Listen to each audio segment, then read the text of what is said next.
brief issues that are outstanding. First, regarding the plaintiff's brief for use of expert reports, and I guess thank you for the briefing. I think it'll be helpful for the court when we have expert issues. As a general rule, my policy is that an expert may testify in a party's case in chief concerning any matter that is fairly disclosed in the report. If the reports outline opinion in terms that provide fair notice of the essential substance of that opinion, the evidence that the expert relied on to formulate it, the expert should be permitted to explain the opinion in detail so that the jury will understand. Basically, if they're on fair notice of the topic, then the opinions and everything that supports that opinion is fair for the expert to testify to. Next, concerning the plaintiff's brief on Mark, is it Harith? Am I pronouncing that right? Harith? Okay. Harith was disclosed as a potential witness, but the summary of anticipated testimony not provided until March 7, 2023. Rule 26D4 governs and provides a party may not use an undisclosed witness, or in this case, an underdisclosed witness, unless the failure is harmless or the party shows good cause for that failure. The plaintiff has shown that the defendant was on notice of the scope of the potential testimony of Harith through the Shea-Harith deposition. Also, any potential prejudice may be resolved by the court allowing the defendant to take Mr. Harris's deposition during trial if they want to find out what he's going to say, or we could swear the witness in and you could question them over lunch and find out what they're going to say at trial, either one. Next, concerning the defendant's motion to admit key facts, I think the court's previous ruling on that will govern. The court is going to be evaluating any key facts or facts that the defendant or anyone else seeks to admit under a relevance standard. So if there's an objection to relevance, just be prepared to explain to the court what the evidence's relevance is. I think we already covered yesterday the pretrial disclosure issue concerning the exhibits that had a couple of different versions of them coming in later. So I'm not going to really address that anymore right now. Concerning Dr. Fong and the fMRI,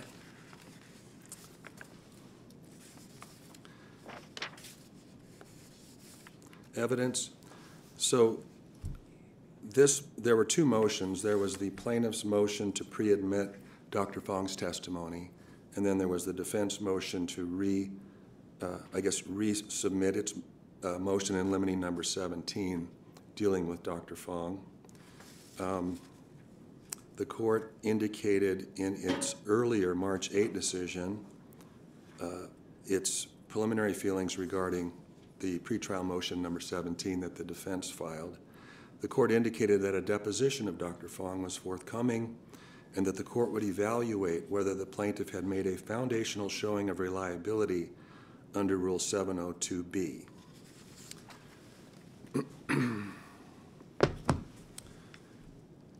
The Utah rule assigns to a trial court judge a gatekeeper responsibility to screen out unreliable expert testimony. In performing this function, this gatekeeper function, the trial judge is required to confront the proposed expert testimony with rational skepticism. This degree of scrutiny is not so rigorous as to be satisfied only by scientific or other specialized principles or methods that are free of controversy or that meet any fixed set of criteria fashioned to test reliability. The rational skeptic is receptive to any plausible evidence that may bear on reliability. He or she is mindful that several principles, methods, or techniques may be suitably reliable to merit admission into evidence for consideration by the trier of fact. So the court has engaged in basically a preliminary determination of whether Dr. Fong's theory, method, and her application of facts to her theory and method have been done in a reliable way. And some of the factors that the court considered were First of all, it has to be a threshold showing, as I've indicated. It's not a final showing. It's not, the court doesn't have to be convinced, but just that there is a certain level of reliability associated with the opinions. Some of the factors the court considered was whether the reliability of the theory or principle has been tested. And in this case, what the court's really focusing on is this database that Dr. Fong has created inside her company that she's using to compare the functional MRI data to. And it has resulted in both a numerical score that her system has created based on a comparison with this database, as well as in her trial testimony, she has identified certain things in the readout, I can't tell exactly, but I think it's a combination of the functional MRI screen as well as the scoring that comes from the comparison. And when she makes that comparison, I mean, that's what the court's focusing on, whether the underlying data is reliable and whether the comparison that she's making with the underlying data is reliable. And in essence, I'll get to the bottom and then I'll explain more of my reasoning. In essence, the court has found that the threshold showing has not been made, that there's not a sufficient reliability either in the underlying data or in how Dr. Fong has applied the facts in this case to that underlying data. And I'm not saying that it doesn't exist, it's just that the showing wasn't made. The threshold showing wasn't made.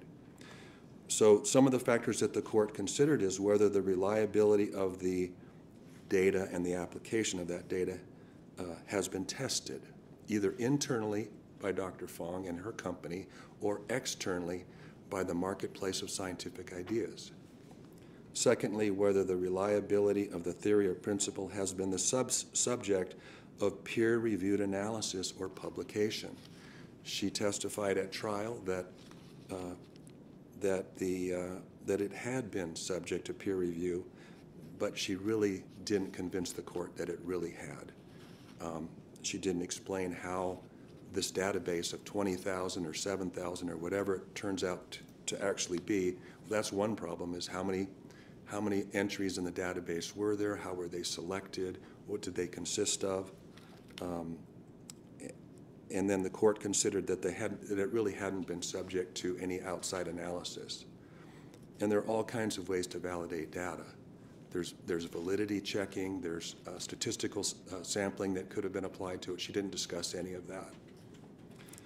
And then another factor the court considered is whether the reliability of the theory or principle has an established rate of error. That was not discussed.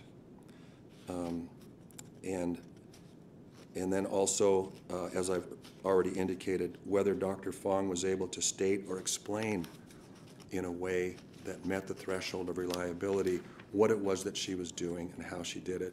And the court finds that her testimony just simply did not do that. Dr. Fong was deposed on March 14, 2023, and basically, rather than a deposition, it was a deposition for use at trial. The court has reviewed in detail that deposition attached as Exhibit 1 to plaintiff's motion to pre-admit her testimony.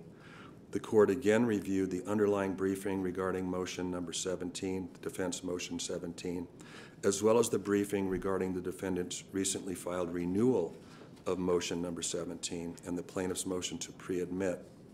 In reviewing the various expert reports and opinions, the court understands that to reach certain conclusions regarding the plaintiff's alleged theory, it would have been optimal to compare plaintiff's imaging from pre- and post-collision.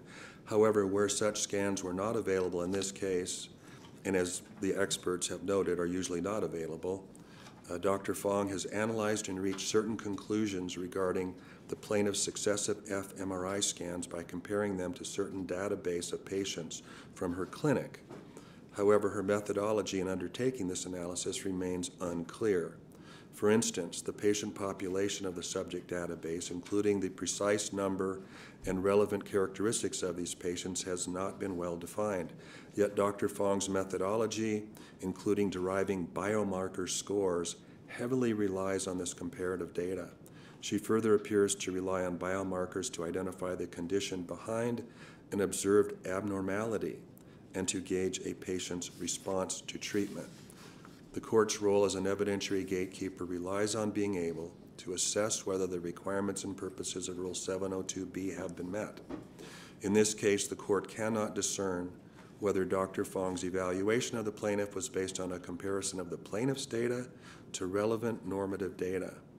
Dr. Fong's offer of proof in her trial testimony does not adequately address this point, and the comparative patient population data set is not adequately defined. Where Dr. Fong is seeking to opine on the various conditions that could be demonstrating an abnormality on the fMRI, supported by a comparative analysis, it is imperative that her database is reliable. Here, that database is not only ill-defined, but untested and unvalidated.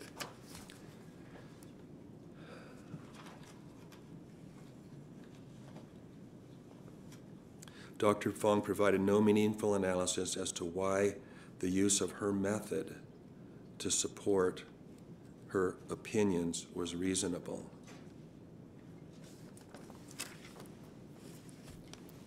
She stated that her research has been evaluated by peer review, but when pressed on cross-examination, she was unable to identify any evaluation of her data set or how she applied her data set to her opinions through peer review or other independent process.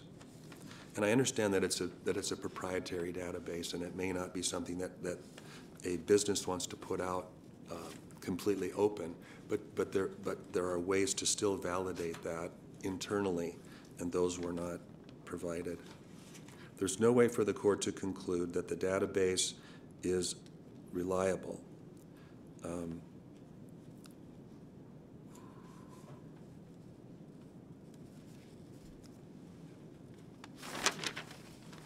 She did not testify regarding the reliability of the underlying theory and the instrument or methodology. There was no showing of the reliability of what, from one perspective, amounts to anecdotal data from which Fong drew her conclusions, that it had any statistical validity. It would be improper for the court to permit evidence because Dr. Fong should not be allowed to testify about probabilities which are not empirically quantifiable. Another problem is that there's simply too great an analytical gap between the data and the opinion proffered. There is insufficient information provided from which the court could conclude as a preliminary matter that the match between the plaintiff and the fMRI data and the database data is reliably applied. Were they sufficiently similar?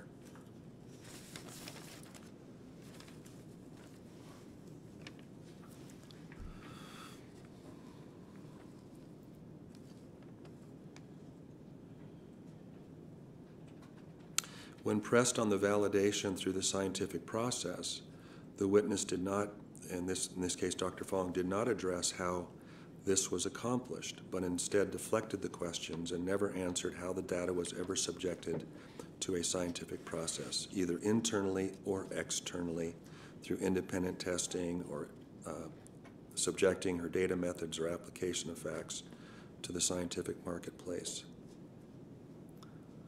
Finally, although Dr. Fong states that she's not using the functional MRI to diagnose, that is exactly what she does in some of her opinions when she is applying the novel database and making certain conclusions about what it is that it's showing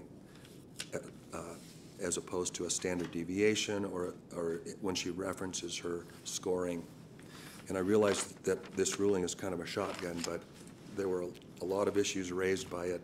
I'm not saying that Dr. Fong is excluded as a witness, but those opinions that rely on the functional MRI data where she draws, where she talks about a standard deviation, where she talks about a score, or whether it's normal, or whether this part of the scan shows a deficiency in executive functioning, for example. There was a part of her deposition that did that.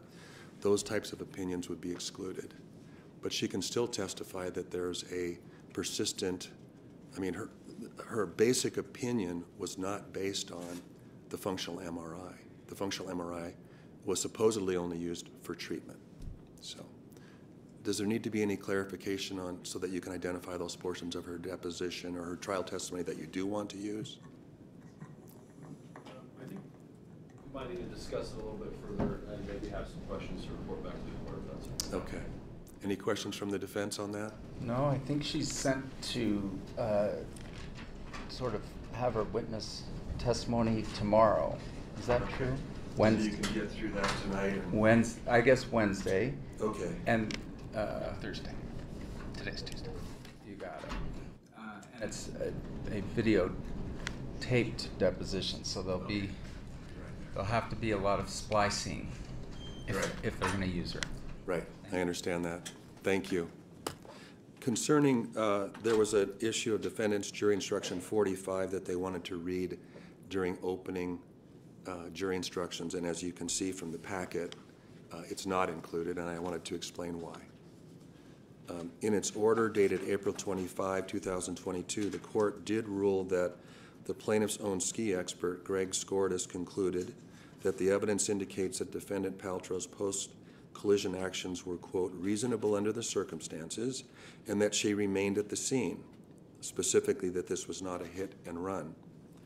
The expert found that Ms. Paltrow and the Deer Valley instructor, quote, did in fact stop at the scene and rendered aid to the point when they all felt Sanderson was not seriously injured.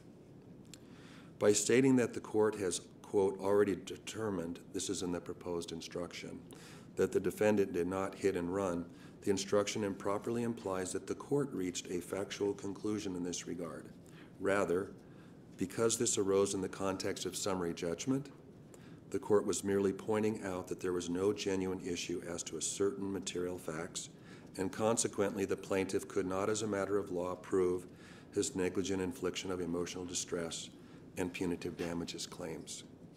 Further, since the entry of this order, the defense has sought and obtained a ruling excluding at least some of Mr. Skordas' testimony at this trial, so it is not clear at this time whether the portion of Mr. Skordas' testimony which was cited in the order will in fact come into evidence. The court is unable to approve the jury instruction 45 as drafted. The negligence claim, as pled in the amended, this now goes to the pleading issue that was raised by the defendants. The negligence claim, as pled in the amended complaint, may not have specifically pled a theory of negligence based on the defendant's post-collision conduct. However, under notice pleading standards, the amended complaint provides sufficient notice of a negligence claim which might encompass acts and omissions in close proximity to the accident itself. And in fact, the discovery in this case has encompassed the events immediately following the accident itself. So those would be the reasons, at least right now, why the court is not going to read defendant's jury instruction 45. So I've been informed by the bailiff that the juror that we need to speak with individually is present, and so if the lawyers could please follow me through this door, we'll go back to chambers.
me know if we're on the record. We're on the record. Counsel are all... My client is not. Okay. I apologize. Sure. Can I grab her? Yes.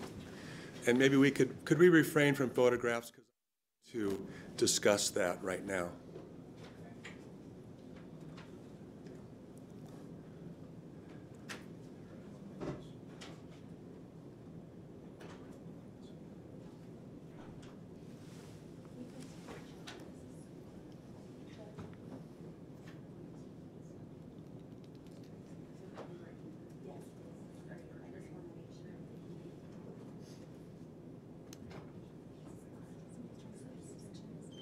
Pardon me?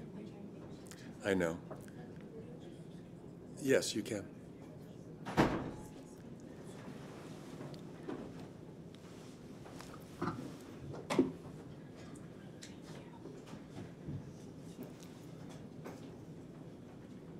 Okay, let the record reflect that counsel and their clients are present in the courtroom. I know that that there's press presence in this room, and there are only two members of the press that have authority to record, to capture audio, to capture video, or to capture any still photography. And I realize the court decorum order that you've all been handed is rather lengthy, so I wanted to just go over a few aspects of that to clarify. So concerning the audio, video, or still photography, as I indicated, I've only approved two members of the pool of the jury of the media to do any of that. I've approved Court TV for the video, and if you want video, you can obtain it from Court TV. They're required to do that by my order. And then the still photography, I've approved an AP photographer. And if you want still photography, they are required to provide that to you as well. Now, concerning so that is the only thing we should see in this courtroom is those two. According to the decorum order, there is no press activity that takes place in the foyer. The only place that press activity takes place, other than in this courtroom with those two providers, is outside the courthouse. So there's no recording in the foyer outside of the courtroom, there's no photography outside of this courtroom, and there's no video outside of this courtroom, unless you're outside. If you have any questions, Tanya's in the back. She is the liaison with the press from the courts, and she can answer and help you with any of your questions. It's not my intention to deny the public the ability to see an open proceeding, but it is my full attention to make sure that there's no disruption, and that this is a trial handled like any other trial, and that the jury is able to focus without distraction on the evidence. That's my goal. If I've talked with the AP photographer a while ago about not standing, not moving, no noise should emanate from your camera. And I realize that that is not the way you're used to doing business, but that's what we need to do in this courtroom. So if you have any questions about what you can do, you can take a still picture from your seated position, but if it turns out to be distracting, we'll have to revisit that, because your camera is not fixed anywhere and operated remotely. It's you doing it, which I understand why you're doing that. So, any questions, sir? Okay, great. Any questions or comments from the parties? Sure, I just wanted to put on the record there was a violation of the decorum order with the photographer in the lobby just this morning. Yes. So, and I understand the bailiff spoke to him and deleted the pictures. Correct. The bailiff informed me, the sergeant of the bailiffs informed me that this occurred and that it was a violation and that it was stopped as soon as they saw that it was happening, and that they required the press person in their presence to delete the photographs that were taken. And I've instructed the bailiff that if there's any violation of the decorum order out in the courthouse, if there are photographs being taken or video or audio that violates the order, that they're to confiscate the device and then come to me with it. And the other thing is the decorum order indicates that there will be no use of personal devices, phones, whatever, in the courtroom other than by the two press people that have been authorized. And I see some people on their phones back there. The bailiff may take your phone away because that's a violation of the order. If you want to be on your phone, if you're a press person and you want to be on your phone, let's say you want to tweet live during this proceeding, I don't know if that'll be allowed, but you need to fill out the paperwork and have it submitted to me so that I can consider that. I'll talk with the lawyers, get their input, and make a decision on whether that can be accomplished in a way that's not distracting. But the decorum order, as it reads now, is behind that bar, behind the bar where the swinging door is.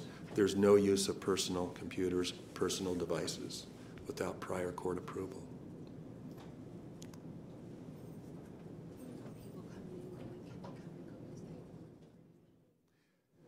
The other part of the decorum order is, unless it's pre-approved by the court, and there has been some approval by the court, once the jury comes in and sits down, if you leave the courtroom, you have to stay out until the next break. Okay? Again, to minimize disruption and to the jury's attention to the evidence. Anytime that door opens, I mean, it's natural human nature. You look to see who's coming, who's going. So we want to keep that to a minimum, and that's the way we're going to do it. So, thank you. We're going to be in recess while the lawyers work out some AV issues. We've informed the jury that it'll be a few minutes, and thank you.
Okay, let the record reflect counsel and their clients are here. Are we ready to bring the jury in, counsel? We are. Okay.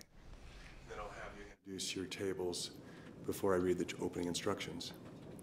Ready?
Okay, thank you, members of the jury, for being so patient while we were working out a few details. Thank you. This is the case of Terry Sanderson versus Gwyneth Paltrow, case number 190500048, beginning trial here today. Would you please swear in the jurors? If you could please stand and raise your right hand. Do each of you affirm that you will well and truly try the issue now before the court and render a true verdict according to the evidence and instructions of the court, subject to pains and penalties of perjury? Thank you. Okay, have a seat. So in front of you or in your seats, you have a notepad, hopefully a pen or pencil, and then the opening jury instructions, which I will read to you now, and you can certainly follow along. You can make notes in them. You can write your name on them. You'll have them available to you throughout the trial. Just keep them. Jury instruction 1, general admonitions. Now that you've been chosen as jurors, you are required to decide this case based only on the evidence that you see and hear in this courtroom and the law which I will instruct you about. For your verdict to be fair, you must not be exposed to any other information about the case. This is very important, and so I need to give you some very detailed explanations about what you should do and not do during your time as jurors. First, although it may seem natural to want to investigate a case, you must not try to get any information from any source other than what you see and hear in this courtroom. You may not use any printed or electronic sources to get information about this case or the issues involved. This includes the internet, reference books or dictionaries, newspapers, magazines, television, radio, computers, iPhones, smartphones, or any social media or electronic device. You may not do any personal investigation. This includes visiting any of the places involved in this case, using internet maps or Google Earth, talking to possible witnesses, or creating your own experiments or reenactments. Second, although it may seem natural, you must not communicate with anyone about this case. You must not allow anyone to communicate with you. You may not communicate about the case by any means, including by email, text message, tweets, blogs, chat rooms, comments, other postings, or any social media. You may notify your family and your employer that you've been selected as a juror, and you may let them know your schedule, which will basically be from 9 a.m. to 5 p.m. every day. But do not talk with anyone about the case, including your family and employer. You must not even talk with your fellow jurors about the case until I send you to deliberate. If you are asked or approached in any way about your jury service or anything about this case, you must respond that you have been ordered not to discuss the matter. And then please report the contact to the clerk or the bailiff, and they will notify me. Also, do not talk with the lawyers, parties, or witnesses about anything, not even to pass the time of day. I know that these restrictions affect activities that you consider to be normal and harmless and very important in your daily lives. However, these restrictions ensure that the parties have a fair trial based only on the evidence and not on outside information. Information from an outside source might be inaccurate or incomplete, or it might simply not apply to this case, and the parties would not have a chance to explain or contradict that information because they wouldn't know about it. That's why it is so important that you base your verdict only on the information that you receive in this courtroom. Courts used to sequester or isolate jurors to keep them away from information that might affect the fairness of the trial, but we seldom do that anymore. But this means that we must rely on your honor to obey these restrictions, especially during recesses when no one is watching. Any juror who violates these restrictions jeopardizes the fairness of the proceedings, and the entire trial may need to start over. That is a tremendous expense and inconvenience to the parties, the court, and the taxpayers. Violations may also result in substantial penalties for the juror. If any of you have any difficulty whatsoever in following these instructions, please let me know now. If any of you becomes aware that one of your fellow jurors has done something that violates these instructions, you are obligated to report that as well. If anyone tries to contact you about the case, either directly or indirectly, or sends you any information about the case, please report this promptly as well. Notify the bailiff or the clerk, who will notify me. These restrictions must remain in effect throughout this trial. Once the trial is over, you may resume your normal activities. At that point, you will be free to read or research anything you wish.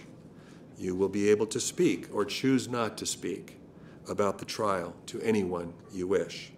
You may write, post, or tweet about the case if you choose to do so. The only limitation is that you must wait until after the verdict, when you have been discharged from your jury service. So, keep an open mind throughout the trial. The evidence that will form the basis of your verdict can be presented only one piece at a time, and it is only fair that you do not form an opinion until I send you to deliberate. Instruction 2, role of the judge, jury, and lawyers. All of us, the judge, the lawyers, and the jury, are officers of the court and have different roles during the trial. As the judge, I will supervise the trial, decide what evidence is admissible, and instruct you on the law. The lawyers will present evidence and try to persuade you to decide the case in one way or the other. As the jury, you must follow the law as you weigh the evidence and decide the factual issues. Factual issues relate to what did or did not happen in this case. Neither the lawyers nor I decide the case. That is your role. Do not be influenced by what you think our opinions might be. Make your decision based on the law given in my instructions and on the evidence presented in court.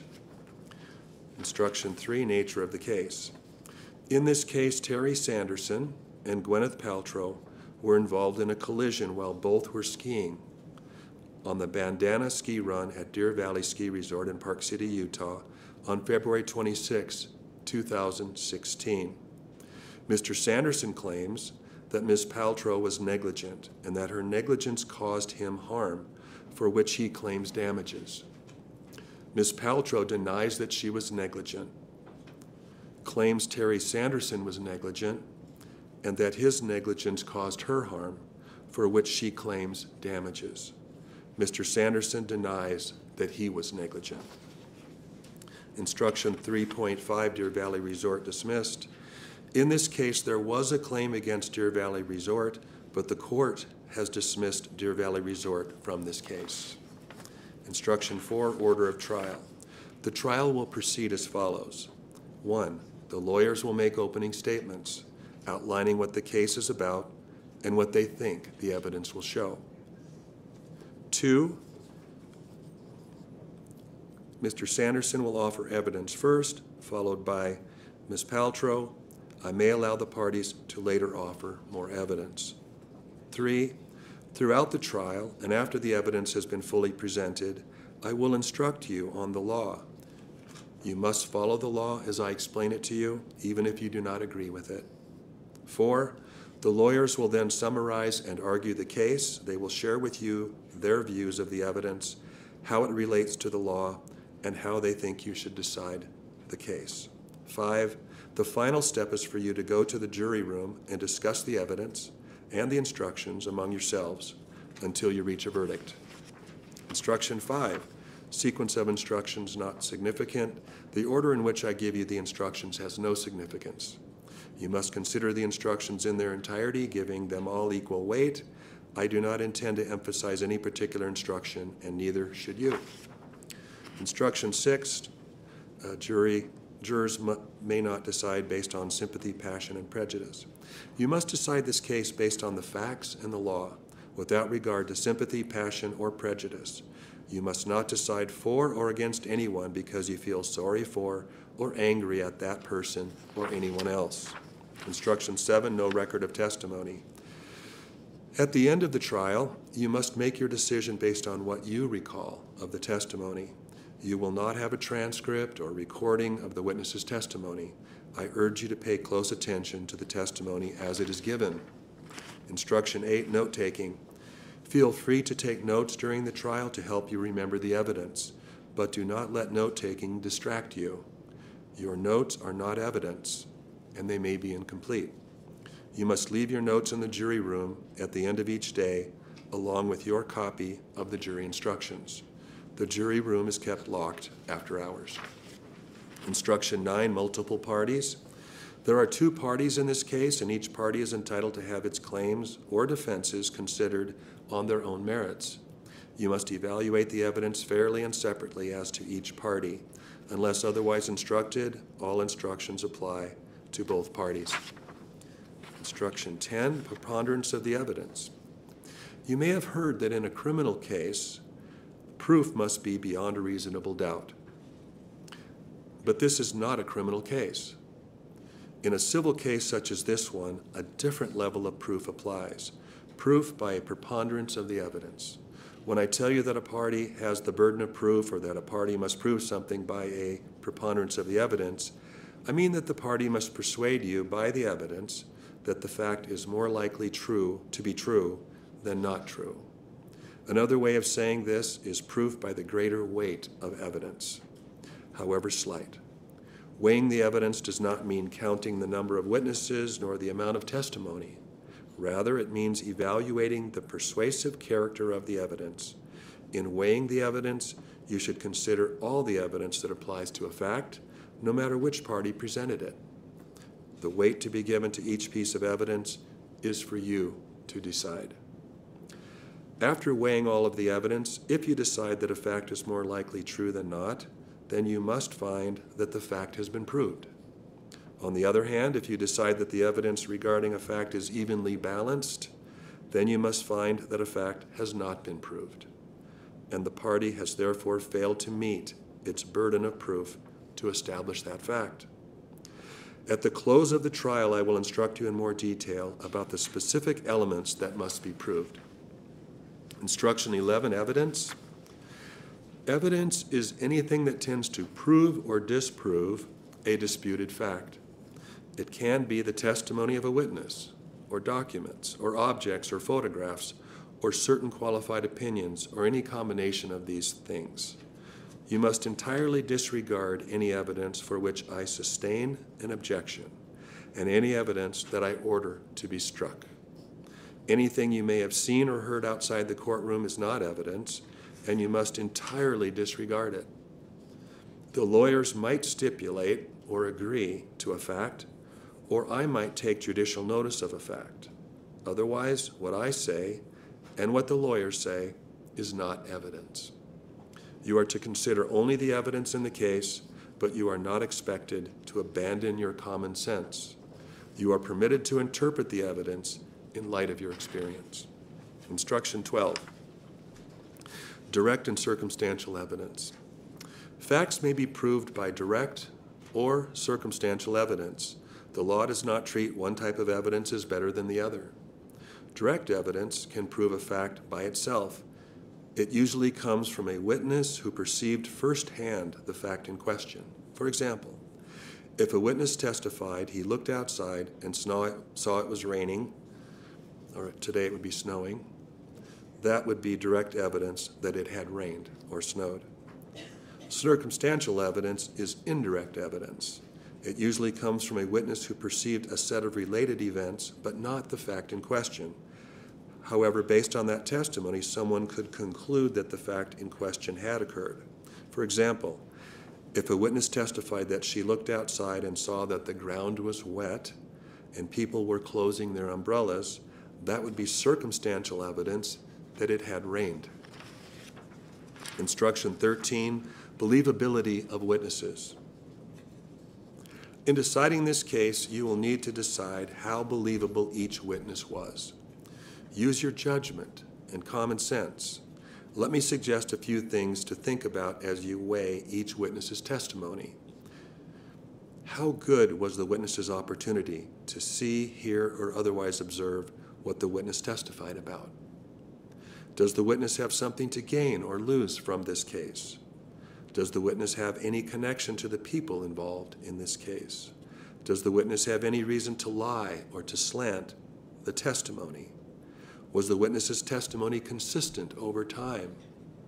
If not, is there good reason for the inconsistency? If the witness was inconsistent, was it about something important or unimportant? How believable was the witness's testimony in light of other evidence presented at trial? How believable was the witness's testimony in light of human experience? Was there anything about the way the witness testified that made the testimony more or less believable? In deciding whether or not to believe a witness, you may also consider anything else you think is important. You do not have to believe everything that a witness said. You may believe part and disbelieve the rest. On the other hand, if you are convinced that a witness lied, you may disbelieve anything the witness said. In other words, you may believe all, part, or none of a witness's testimony. You may believe many witnesses against one, or one witness against many. In deciding whether a witness testified truthfully, remember that no one's memory is perfect. Anyone can make an honest mistake. Honest people may remember the same event differently. Instruction 14, depositions. A deposition is the sworn testimony of a witness that was given previously outside of court, with a lawyer for each party present and entitled to ask questions. Testimony provided in a deposition is evidence and may be read to you in court or may be seen on a video monitor. You should consider the deposition testimony the same way you would consider the testimony of a witness testifying in court. Instruction 15, objections and rulings on evidence and procedure. From time to time during the trial, I may have to make rulings on objections or motions made by the lawyers. Lawyers on each side of a case have a right to object when the other side offers evidence that the lawyer believes is not admissible. You should not think less of a lawyer or a party because the lawyer makes objections.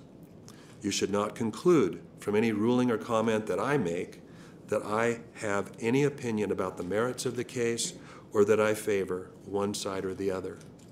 And if a lawyer objects and I sustain the objection, you should disregard the question and any answer.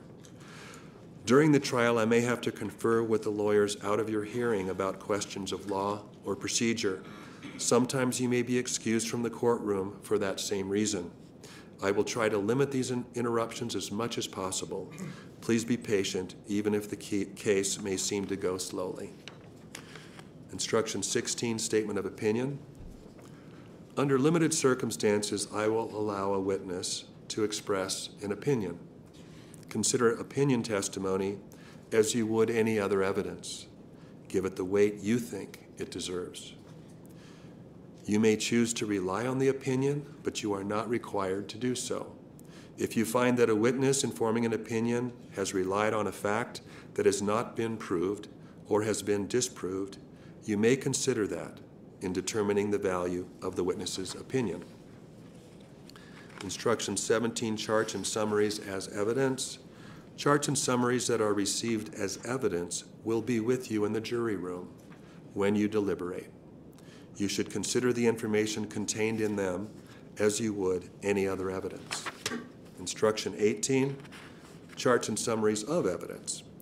Certain charts and summaries, sometimes referred to as demonstrative exhibits, will be shown to you to help explain the evidence. However, these charts and summaries are not themselves evidence, and you will not have them in the jury room when you deliberate. You may consider them to the extent that they correctly reflect the evidence. Instruction 19, out-of-state or out-of-town experts. You may not discount the opinions of an expert merely because of where he or she lives or practices. Instruction 20, conflicting testimony of experts.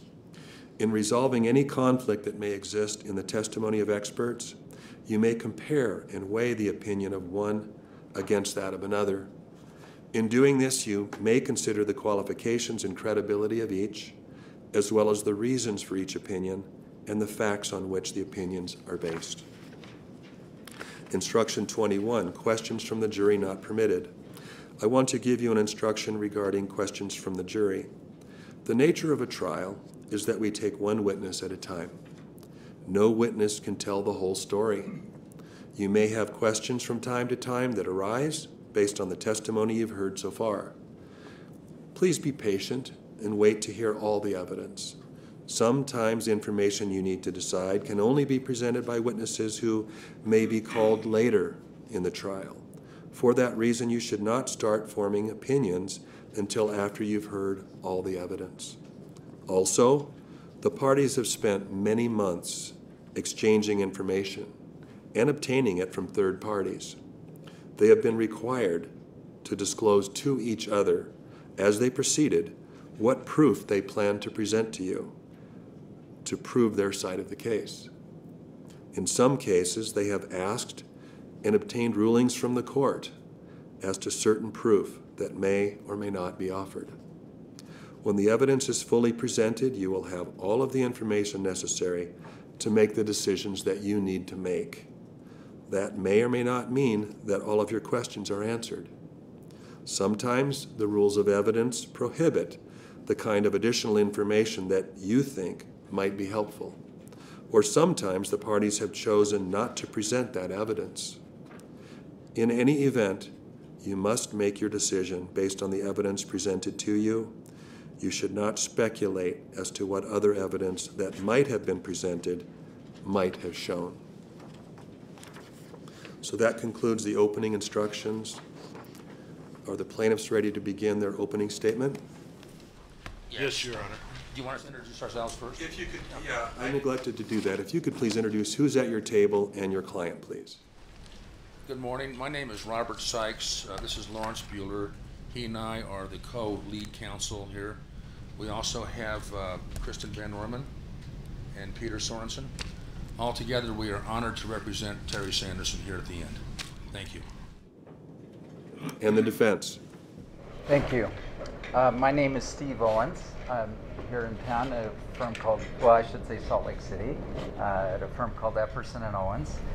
This is James Egan, Noreen Aburama, Peter Jensen, and we're all here for Ms. Paltrow. Thank you. Thank you. Mr. Bueller, you may begin. Thank you, Your Honor. Trying to decide which side is better. I might switch.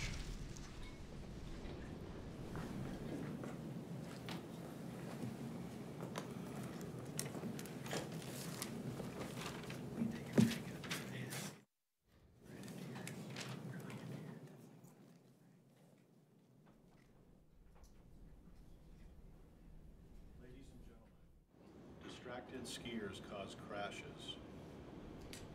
Defendant Gwyneth Paltrow knew that looking up the mountain and to the side. Counsel, you need to use a mic. It's right here. Testing. It was very faint on the. Your Honor, while we're doing that, we should be clear that no witnesses at the trial are permitted in this courtroom. I'm not keeping track of everyone, but the exclusionary rule applies. The exclusionary rule will apply, meaning that anyone who will be a witness in this case cannot sit in and listen to the case before they testify. So if there's anyone here that's a witness, you'll need to leave the courtroom now. Thank you. Did we get it operating? Okay.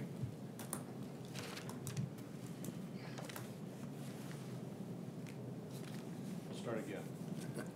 Ladies and gentlemen. Still can't hear. Oh, well, let's try this. Is that better? You can rotate the base of that microphone as well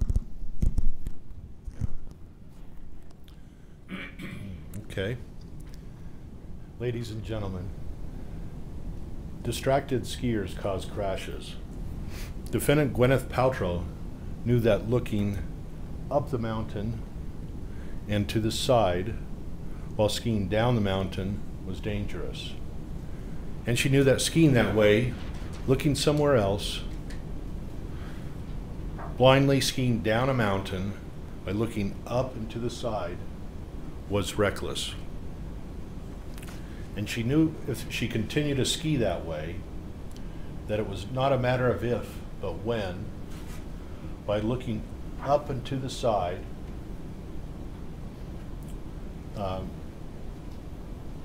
it was not a matter, she would crash into somebody below her, and someone would get seriously and permanently hurt. She knew what she was doing was dangerous. She knew it was reckless, and somebody would get hurt anyway. I think I just said that. But before we get into the details of this case, of how Gwyneth Paltrow's neglect, her choices,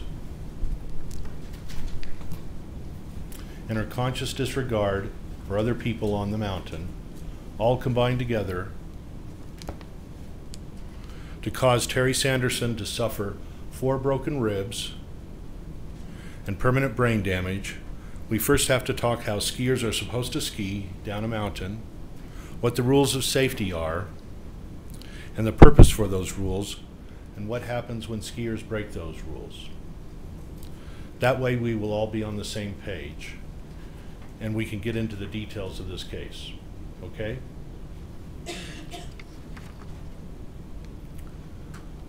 All skiers know that when they are skiing down the mountain, it's their responsibility to pay attention, look downhill, and yield the right of way to the skiers below them.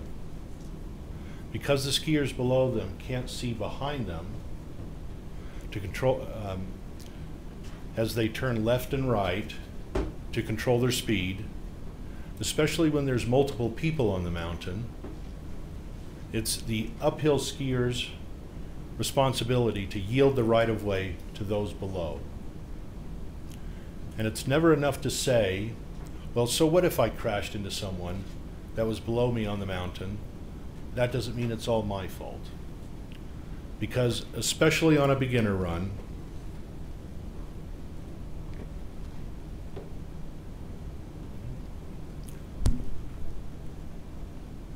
they know that skiers may be less experienced and that skiers below them trust that the ones coming behind are paying attention. That's what skiers do. Before they start down a hill, they take account of how many skiers are below them, what those skiers are doing, and they keep their eyes forward down the hill so they can yield the right of way. And even though it can be challenging sometimes when skiers do these things, they get to enjoy skiing, they get to practice their skiing, and most importantly, everyone gets to go home safe at the end of the day, and that's a good thing. But some skiers say, well, what's so wrong with looking up the mountain behind me and to the side while skiing down the hill? Just because a crash occurs on the mountain with somebody that was below me, that doesn't mean it's my fault.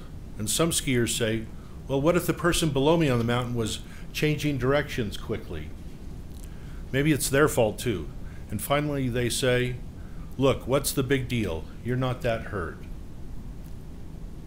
And it's attitudes like this, behavior like this, and choices like these when crashes happen.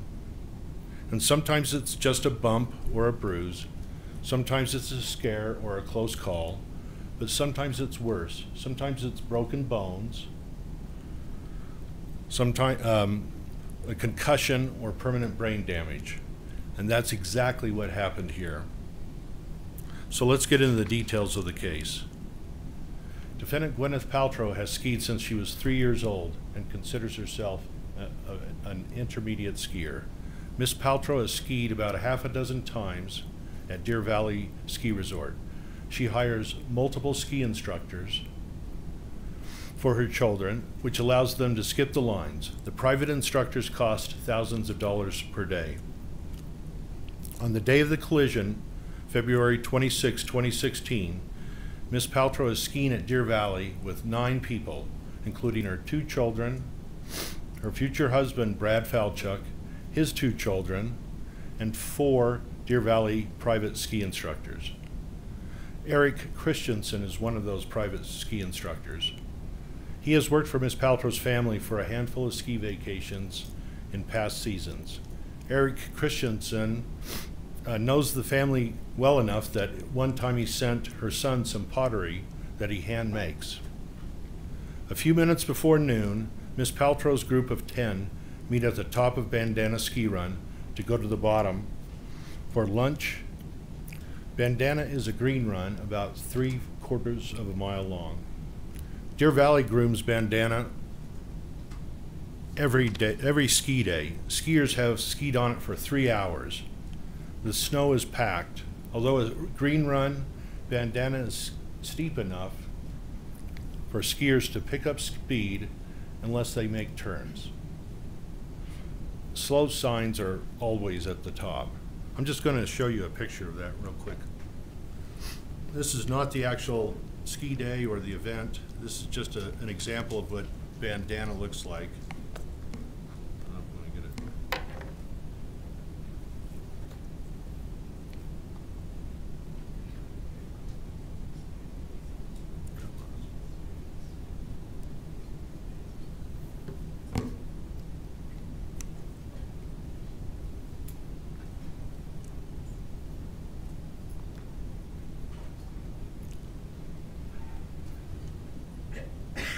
So this is the top of Bandana Ski Run. This is not the day of the crash, but it's near to the crash site.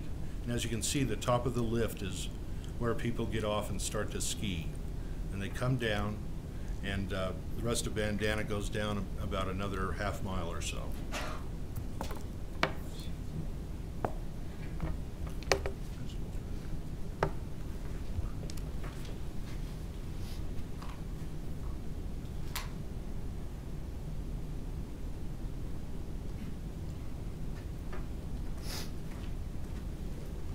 I just had one of Bob's fisherman's friends cough drops, and it's a little drier than I expected. Also at the top of Bandana is a meetup group of about 6 adults. A meetup group is a group that meets online to engage in activities like skiing, hiking, or bowling, or many other activities. Plaintiff Terry Sanderson is in this meetup group. 4 in the meetup group ski down. 4 of those in the meetup group ski down first, then Sanderson skis down to the right. Craig Ramone is another person in the meetup group who skis about 35 feet behind Sanderson.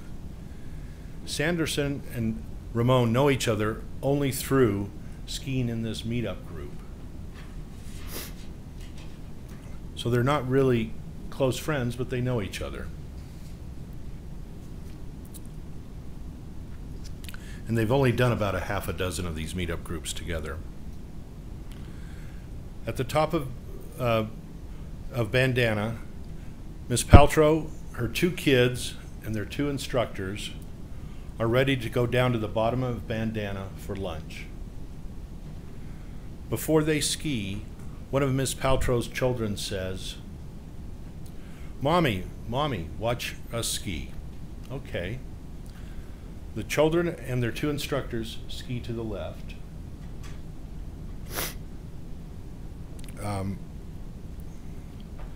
The 2 instructors are Eric Christensen and Carrie Oakes. Miss Paltrow skis down to the right. She turns her head up to look at her children. As she turns her head back down, she screams, then skis back into the back of Terry Sanderson. She rides us back down. They hit the ground hard, and Miss Paltrow bounces off of Terry. The weight of both of them, their bodies, caused Mr. Sanderson's rib cage and his arm to smash into the ground, breaking 4 of his ribs. 2 of them completely. Sanderson's helmeted head hits the ground, causing a concussion as his brain strikes the inside of his skull. Sanderson is face down in the snow, unconscious. Skiing 35 feet above them, Craig Ramone is the only eyewitness to of the crash. Ramone skis down, and stops just next to them. He asks if they are okay. They say nothing. Ramon, again, is the only witness of this crash. Ms. Paltrow is slow to get up. Her son's instructor, Eric Christensen, skis over from the left and stops above Sanderson and screams at Sanderson, who is not moving. "What did you do? What did you do?" Surprised by the crash and Christensen yelling at Sanderson, Ramon thinks, why is this Deer Valley guy screaming at Sanderson? He didn't cause this collision. Christensen doesn't let up, so Ramon steps between them. Christensen stops yelling at Sanderson. Sanderson is still not moving. They ask Sanderson if he is okay, but Sanderson only groans. Ramon turns to Paltrow. "Are you okay?" He asks several times, "Are you okay?" She doesn't say a word, and she slides a few feet down the hill. Terry moves a little and groans, "My ribs." Paltrow turns away and bolts down the mountain to the bottom. Christensen turns to Ramon. "Do you realize your buddy just took out Gwyneth Paltrow?" Sanderson moves more, trying to get his skis around. Eric Christensen steps closer to Sanderson, picks him up by his hands, and stands him up. Snow is caked in Sanderson's goggles.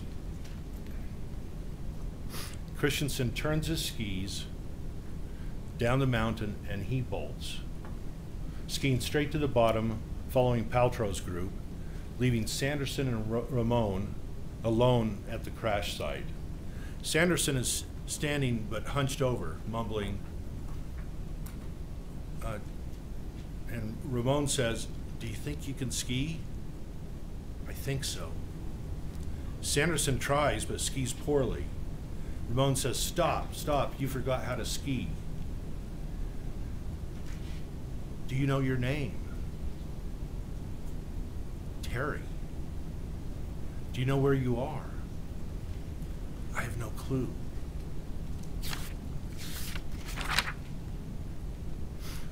Ramon says, "Let me get some help." And Ramon steps back and flags down a Deer Valley employee and says, "Can you get ski patrol here? This guy's been hit. He's hurt and he's just out of it, disoriented." Within minutes, a Deer Valley ski patroller, Whitney Smith, arrives with a sled. Smith examines Sanderson, puts him in a sled, and takes him down to the first aid station at the bottom of Bandana. At the first aid station, Sanderson again is evaluated, and he still has some disorientation. His ribs hurt.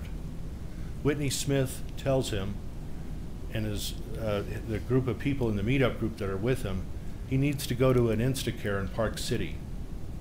Terry goes to the Instacare with someone who drives him.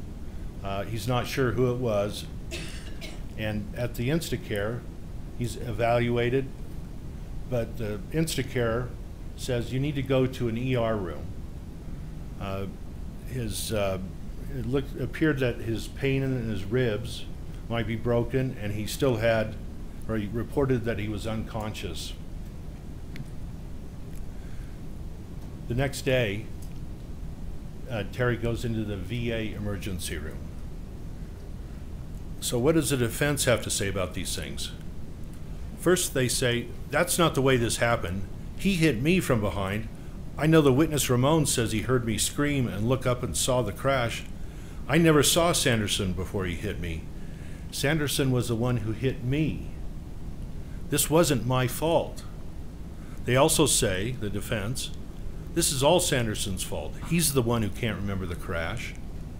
My ski instructor, Eric Christensen, said he saw Sanderson above me making big turns and going really fast. This is Sanderson's fault. And they say, look, what's the big deal? He's 69 years old.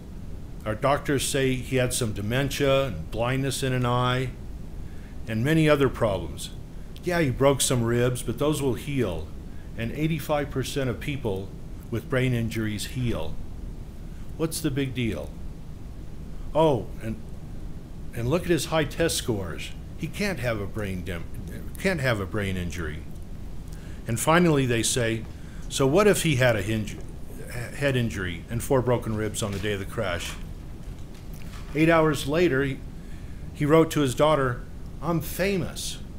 That shows he can't be injured. And this is just about celebrity of Miss Paltrow.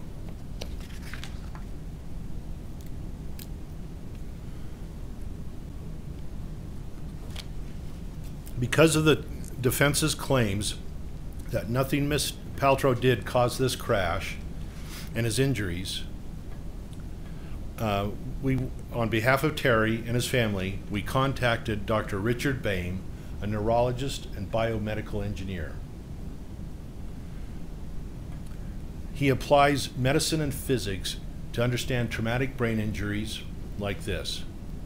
Dr. Boehm, the defense says nothing they did caused this crash and Terry Sanderson's injuries. Is that true? And Dr. Boehm says, well, I don't know.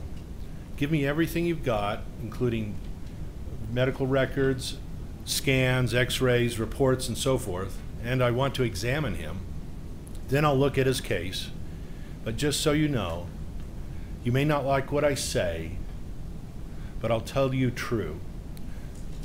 So we give Dr. Boehm the x-rays, the tests, the reports, and Terry sees him for an exam.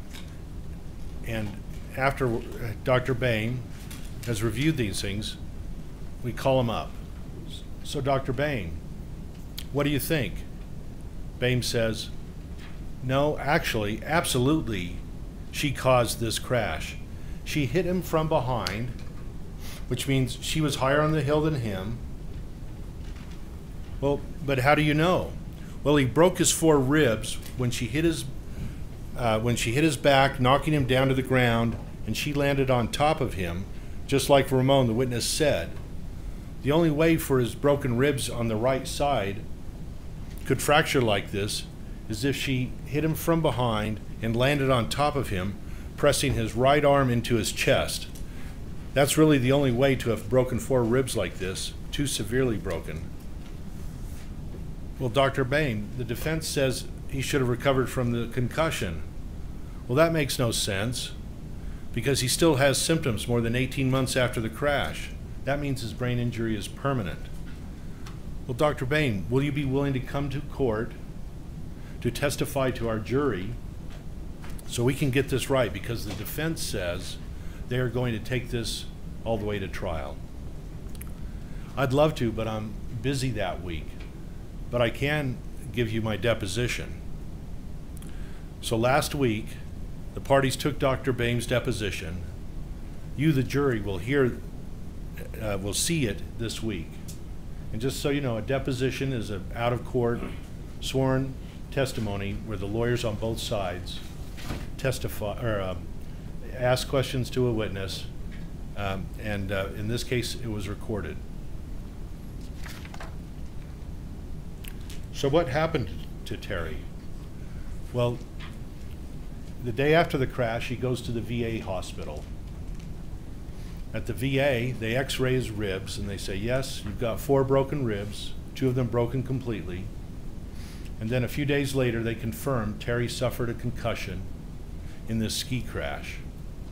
Over the next year, Terry is seen by various people at the VA, including speech therapists and other doctors, a psychiatrist, and he's trying to get better. Terry doesn't want to have a brain injury. Terry was a eye doctor in the Army for 3 years, a captain, and that's why he goes to the VA. But after a year, he's still got symptoms of a persistent brain injury. So I refer him to Dr. Alina Fong. She's a neuropsychologist in Utah County, and she treats thousands of people who suffer brain injuries that are persistent. And Dr. Fong treated Terry from about a year and 3 months after the crash to about a year and 6 months after the crash. Dr. Fong will testify in this case via video deposition because she couldn't be here for trial also. She has a conference in the Netherlands because she treats patients around the world and is a known treater of people with persistent post-concussive symptoms, which is basically a brain injury. So after this litigation began, after 2019, Terry went to see a neuropsychologist, Dr. Wendell Gibby of Utah, who has examined and scanned thousands of patients with injured brains. A neuroradiologist is a medical doctor who specializes in radiology, everything from x-rays to MRIs to CT scans. And his specialty is also in neuroradiology, examining the brain. But he also examined the chest x-rays that were taken at the VA. And we asked Dr. Gibby, how bad is it? Dr. Gibby says, it's bad. His brain is permanently injured. He has persistent post-concussive symptoms. Although we can treat him, he will certainly have problems with his brain function the rest of his life. Well, Dr. Gibby, the defense says Terry's problems are pre-existing and his brain problems were there before the crash. Well, that's what they always say about permanent brain injuries. Terry suffered a significant concussive brain injury in this ski crash. The injury is permanent. In other words, Terry will have problems with his brain the rest of his life. Well, doctor, the defense says he has pre-existing brain issues such as NPH when he had the brain scan in 2009, 7 years before the crash. NPH is normal pressure and hydrocephalus. Basically, it's when your brain has too much fluid in the canals of the brain or the ventricles, and it builds up and it presses on your brain. It may actually make you more susceptible to problems from a concussion, but many people go their whole life without any symptoms, and they never know they have NPH unless they get a brain scan. Well, the evidence will show that Terry Sanderson had no symptoms of NPH prior to the ski crash. Dr. Gibby says because Terry was asymptomatic or had no symptoms before the crash, the brain injury he suffered in the ski crash is the cause of his current problems, not NPH. Well, the defense is 3 medical doctors. The defense has hired 3 MDs and 2 PhD neuropsychologists say, well, the NPH is causing his problems. And Dr. Gibby says, well, I'm not sure what they're thinking, but this ski crash caused Terry's current problems. Further, like Dr. Boehm, Dr. Gibby thinks it's highly unlikely that Mr. Sanderson hit Ms. Paltrow. The way he sustained the injuries to his ribs is more likely than not caused by Ms. Paltrow landing on his back when Terry Sanderson hit the ground when she rode his back after the ski crash.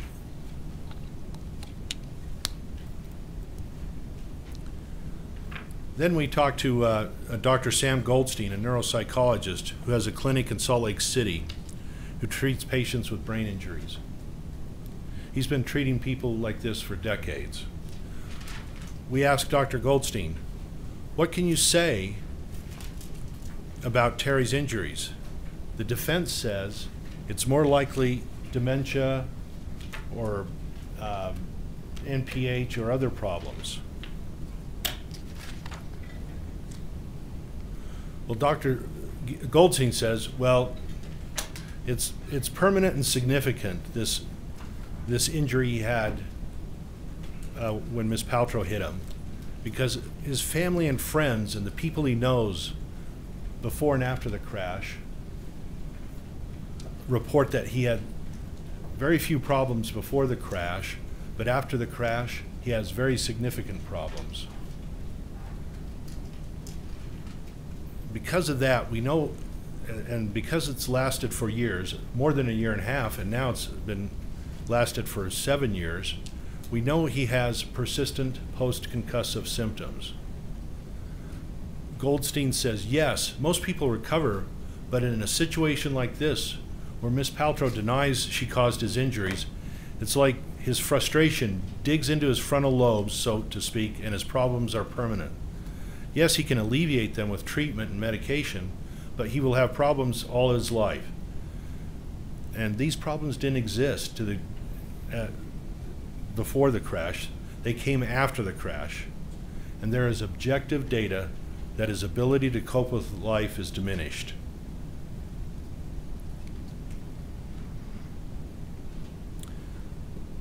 Well, these doctors, Dr. Bain, Fong, Gibby, and Goldstein, you'll hear testimony from, 2 of them by videotape.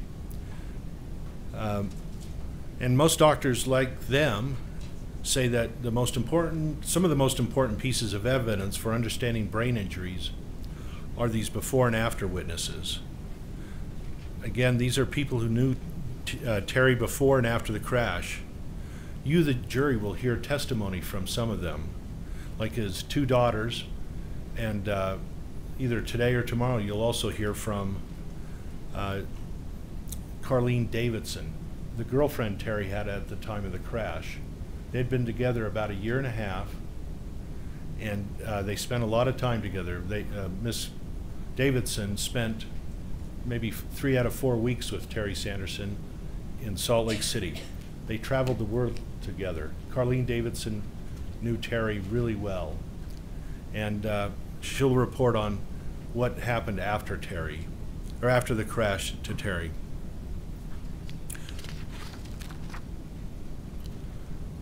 A couple of things I'd like to discuss with you. The media has not been accurate. No Deer Valley ski employee saw the ski crash. Now, some employees saw, some people saw the crash. I am going to object to referencing outside media. Sustained, that's not going to come into the case. Some people, the Deer Valley employees did not see the ski crash. The Deer Valley employees saw some things before the crash and some things after the crash. Craig Ramone is the only eyewitness who actually saw the crash. And you're going to hear from him later today. He'll be the first witness. Now, after this crash, well, before this crash, Terry was a charming, outgoing, gregarious person. He volunteered for many things. He was a retired eye doctor. He had moved from southern Idaho to Salt Lake City about 10 years ago. He was living a full life, traveling the world, doing everything possible to enjoy his life and guard his health. He did not want a brain injury. He did everything possible he could to fix his brain injury. But after the crash, he's no longer charming. The before and after witnesses will show you this. We asked Terry to step out during this part because I didn't want to rub his nose in his own problems. And during other parts of testimony from his daughters and some of the other before and after witnesses, Terry won't be in the courtroom.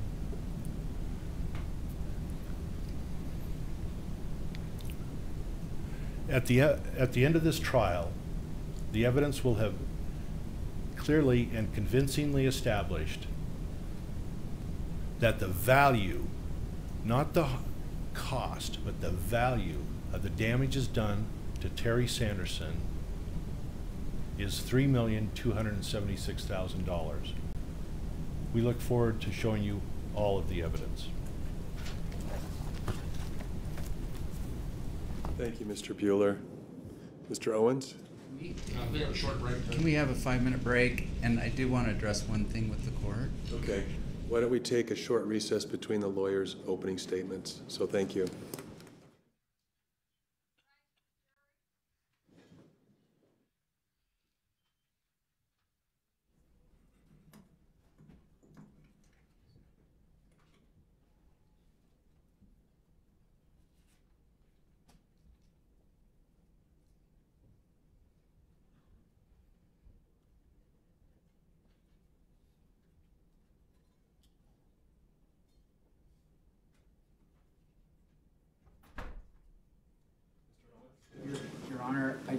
I want to renew the instruction number 45 to the defense. This court has found that there is insufficient evidence to assert a hit and run. They didn't use the words hit and run, but they said she bolted. And this jury is under the misimpression that that is an issue in this case. It's not an issue. That was ruled on summary judgment. All that remains is a negligence claim. One can't be negligent for bolting from the scene of an accident. That's an intentional conduct.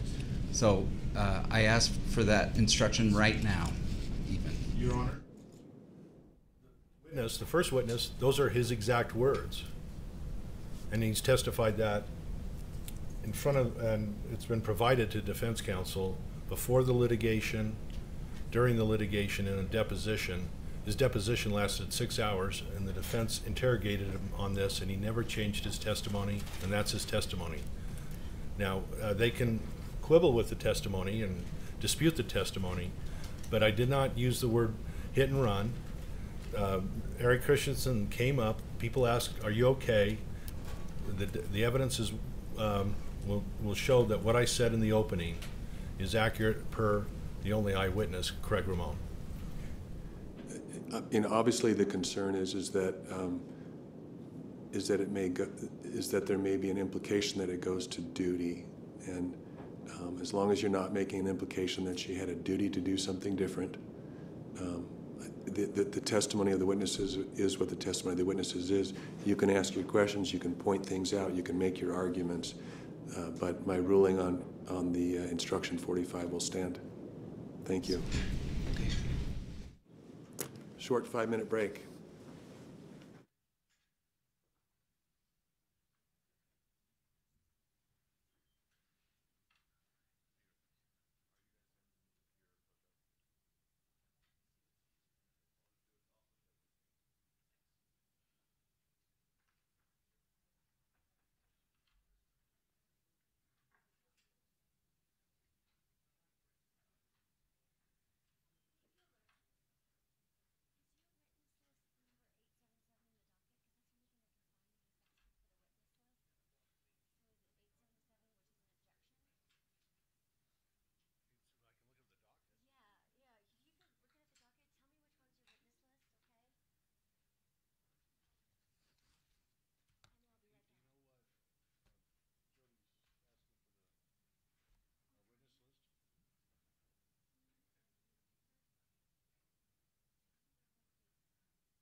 Are we ready for the jury? Mr. Owens, you ready? Yes. Okay.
Mr. Owens?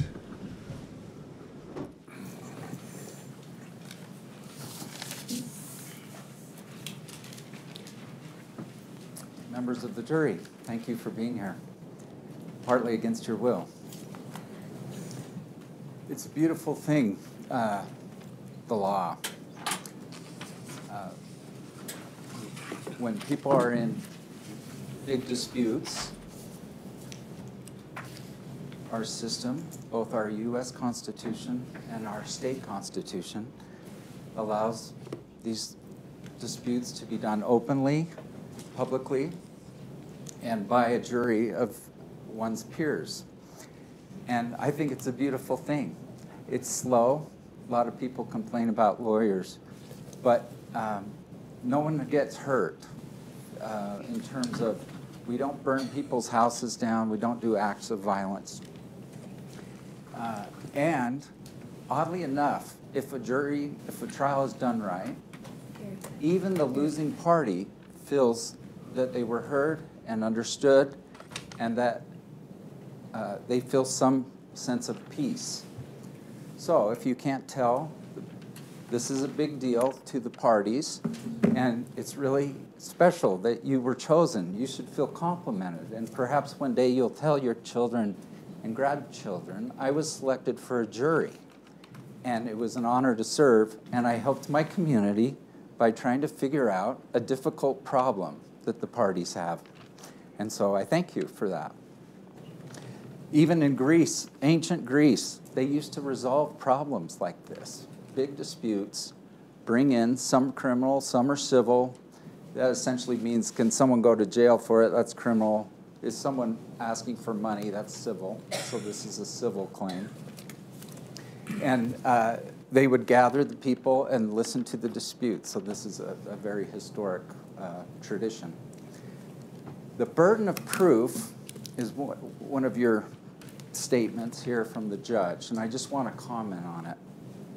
Burden of proof is a weighing of evidence. So I put before you Lady Justice. If you're ever in Salt Lake, go to the Salt Lake City County building and look up, and it's this statute, although this is not the exact statute of her. But you've seen this around, and I've done another one for you here that I like to keep in my office. All right, so what's important about this? She's blindfolded. So one of the judge's instructions for you was no sympathy, passion, or prejudice. You're not to award anyone anything because you feel sorry for them. This is important because over the next 2 weeks, we're going to hear a lot about Terry Sanderson's mental and physical health, both before the ski collision and after the ski collision. And you're going to feel sorrow for him. But we're not here. I can feel sorrow too. But that's not why you're here. You're here to figure out if someone negligently crashed into someone or if no one did. And I think the law will permit you to decide that no one was at fault. Unlike a car accident or something, a ski collision is different. There are inherent risks of skiing. I know when I get on the top of the tram at Snowbird, and it's a gusty day like today, and I say, if I don't do this right, I could kill myself. I mean, it's a breathtaking, wonderful, exhilarating, but also a little dangerous, isn't it? That we're strapping on pieces of wood or fiberglass on our boots, and we're going down a very snowy, icy hill. So, that happens. Maybe some of you have been hit. I've been hit skiing. It was disorienting. It was unhappy. I was unhappy, to say the least. But I did recognize it as an inherent risk. I mean, okay, let me move on that. So the blindfold is, I'm not going to do this because I feel sorry for someone. Then the scales. Mr. Sanderson has brought the claim. As a result, he has to tip the scale, okay? The tie means plaintiff does not win. Tie goes to the defendant. So they have to tip. That's who brought the claim. That's the weighing. And then you see the sword. Now, the sword can be, I'm seeking justice, so I'm proactively fighting it. And sometimes Lady Justice is actually seen with a shield. Let me suggest that that sword is being used to defend a meritless claim, a false allegation, really kind of an offensive one, that she somehow left him an unconscious man and bolted, and it's I can tell you, we believe it to be utter BS. Objection, Your Honor. Argument. He's supposed to present what he's going to show, not argue it. We believe it to be. It's fair, isn't it? Oh, sustained. It is bordering on argument, counsel. Thank you. Thank you. He's suing for $3 million. Okay. I'll tell you what. I'm going to hit damages later. I want to hit the merits of the case first. So the burden of proof, I wanted to emphasize, and then instruction 11 says, don't abandon your common sense. So this can look, you're going to hear from brain experts and a lot of people to talk about this. But don't abandon your common sense. That's very important. I also want to just reference to you that you should pay attention more to the records before someone's thinking lawsuit than the records after someone's thinking lawsuit. Objection, argument, Your Honor. This is an opening statement. This is argument. Sustained.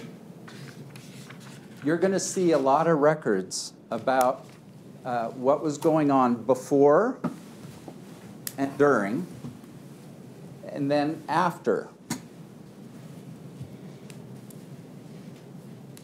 Some of the records before indicate that Terry Sanders had brain issues before. In fact, there was a prior MRI. Now, let me hit the accident, because I'd be silly to address other issues. Let me explain what was happening. And can you find that second picture? Ms. Paltrow has sentimental feelings about skiing. Her dad, who left this life too early, took her skiing as a kid at Alta. She grew up learning to ski, and those are very sentimental trips. In fact, after her dad died in his 50s, she didn't ski for a long time because it was an emotional thing for her. that is Miss Paltrow. That is Gwyneth on the right. That is her son, Moses, on the left, on the very day of this ski accident. All right, so they're going up, and this was also, so it was a sentimental issue because she had started getting back into skiing, and she did it because she wanted her kids to learn like she had. Another thing, she had a boyfriend at the time who's now her husband, and he has kids the exact same age as Gwyneth's daughter and son. Oddly, the daughter is the same age as the daughter and the son as the son. And this was really their first trip to sort of have a mixed, see if this might work. So it was a special time, and it was a lovely day. So some ski events, we worry about, is the sun in someone's eyes? No one's saying that. Is it a snowy day? No, it was a nice day. How about, was it slick run? No, it was a nice groomed run. How about, was it really complex hill? No, it wasn't the bunny hill, but Bandana, who maybe some of you know, I mean, it's a green hill. And so none of those factors kind of come into play. Moderately busy. And she's skiing, again, with a group. So her group is she, Brad, now her husband, who you're going to hear from, her daughter, Apple, who you're going to hear from, Moses, who you're going to hear from, and then some Deer Valley people. Now, these weren't her people. These were Deer Valley instructors. I could have hired Eric Christiansen that day, just as Gwyneth did. And then Brad has 2 kids, and they had ski instructors. So that was their group. It was kind of a loose group, but nonetheless, they went to the top. They met at the top of Bandana with the plan. This was about 11:30, 11 a.m. We're going to go down and have lunch. I think it's the Empire Lodge, if I'm not mistaken. Okay, so we're going to all kind of ski down. Gwyneth is a conservative skier. She always skis on the far right. So if it's like a highway, fast people go on the left. I don't know if it's the same, but she's far right, and then kind of small curves. And she's generally watching her kids, but she's not specifically watching them because they have their instructors. She's skiing, enjoying herself, and she hears, suddenly she sees 2 skis appear between her skis. And a man comes up right behind her. Now, they're not going fast. That's kind of the odd thing here. He comes up almost body to body like this and starts groaning. She doesn't know what's going on. What's going on? Am I being assaulted? She's moving forward, and then she's like, they begin falling to the right, and she's feeling freaked out, I think is a fair statement.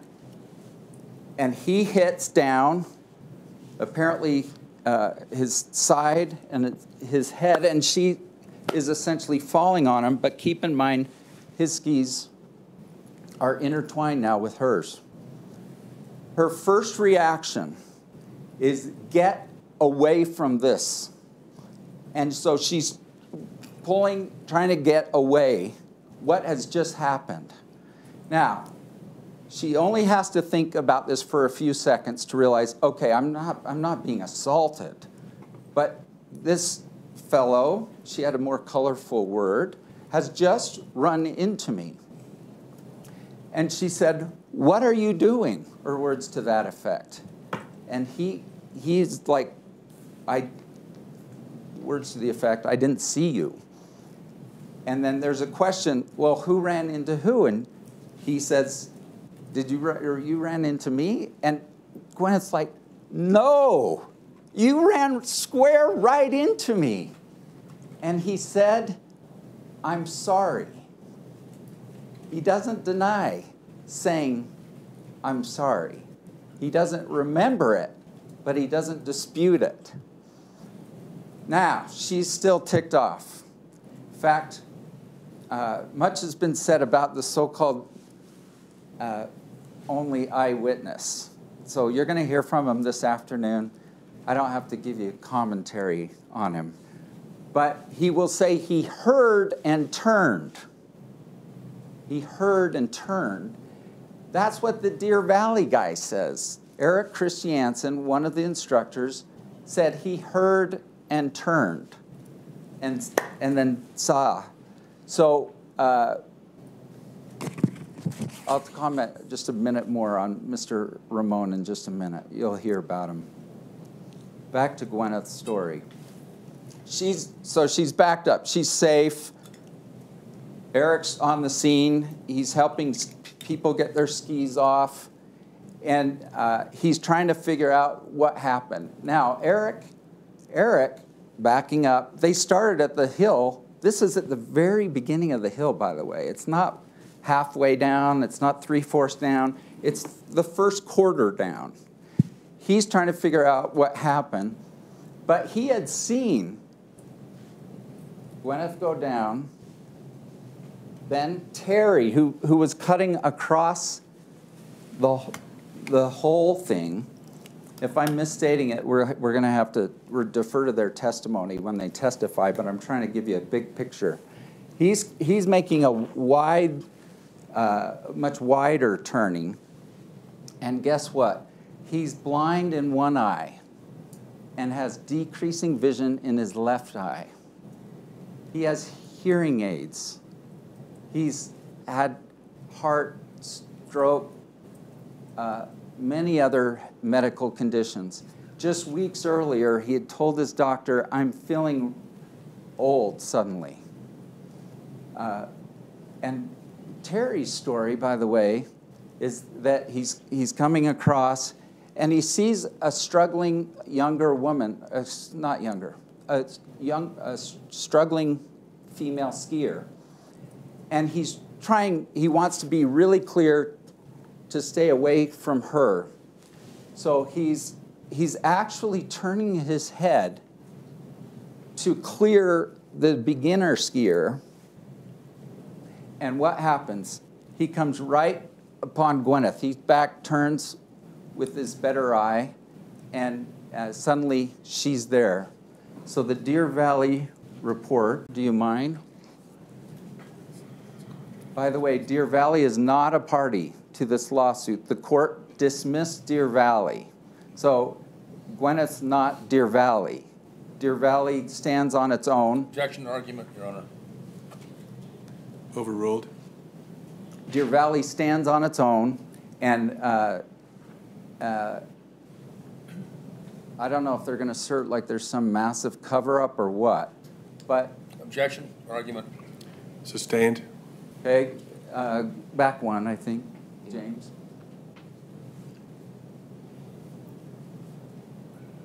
By the way, I think the goal is to give everyone a little better access with these little screens, but it hasn't worked out today. So Eric Christiansen, remember, he hears and he turns, and he goes directly over there. He's there within seconds. And he's seen what happened.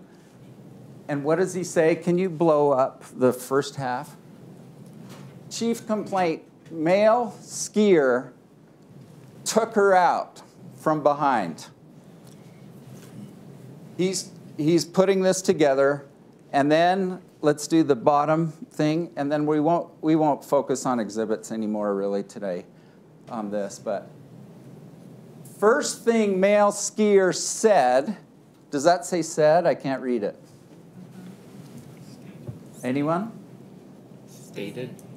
Stated was that she appeared right in front of him, thus admitting that he was the uphill skier. She never saw him because he came in from behind. That was the evaluation from the Deer Valley skier. from the Deer Valley instructor. Interestingly, Eric Christiansen, the ski instructor, is trying to figure out, all right, what's the first question, by the way? Everyone okay? Everyone okay? Now, they were both, any collision, you take a body blow, it takes a little while to gather your senses, recognize, okay, I'm safe, okay. But his answer was he was okay. And he was on his feet. This took minutes. Gwyneth was not happy still. Moses, who you're going to meet, he's now 16, but he was a 9-year-old at the time, was with his instructor. His instructor started to come over. Moses came over, and he saw his mom, and he was worried. He hadn't seen his mom. First of all, she's on the ground, and she's yelling at this guy. She might have said something like, "What the F word?" And I think she might have said the F word. We're going to figure that out. And she's mad. And he said, "I haven't seen my mom like that." And he was sort of personally a little upset. All right. And then, okay, everyone's okay? Everyone's okay. And Eric Christiansen, the ski instructor, said, a ski patrol person, who's different than the instructor, a ski patrol person came by and said, "Everyone okay?" And he said, Mr. Sanderson and Craig Ramon, who you're going to meet this afternoon, talked to each other and said, "We're okay." And they said, "We're okay," and the ski patrol left. All right, now everyone's okay. And then I think Eric Christiansen, okay, Gwyneth, you can go join your family. By the way, your family's waiting for her at the bottom. Brad, interestingly, had heard it and looked up and saw his wife on the ground and had come back up, and she had skied down to be with him, not to leave. By the way, you'll never hear the words hit and run in this whole trial. This was not a hit and run. The plaintiffs even had a ski expert evaluate it, and he said it's not a hit and run. So take that out of your mind. All right, so, all right, now what's going on? Okay, everyone's good to go. Everyone went. Terry, right before he left, apparently, Eric Christiansen said, "Your buddy just took out Gwyneth Paltrow." They didn't even, no one knew who she was. By the way, she had a helmet and goggles and everything. Guess who who denied that? Craig Ramon. Their so-called first skier has a whole different crazy story. That Objection, argument, Your Honor. that is argument. Overruled? Oh, then I reassert my crazy comment. All right, so I'll continue the story. Everyone's good to go, good to go. Okay, then they now hear she's Gwyneth Paltrow. And they're like, okay, well, let's ski down. So they ski down a ways further.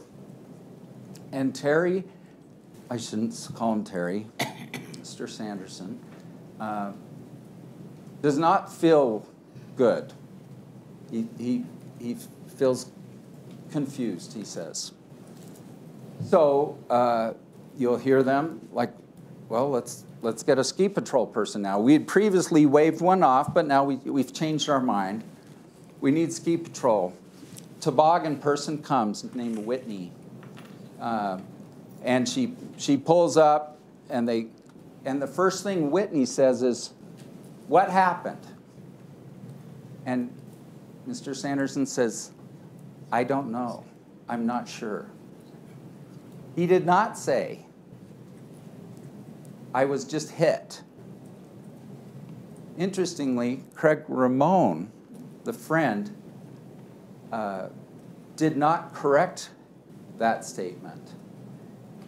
So Craig Ramon, by the way, never once told Eric Christiansen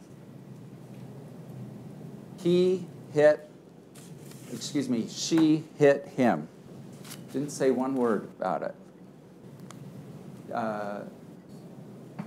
Didn't say we need help. Part of this crazy story is he says Mr. Sanderson was out cold for 2 minutes, unconscious.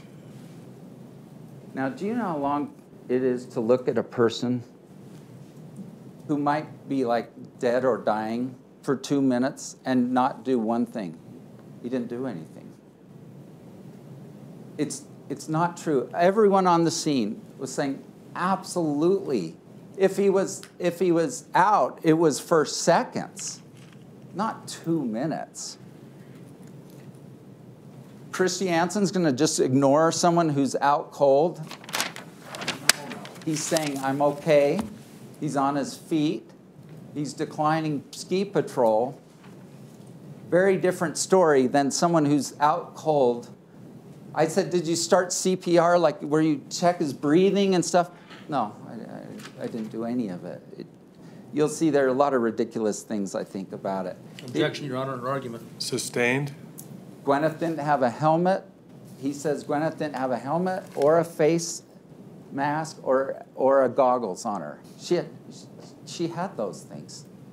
She doesn't go around skiing. She's safe conscious, and she's probably a little celebrity conscious about, like, I don't do that. So anyway, we'll address that this afternoon more, but let me continue the story. So he's on the toboggan. Now, Whitney, this toboggan person's pretty smart. She goes, hey, I want you to remember, I'm going to tell you a few things, and I want you to remember them.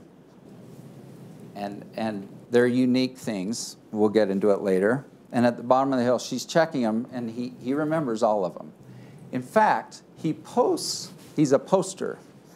So he posts a very happy, smiling picture of the toboggan person and a very articulate comment repeating, like she went to Michigan, she won this ski thing, very detailed, and he posts it. Okay, well, that's nice, but it's not something you do if you've just suffered a major traumatic brain injury. All right, so articulate, everything. At the bottom, he's talking, he's conversing. This isn't like garbled, crazy talk where you think head injury is important. So, by the way, he takes a picture, so he likes to take pictures and post things on Facebook and everything, of Ramon and one of the women he was skiing with, and they're all smiles. Like you'd post, you wouldn't know, like this is taken by someone who just suffered a major head collision or something. And boom, it's posted. Okay, great. This is good because we're getting real life things from him and his own fingers in his own head. Then he goes to an Instacare person. Now, the Instacare person says, no signs of confusion. Okay, that's a big issue, right? If we're worrying about. By the way, there's a nurse on your panel, but I take it from our experts that you'll hear that if you hit your head and you say, I have confusion, essentially you are diagnosed. I mean, you have a concussion. I mean, so maybe it's more than that. I might be simplifying it, and forgive me if I am, because nothing I'm saying is evidence, but I'm trying to give you the story. So the guy there is like, okay, I can't rule out problems, so you should get a CT. A CT is imaging of the brain, and he ends up going to the VA hospital the next day. The CT, it's interesting. So he had a stroke-like event and lost his right eye, like 6 years earlier. So we have imaging of his brain 6 years earlier, and guess what? There are defects in that new CT, but guess what? They were there before. They were there before. And guess what their experts didn't do?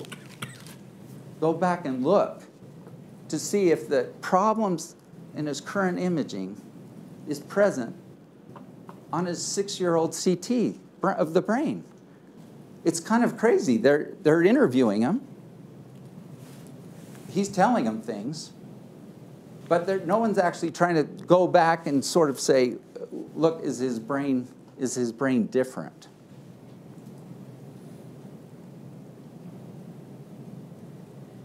Okay. You were going to hear from some daughters. By the way, there was reference to 2 daughters. He has 3 daughters. He's on the outs with that daughter. She paints a not that great story about him before the ski accident. Why do we dig into this? No one wants to dig into this. But if a 75-year-old man says, I don't think as well as I used to, my brain doesn't work as well as I used to, I forget things, we have to, which is why we're all here, we have to go back and look at these things. If he says my relationships were harmed by Gwyneth, we have to go back, it's kind of a deep dive, and say, what were your relationships like before this? And it's not pleasant. I mean, like, half of the trial is going to be on this kind of stuff, because if someone says, I have a severe $3 million brain injury caused by you, we have no, I have a lawyer obligation to represent my client and say, what's true? And I'm telling you, he does have confusion. He does have strained relationships. He does forget some things. But guess what? It's a normal aging and his pre-existing problems coming forward and progressing. Back to the story. So Instacare, they say, go get a CT tomorrow. And then he posts, and let's put that up. So he's a poster, okay, big on Facebook. So there are lots of pictures of him, which helps us. It helps us understand him. What does he post to his daughters? I'm famous. He doesn't post, I'm hurt. He doesn't post googly gawk. Is that the right word? Confusing stuff. Could you highlight the bottom half?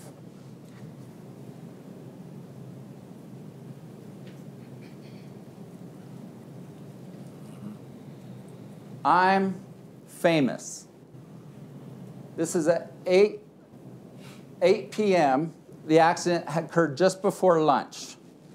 So 8 hours later, he's home.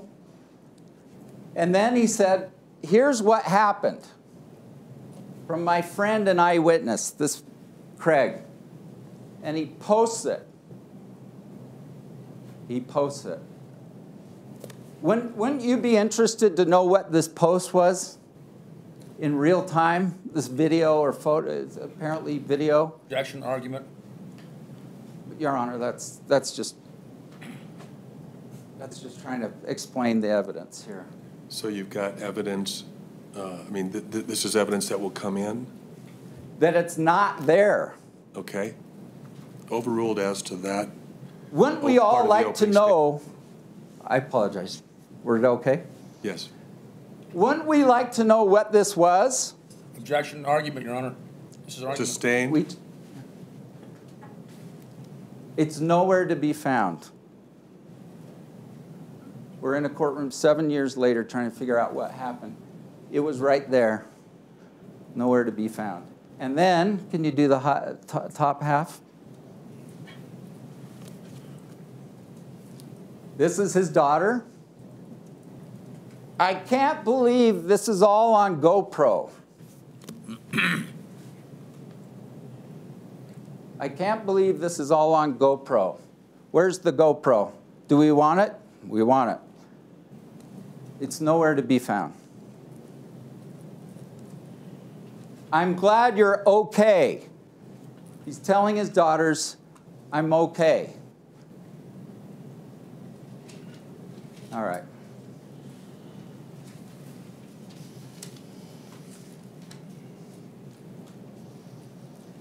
We're trying to put together a lot of facts. You're going to hear, I don't know, like 20 people are going to come in, half of them medical people, and try to figure this out.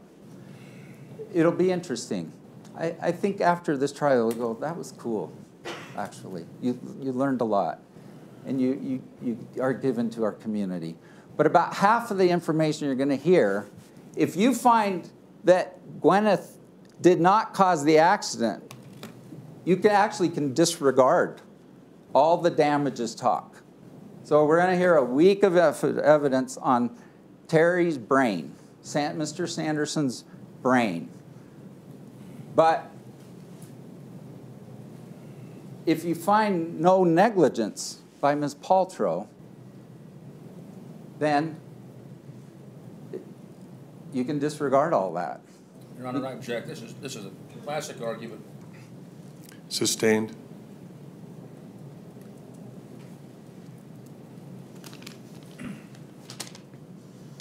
$1 bill. Gwyneth was hurt by Mr. Sanderson's negligence. When he came up behind her, paralleled her, and went. She says she has a prior knee problem. She was worried about it. She separated from him with help. Then boyfriend came up, and she is upset.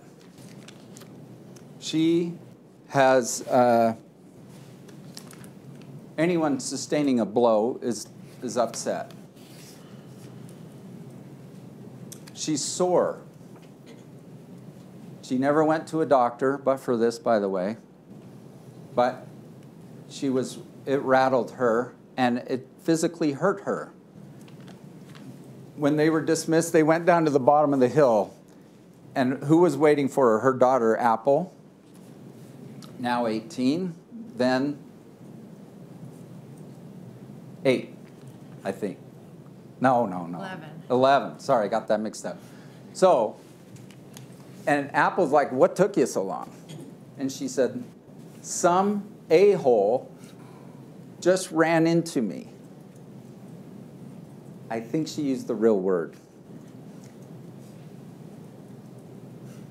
All right, why is this important?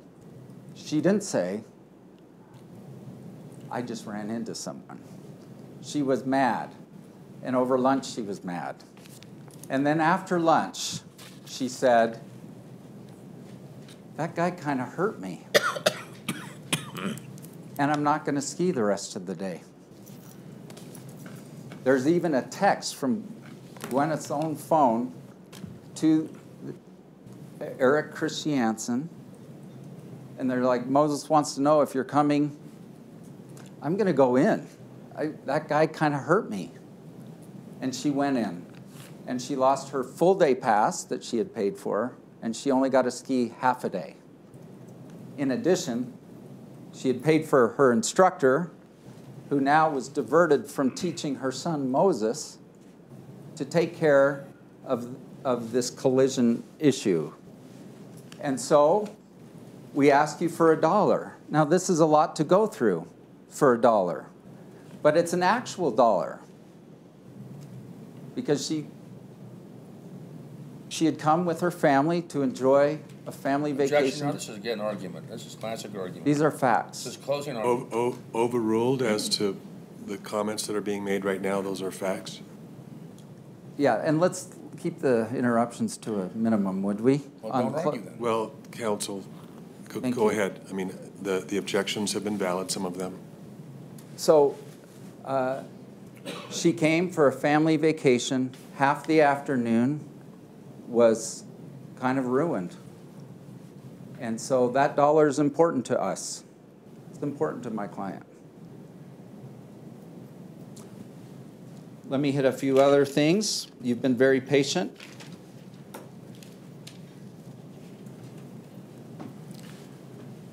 I think I said, it's hard to unpack someone, a 75-year-old, who says, I don't think as well as I used to. Heaven help me if my daughters were called to the stand and they say, hey, let's talk about all your dad's mental quirks and problems and his physical health and his deterioration as he ages. I wouldn't want to be present for that. It would be hard. And yet, we're here because Mr. Sanderson is making that allegation, and so we have to do it. So I don't want to look like I'm beating up on a kindly old man, but keep in mind we have to do this because they have said Gwyneth owes me $3 million. I mean, we have to address that. So I kind of apologize in advance. Mr. Sanderson threw a press conference, and he said, Gwyneth... Objection, Your Honor, this is irrelevant. This is factual. It's also argument. This is factual. Sustained. There hasn't been... Would you please approach?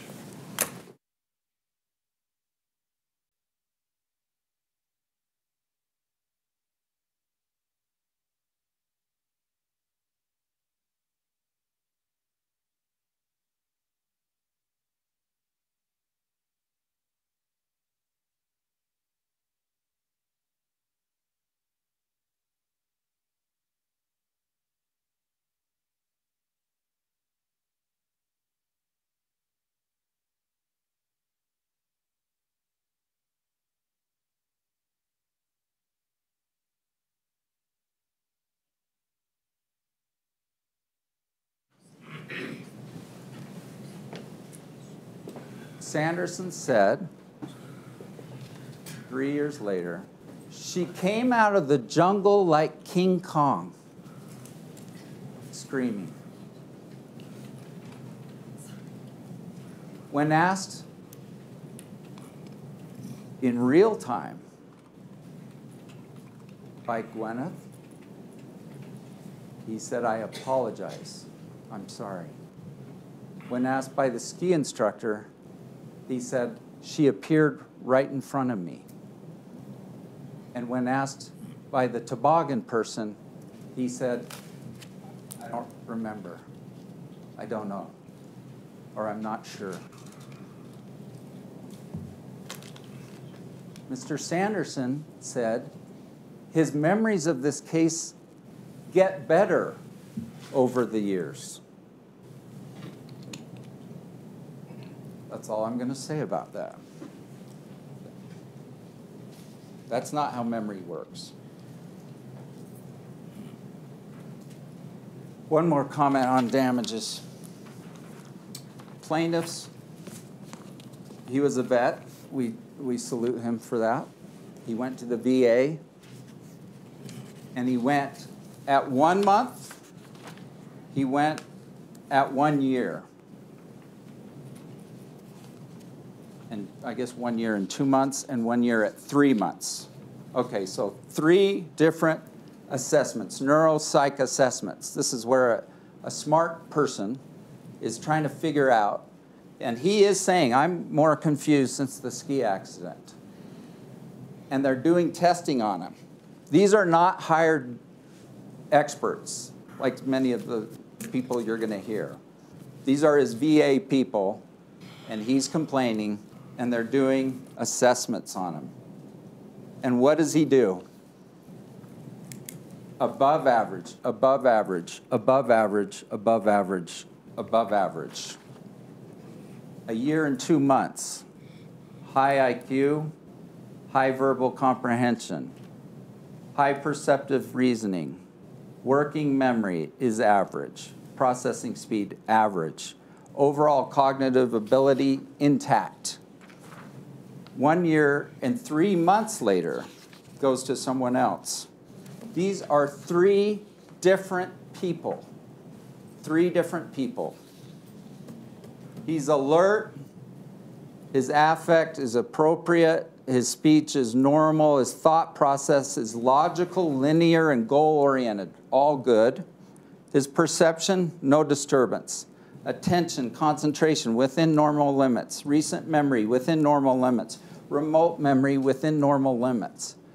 all normal or above normal?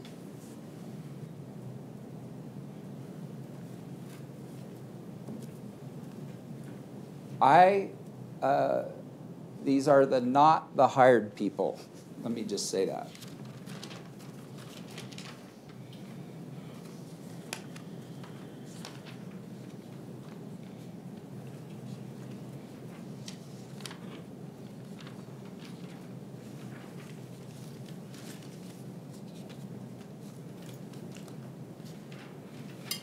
Back to Lady Justice, please. I am finishing up. Plaintiff said, if these are my notes in his opening, she was dangerous and reckless. She's skiing with her 9-year-old son, who's a beginner, just so you know. Dangerous and reckless. You decide. We need your help. The community... Objection, Your Honor. This is argument again. Sustained? Thank you. Watch me ski. There was a comment, somehow she was distracted. Gwyneth doesn't remember that. The kids don't remember that. But if I guess someone says, hey, look at me, but these aren't like 3-year-olds at a swimming pool. And she is focused. She is not distracted. She got taken out from behind. I mean, that's what happened. And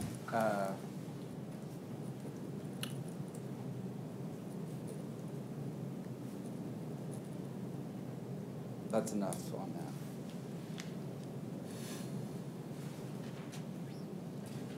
His posts.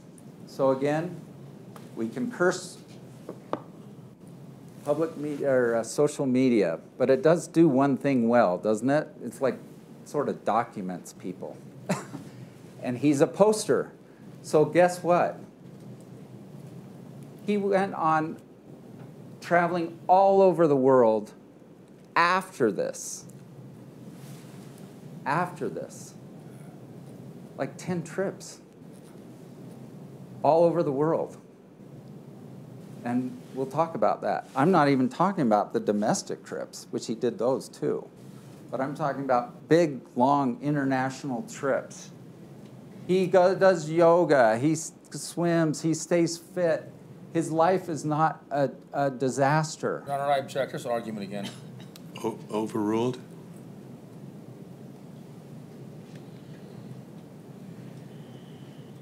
Our experts, you will hear from them, and I won't go through name by name.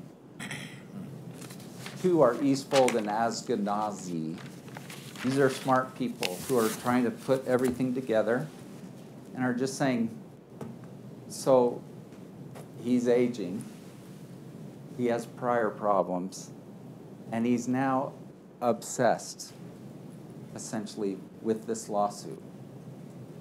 I mean, I think the best thing, after this is over, this will be a good thing, win or lose, I think. Objection, Your Honor. That's an argument.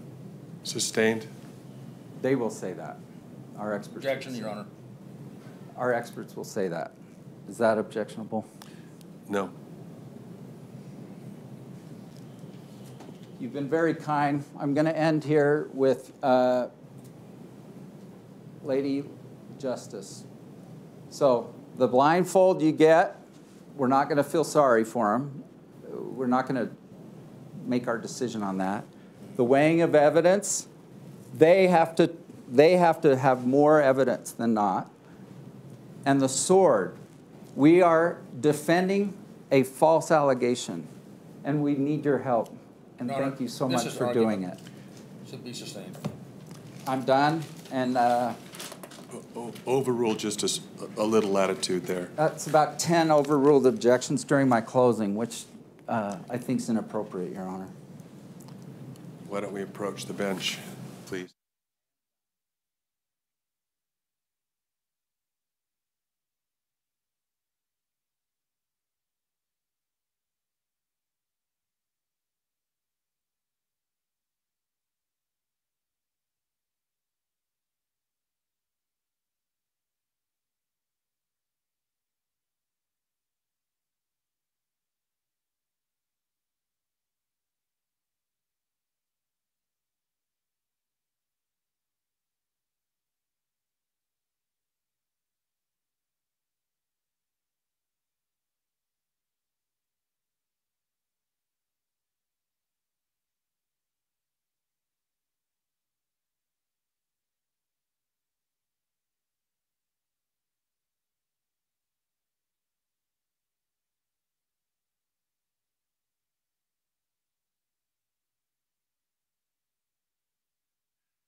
Okay, we're going to take our noon recess at this time. I've been informed that lunch will be available for the jurors.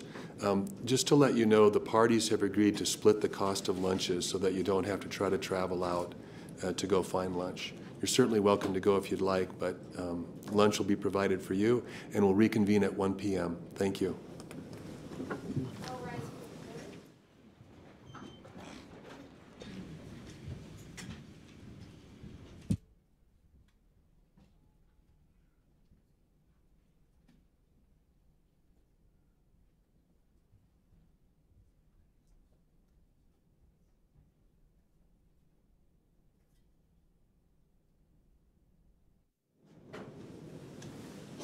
Anything for the court?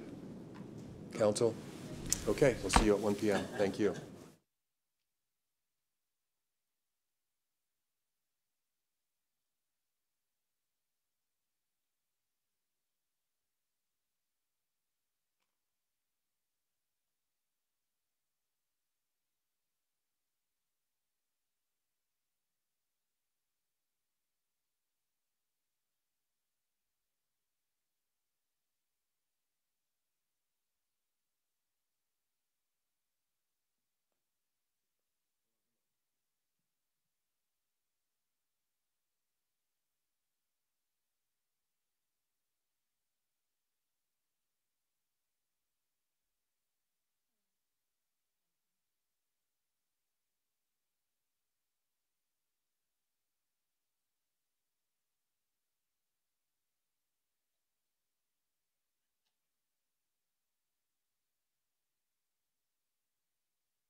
We ready for the jury counsel? So we're just doing one quick Okay. thing. Jody, could I have this?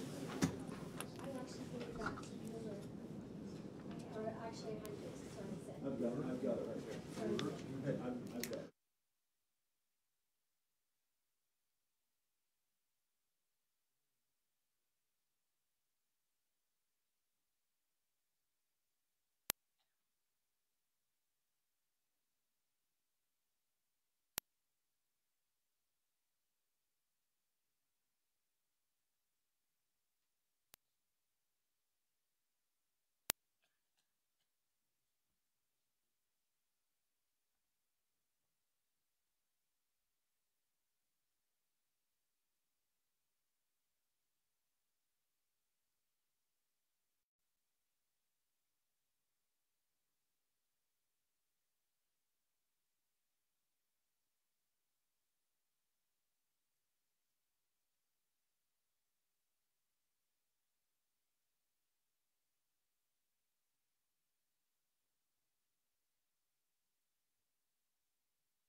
Okay, we're ready.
Okay, good afternoon, everyone.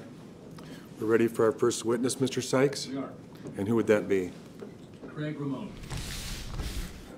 Mr. Ramon, if you could come forward, please. And walk right over here, sir, and be sworn in as a witness. Right here. Do you swear that the testimony you are about to give in the case now before the court will be the truth, the whole truth, and nothing but the truth, so help you God? I do. Thank you. And then right around over here, sir.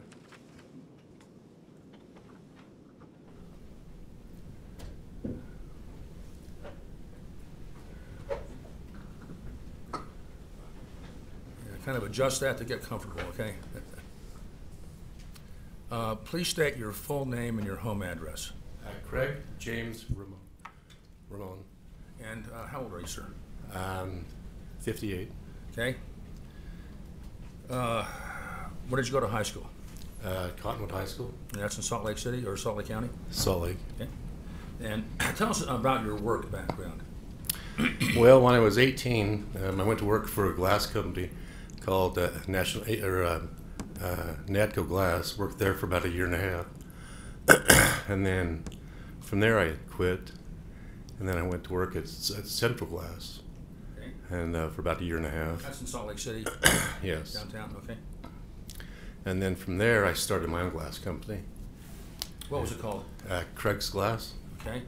And I started that about 21 years old, and then I bought some commercial property when I was about 24, and I built a commercial building, and then when I moved into the commercial building, I ended up changing the name to A1 National Glass. About what year was that roughly? That I built the building. Yeah, well, I moved in as A1. Would have been Approximately, 87. okay? And were you the owner, sole owner? Yes. Okay.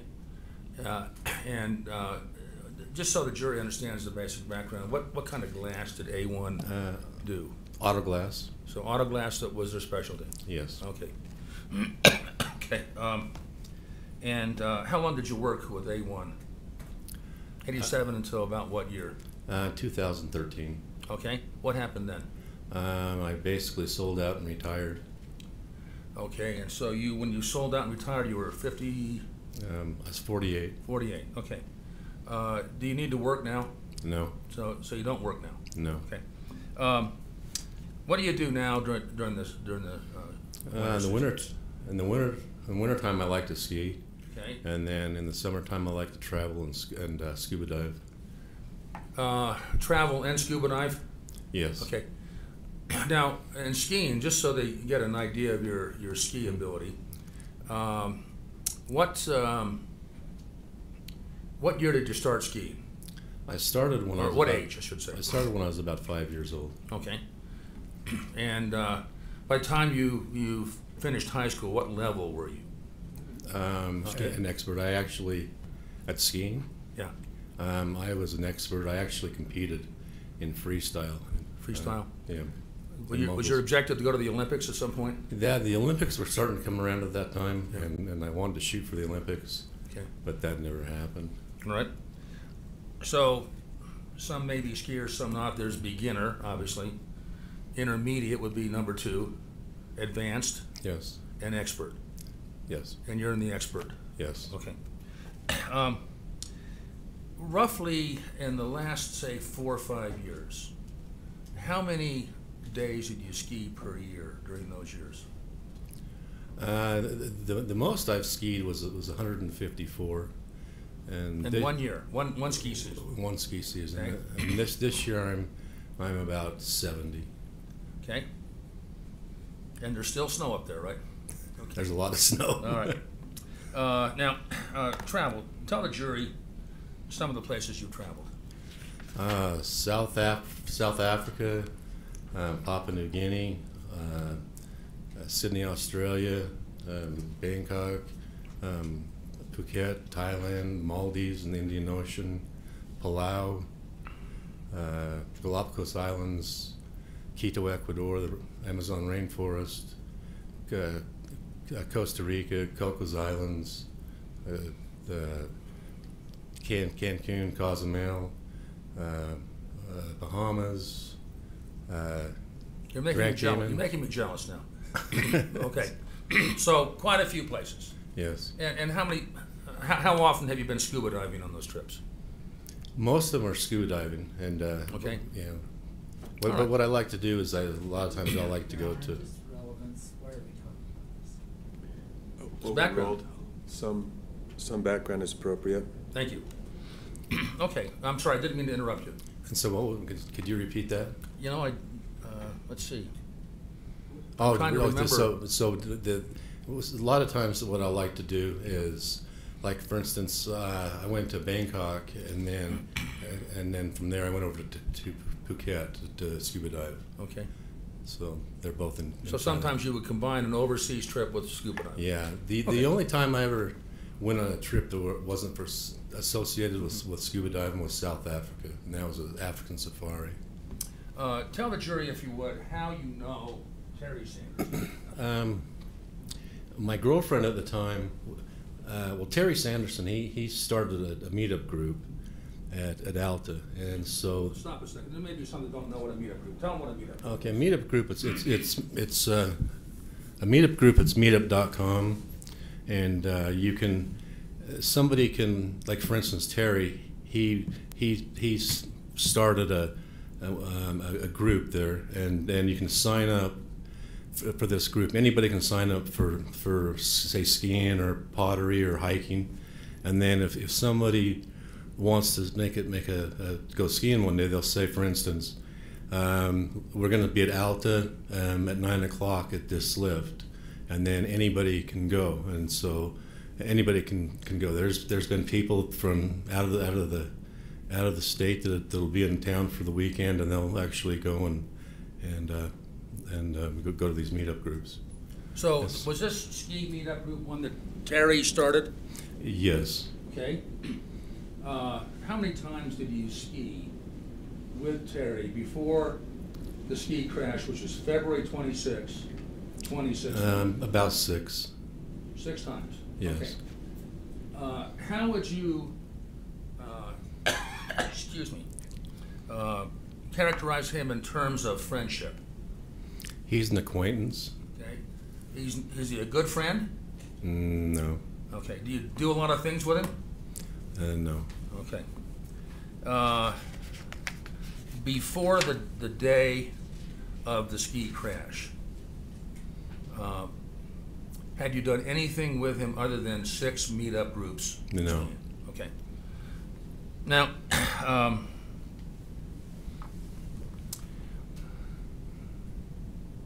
I assume that you saw him skiing on each of those prior times, right? Yes. Tell the jury what kind of skier Terry Sanderson was, please. He was an advanced to expert, I'd say. He's Advanced? advanced to expert. He'd skied one run with me. That it was an expert run. We were with in a meetup group, and there was one guy that was really a good skier. We broke away from the group because they were going to go to lunch, and we went up by the Supreme lift at Alta, and this guy wanted to go down this really steep run, and it was a really narrow, and there's trees on both sides, and it's really narrow and steep and long, and this guy wanted to go down, so he went down, and then I was right behind him, and I went down, and then Terry was right behind me, and then we skied down to the bottom, and he cut the guy that went down first, he stopped, and then I was right behind him, and Terry was right behind me. I didn't see him skiing, but he was on my tail. All right. And so, there may be some non-skiers here, like I said. Typically, how do beginners ski? They ski, they snow plow, and then they'll go back and forth across the ski run. Kind of the whole run sometimes, right? Yeah. Okay. Yes. Did Terry do any of that when you watched him? No. Okay. Have you ever seen Terry, aside from the day of the crash, collide with anyone? No. Have you ever seen him bump into anything like at lunch or something like that? No. Did you ever hear him complain he can't see? No.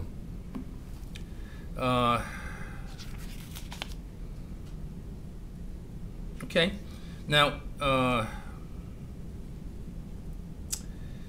did you ever ski with Terry after the ski collision of February 26th? Yes, I skied with him 2 times the next ski season up at Alta. So that would be the 16-17 ski season then, right? Yes. December to April, let's say. Yeah. All right, okay. Tell the jury how he skied then. He was having a hard time. He just he was snow plowing, and he went he went up was kind of skiing with a girl named Robin, and she was a pretty good skier, and he was snow plowing, having a hard time getting down the hill, and he kept asking me and Robin, you know, what am I doing wrong? What am I doing wrong? And he just, you know, he says, am I planting my poles right? And you know, and he just didn't have it, and he didn't have it at all. He wasn't the same skier as he was the previous year. Okay. Do you know what the rules of the road are for skiing? Yeah, the first thing is ski under control. So, Your Honor, he's not designated as a ski expert. I'm talking about just as a skier.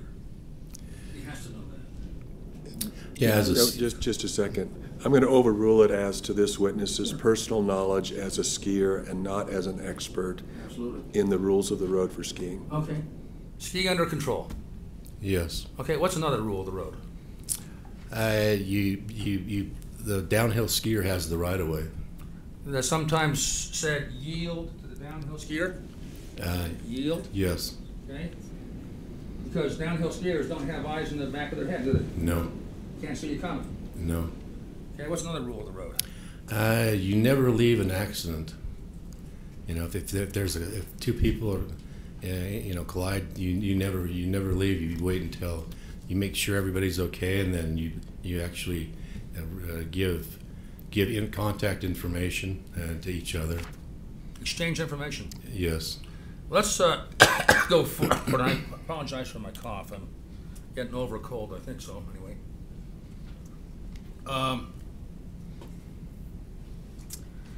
Let's dive into the bandana run on February 26, 2016. Okay? Do you have a good memory of that day? Yes. Okay. And in your meetup group that day, how many were there roughly? 6. Okay. And who was your ski companion that day? Pardon me? Who was your ski companion that day? Joanne. Okay. And did you, when you rode up the lifts, did you ride together or separately? We usually rode together, but sometimes separately, because there was the lifts. They carry 4 people, and we had 6 people. Okay. Describe for the jury the kind of day it was, please. It was a sunny day. Okay. It was, It was a Friday, wasn't it? yes. Okay. And how was the traffic that day, ski traffic? There was quite a few people. It was a busy day. Okay. Did you go in the same chair, or can you remember if you went in the same chair with Terry before the bandana run? I don't remember if I went in the same chair. Okay, that day, was there anything, excuse me, that Terry showed you or demonstrated that showed that he was impaired in any way that day? No. Okay. Was he bumping into anything? No. Was he falling over? No. Any other ski problems that day? No. Now, to the point where there was a collision, okay, how far down from the top of the lift were you, roughly? Well, the collision happened probably, I'm guessing, maybe 200-300 yards down from the top of the lift. Okay. And how far away were you when you noticed there was a collision from Terry? Probably about 35-40 feet. Okay, now, just to show, if I may, Your Honor, not everybody's a good judge of distance. Okay. I'm going to hand you a construction, what do you call this, Pete? Tape measure, there you go. I'm going to let you hold this, and I want you to tell the jury when I get out here how far away this door is back here.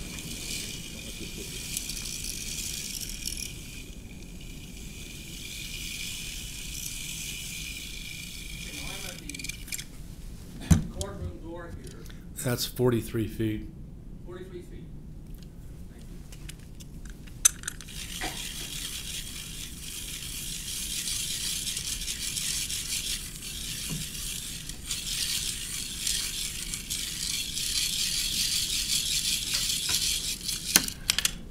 May the record reflect that I was at the inner door, not the outer door. Okay. So noted. And we're measuring from the witness chair. Now, Mr. Ramon, see where I was standing with that door back there? Yes. And you had the end that showed the measurement, right? Yes. 43 feet? Yes. Okay. Tell the jury if that's about the distance it was away from the point of impact. Yes, that's about right.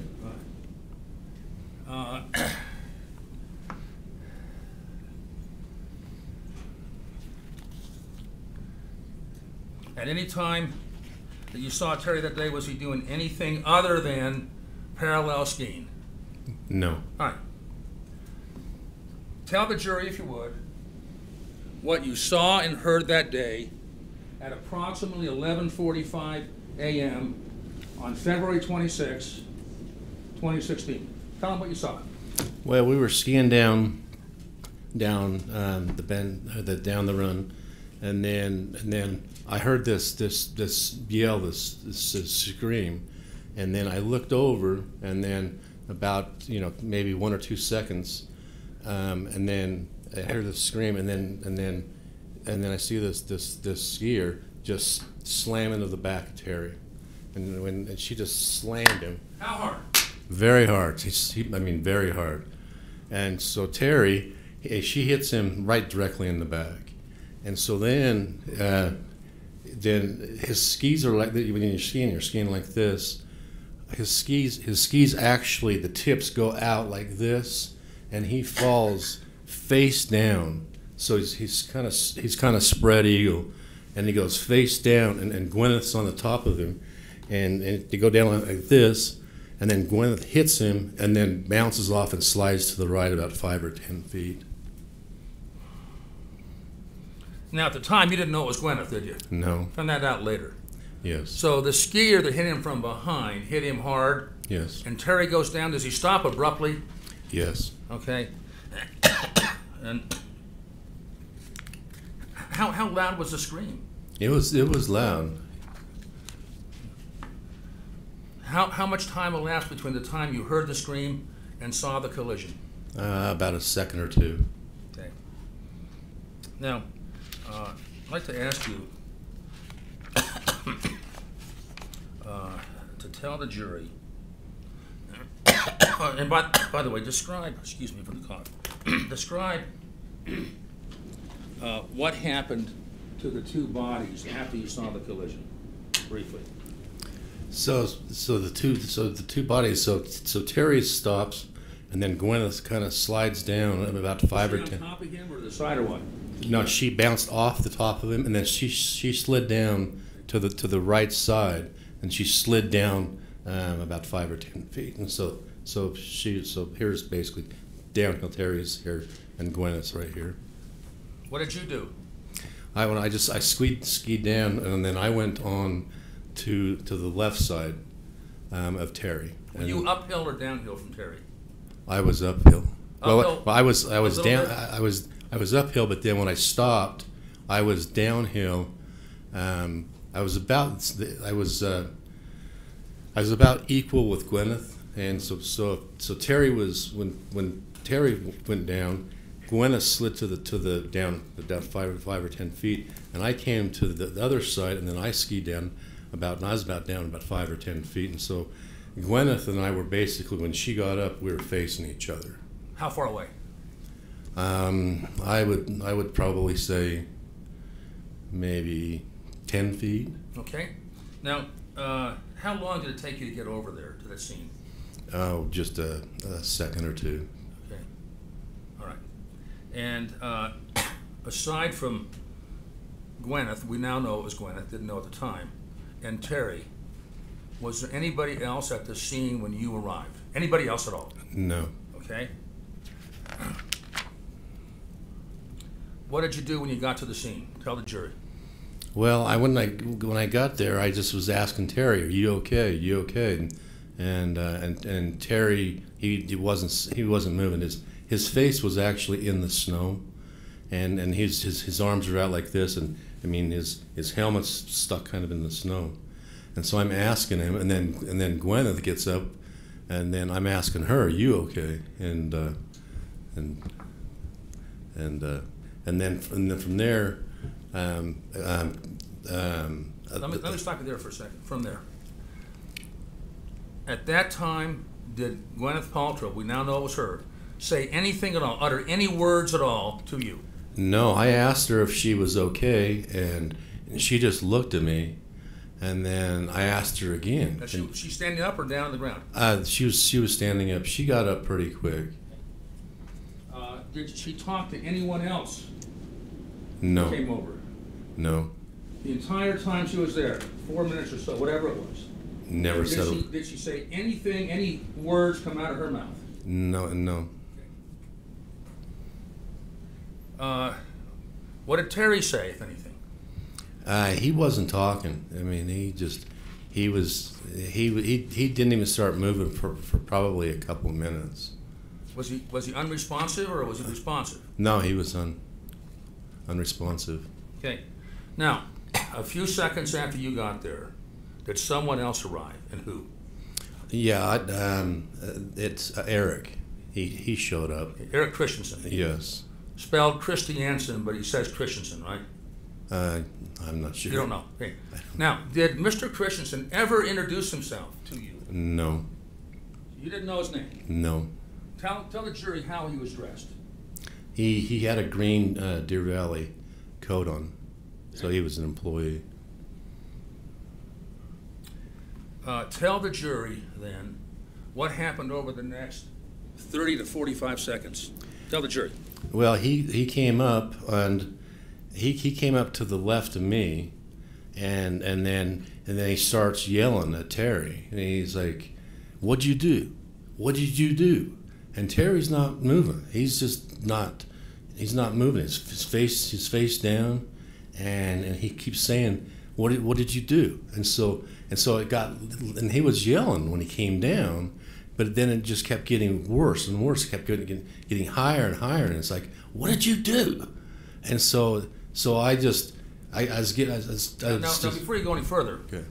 Describe for the jury the level of hostility that you observed from a green-jacketed Eric Christensen toward Terry on the ground. He was very hostile.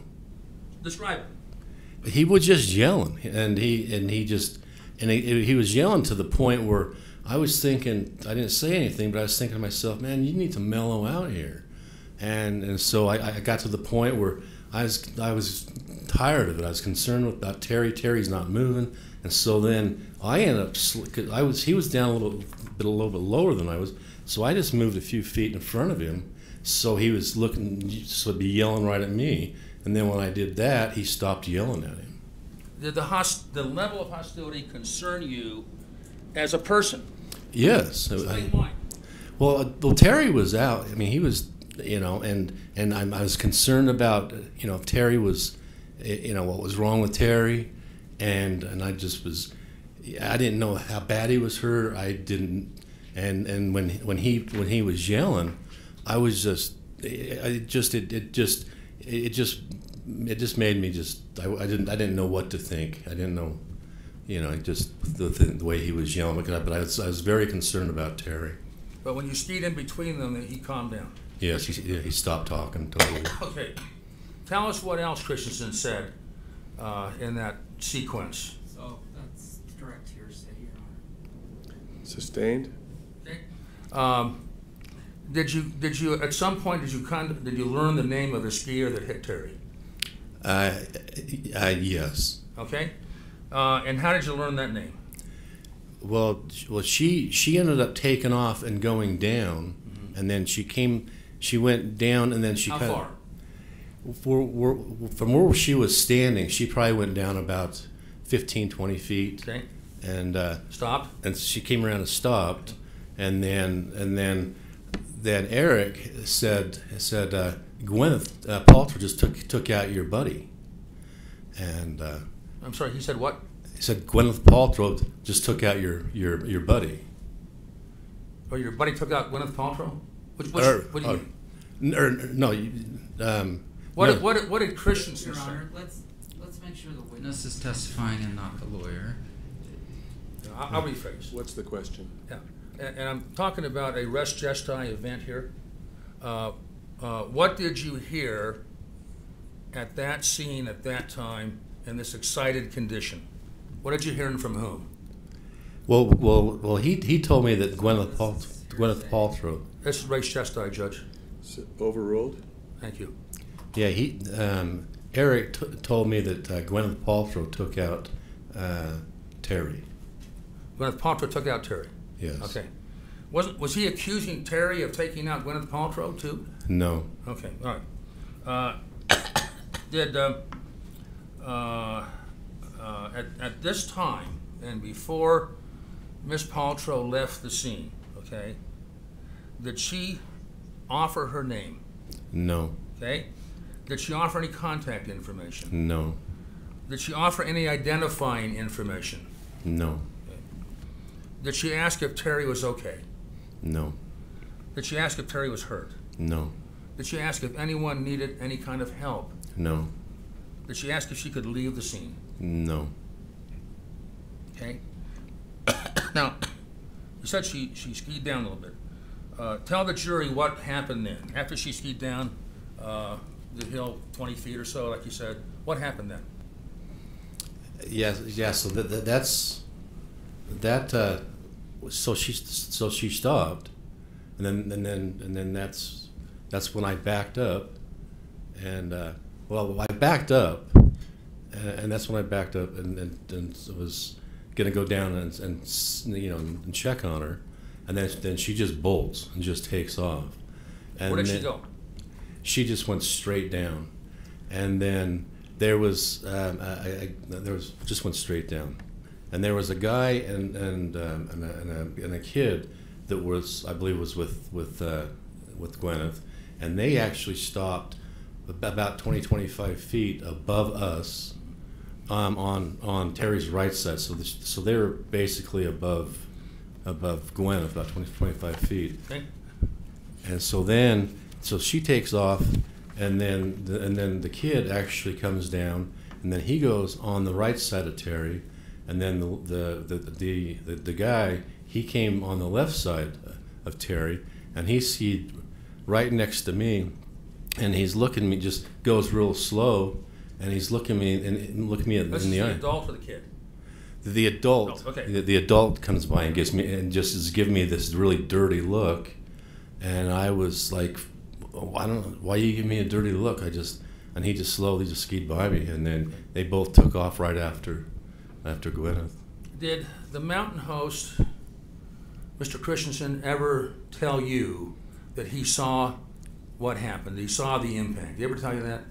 No, I asked him, but no, he did not. Let me show you Exhibit 3.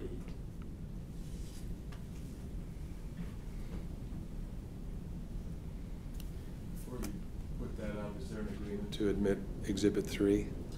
Let's get it out. These are all. I mean, you can hand it to the witness, but not show it to the jury until it gets admitted. Okay. Well, let me pull it out. This is the one showed to the jury during opening statement by Mr. Owens. If that was the one, it's the one you showed during opening statement, Mr. Owens? The report? Sure, of course. Okay, is that Defense Exhibit 3, Mr. Sykes? I believe so. Okay, Defense Exhibit 3 is received. Well, it's Plaintiff's Exhibit 3. Plaintiff's Exhibit 3 is He received. might have had a different number, but it's the same exhibit.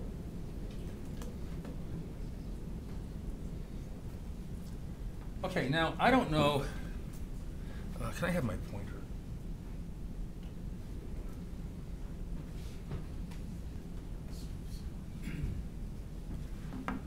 I use my pen as a pointer. I don't know if you can read this. It's a little hard to read. You want to step down here and take a look at it? Do you mind if I bend this forward? Stand up with there.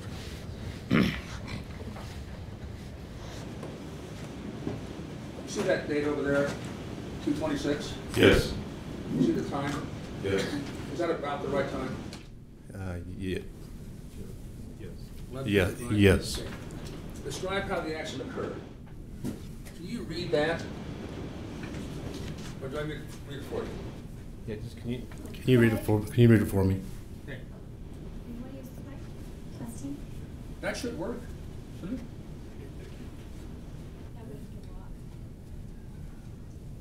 Okay. I don't know if you can.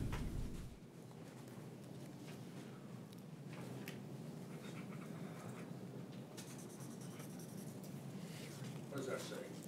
Can you I didn't hear see Mr. it. Sykes? Can you hear him? Check down here.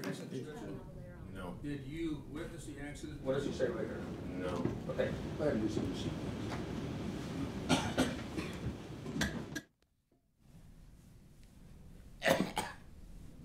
Did he tell you orally that he didn't see it too? Yes. Okay. Now, look at this. I'll ask you, I'm going to read this to you because it's kind of hard to read. Under additional comments, first thing, male Ski stated was that she appeared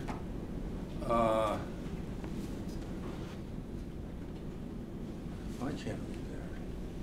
She appeared. Can anybody read that? The word here?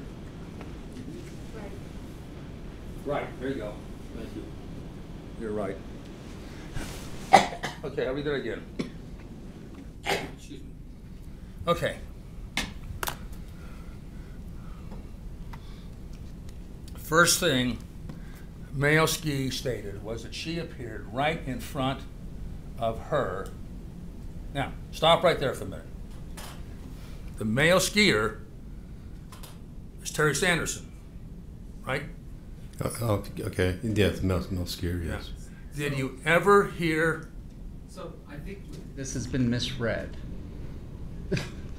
If we're going to read it, let's read it correctly. Well, I think you can bring that out in cross-examination. Go ahead, Mr. Sykes. I'll read it again. First thing male skier stated was that she appeared right in front of him. Okay? Now, I think I'm reading that correctly. Question for you, Mr. Ramon. Did the male skier, i.e. Terry Sanderson, ever say anything like is reported here? No. Okay? And then he says, thus admitting that he was the uphill skier. See that? Did Terry Sanderson ever say he was the uphill skier? No, he did not. He never said that. Who was the uphill skier from what you saw? Gwyneth was. Okay. She never saw him because he came in from behind. Is that an accurate statement? No. I think that goes to the credibility of the statement. I think it's okay as a preface in his question. No.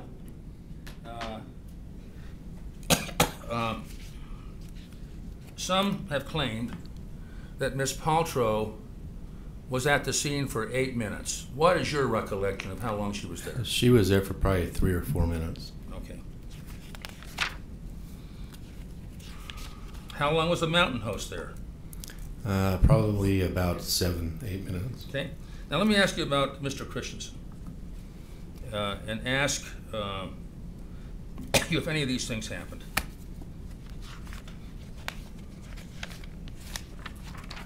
Did Mr. Christensen ever ask either you or Terry your names? No. Did he offer any contact information for Gwyneth Paltrow? No. Did he ask for your contact information? No.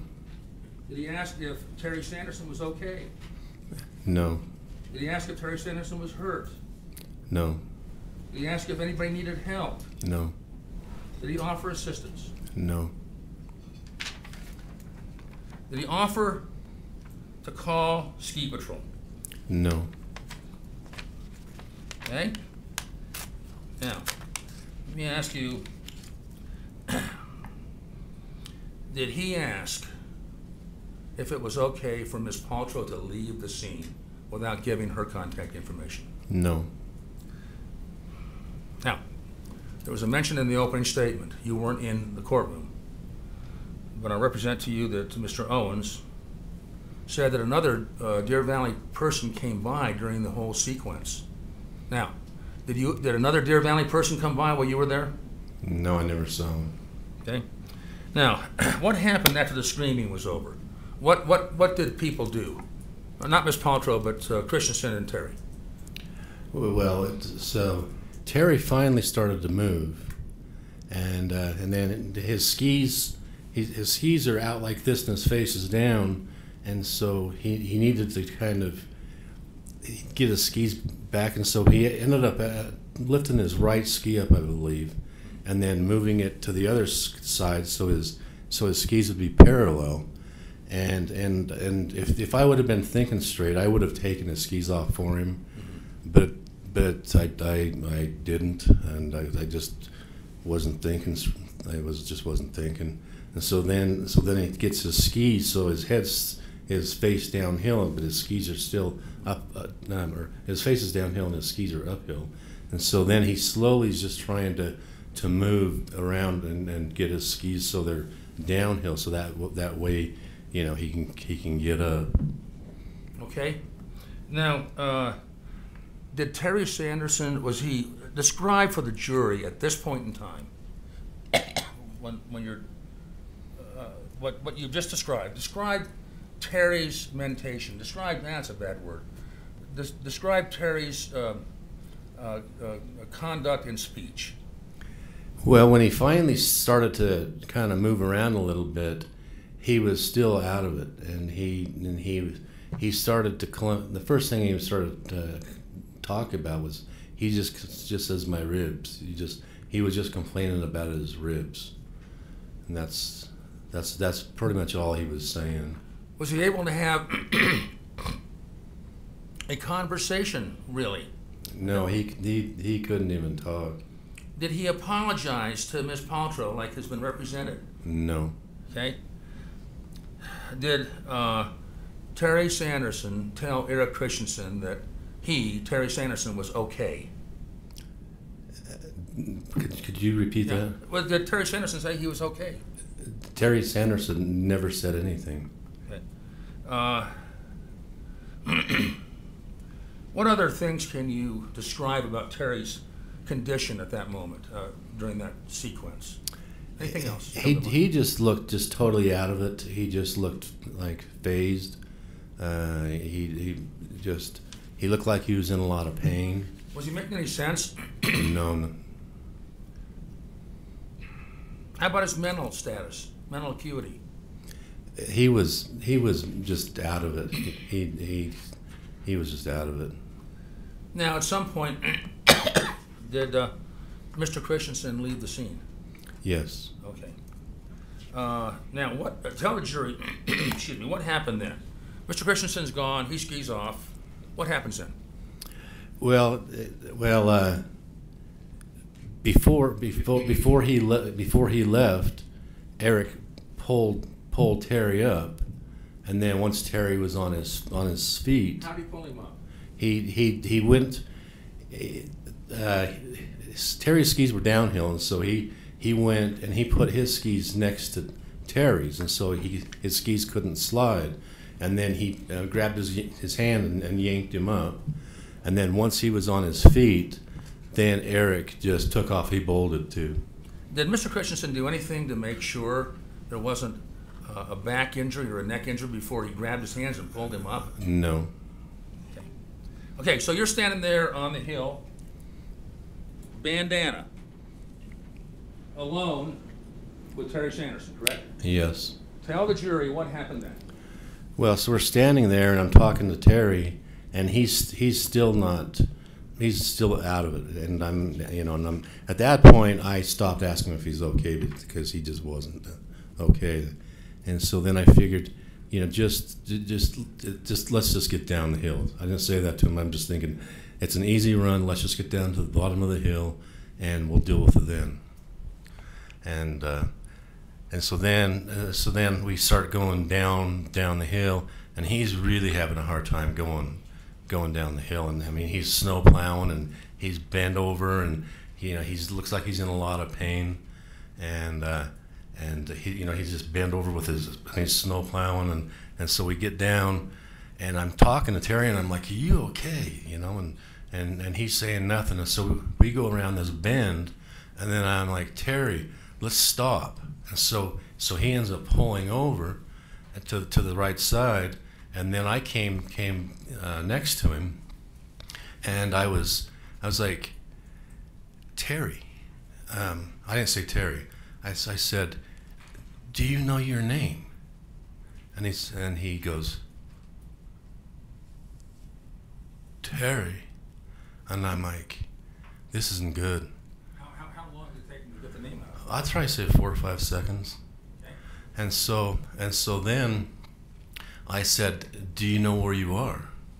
And he just shook his head and just like, "No." And so then at that point, we were on the right side of the run. As a Deer Valley employee, the same color, red or green coat, was on the other side, and so I waved my ski pole, and the guy came over, and I told him, I asked him, "Do you have a cell phone?" And I said because he's got a head injury. You use that word? Yes. Why? He just was out of it, and he just didn't know his name, didn't know where he was at. So he didn't know he was at Deer Valley? No. Okay. Continue. And so then he gets on the phone or radio or whatever he had, and then he calls the ski patrol, and then the ski patrol comes down. The ski patrol came pretty quick. They were there within probably a couple minutes.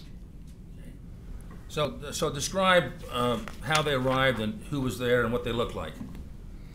It was just one ski patrol came down, and it was a female, and she brought a toboggan down. Toboggan? Yes. Okay. Now, I assume most people know what that is, but just in case, describe it. What is a toboggan? A toboggan, it's like a sled, and it's just a sled that people can get in, and then they have handles where somebody that's hurt can land in it, and then the ski patrol can take them down to the bottom. Okay. Do you know if that person's name was Whitney Smith? Do you know that one way or the other? I heard that later. Later? Okay. Yes. Whitney Smith. Hey, now describe Terry's emotional state at this point when she shows up and talks to him for a few minutes. What did he look like? What did he appear to be like? Well, he looked like he was in a daze, and he looked fearful. And then when the ski patrol came, it really made him. It really frightened him, and I think because he didn't know what was going on, and then all of a sudden the ski patrol comes down with the toboggan, and he's just frightened. Your Honor, there's several speculation comments there where Terry's going to testify himself. He's frightened. Yeah, just a second. As to relevance or first-hand knowledge, it's overruled. Go ahead. No, describe Terry. Do you look like a child, like an adult, or what? What do you look like? Yeah, and so he just looked frightened. So the ski patrol came up, and so three of us. It was me, Terry, and the ski patrol. And the ski patrol's trying to talk to Terry, and I'm trying to talk to the ski patrol, and Terry's looking at me like a small child that's just frightened, and he's looking at me like help me, and I just at that point the ski patrol knew he had a head injury, and so I just figured, you know what, I just got to get away from here. And so at that point, I ended up going up the next to the Deer Valley employee, because the Deer Valley employee was waving people off because we came around this bend. And so I went up, and it was right next to the employee, and so there was two of us that were kind of blocking skiers from coming around. And then so she gets Terry in the toboggan, and then takes Terry down. Okay, now skip ahead. Did you ski behind them, or what did you do? Well, after the ski patrol came, I ended up calling Kurt, and he's the guy who was in charge of this meetup group, and I told him what had happened, and so because they were down already, and so they went and jumped and got on the ski lift and went up, and so they when the ski patrol went down, and then the mountain host, he thanked me, he says, thanks. And then he went down, and I saw Terry's friend come flying by me, and so I knew that Joanne would be right behind, because Joanne's not that fast of a skier, and so I just waited. Joanne Mattis, Mattes. Yes, Joanne Mattis. And so I waited for her, and then she came down, and I explained to her what had happened, and then after that we slowly skied down to the bottom of the hill. Did you end up at the first aid station? Yes. Okay, tell the jury what happened at the first aid station at the Empire Lodge at Deer Valley that day. Yeah, and so we ended up going down there, and everybody was down there, and Terry was talking to a nurse, I believe it was a nurse, and Joanne and I just kind of stood there. And then Kurt, he wanted me to go up the hill and go skiing. I just didn't really want to go, and so then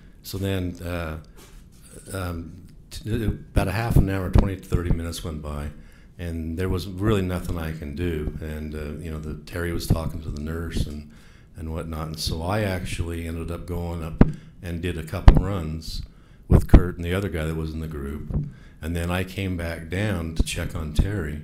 And then Kurt and the other guy ended up going back up and going skiing. Now, before you left, I'm sure you didn't want to get in the way. Tell the jury your observations of Terry's condition before you left. He still wasn't coherent. He was when I left, he was pretty much still just talking to they were just checking Terry out and evaluating him. Yeah. Did you hear the word concussion mentioned? Later on, the nurse told me they thought that I was going to be Sustained. Okay. What was, in your opinion, what was he making any pain complaints, and if so, describe those to the jury? Yes, he was. He was still complaining about his ribs. Okay. Multiple times? Oh, yeah. He was basically from the very beginning. Mm-hmm. Was he fully coherent? No. Okay. What were the plans made to get Terry home? Well, the lady that he was skiing with, she was going to go down to get the vehicle, and to get to the vehicle, it's on the other side of the resort, and it takes a little while to get there because you have to go up a couple lifts, and so she was gone for quite a while, and then the nurse, she thought that I was actually probably going to go and take Terry down, and the nurse actually told me, she says, if he starts throwing up, take him directly to the ER because he's got a concussion. Okay. Now, you then let Terry's friend take him home, right? Well, I believe later that Terry's friend, I believe, well, Terry said that everything was okay, and that he had everything taken care of. Okay. And so then, as far as getting home? Yes, and so That's yes. leading, Your Honor. I don't like comments like that. Sustained? Okay. What was the context of okay?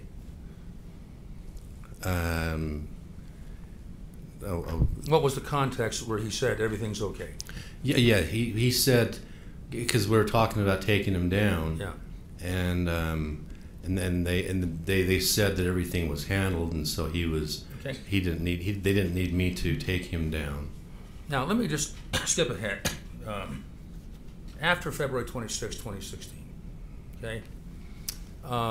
When's the next time you actually saw Terry face to face? That summer, it was probably 6 months later. I'm guessing June, July.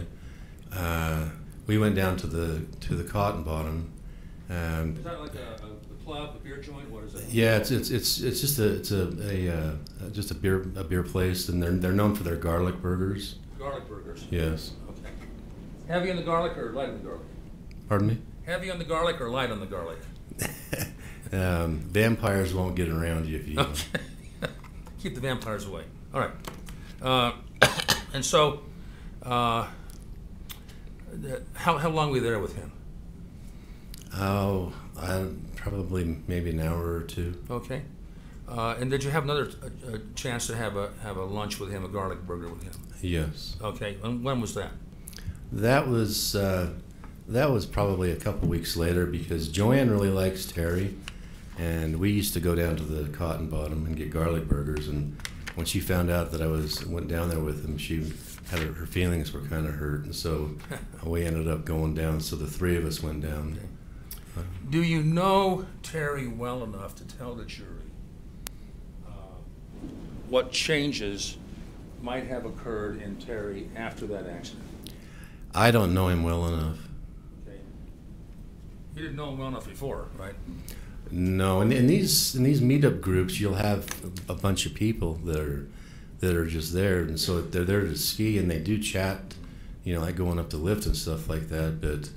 But I've only met Terry once one-on-one. All the other times we're in the ski meetup group. Okay, hold on 1 second.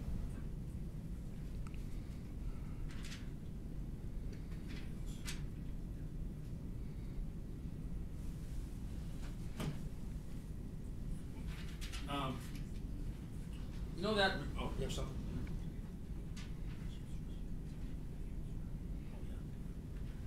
I have 2 questions.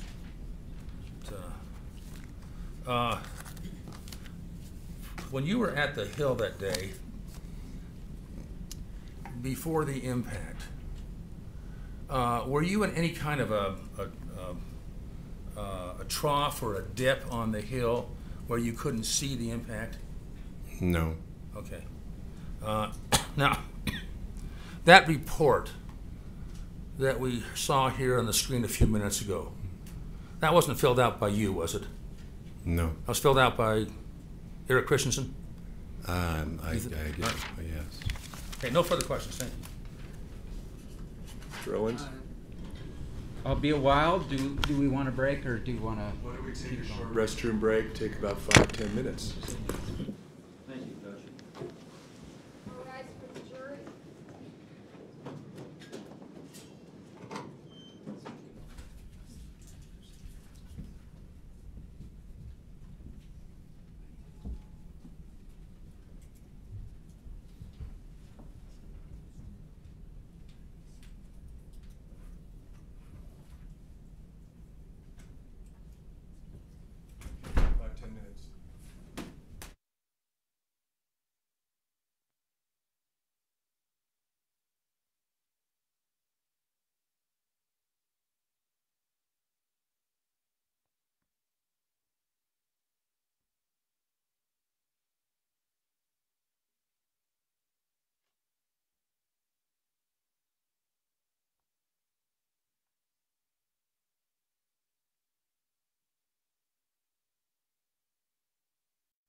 Ready for the jury? Judge, I don't mean to complain, but it's very important here. No. No. We do that. Or just the AC go up. That would be better. Maybe you could have, It's this shoulder season between winter and summer that's the most difficult to manage in this building. the sheriff's open all the doors and just let the cold air in. Thank you. Thank Would you. let them know that we're have permission to do this? Will do. We're ready for the jury.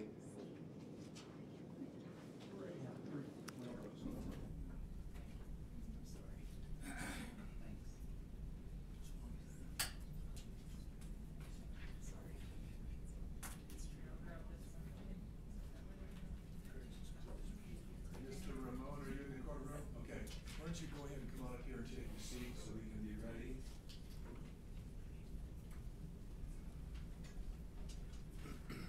Thank you. You're welcome to take your jacket off too if you're warm. I'm good. Okay. Thank you. Is there any, am I allowed to pivot this slightly? No, I think there might. I was told no. You think what? It may pinch cords and then we be back to where we're just working. No, a couple weeks ago, I was told absolutely not. Wires up there. I thought it was, there was something that said Bridget, that told me that.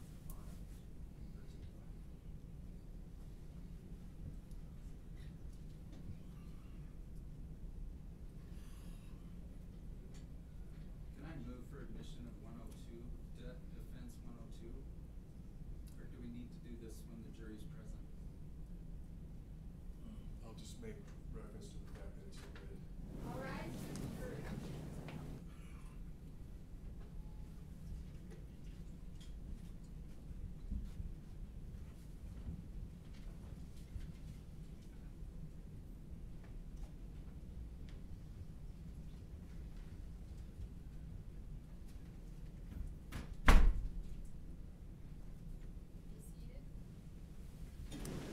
Thank you. All right, Mr. Owens, you may proceed, but before we do that, just for the record, Defense Exhibit 102 is received.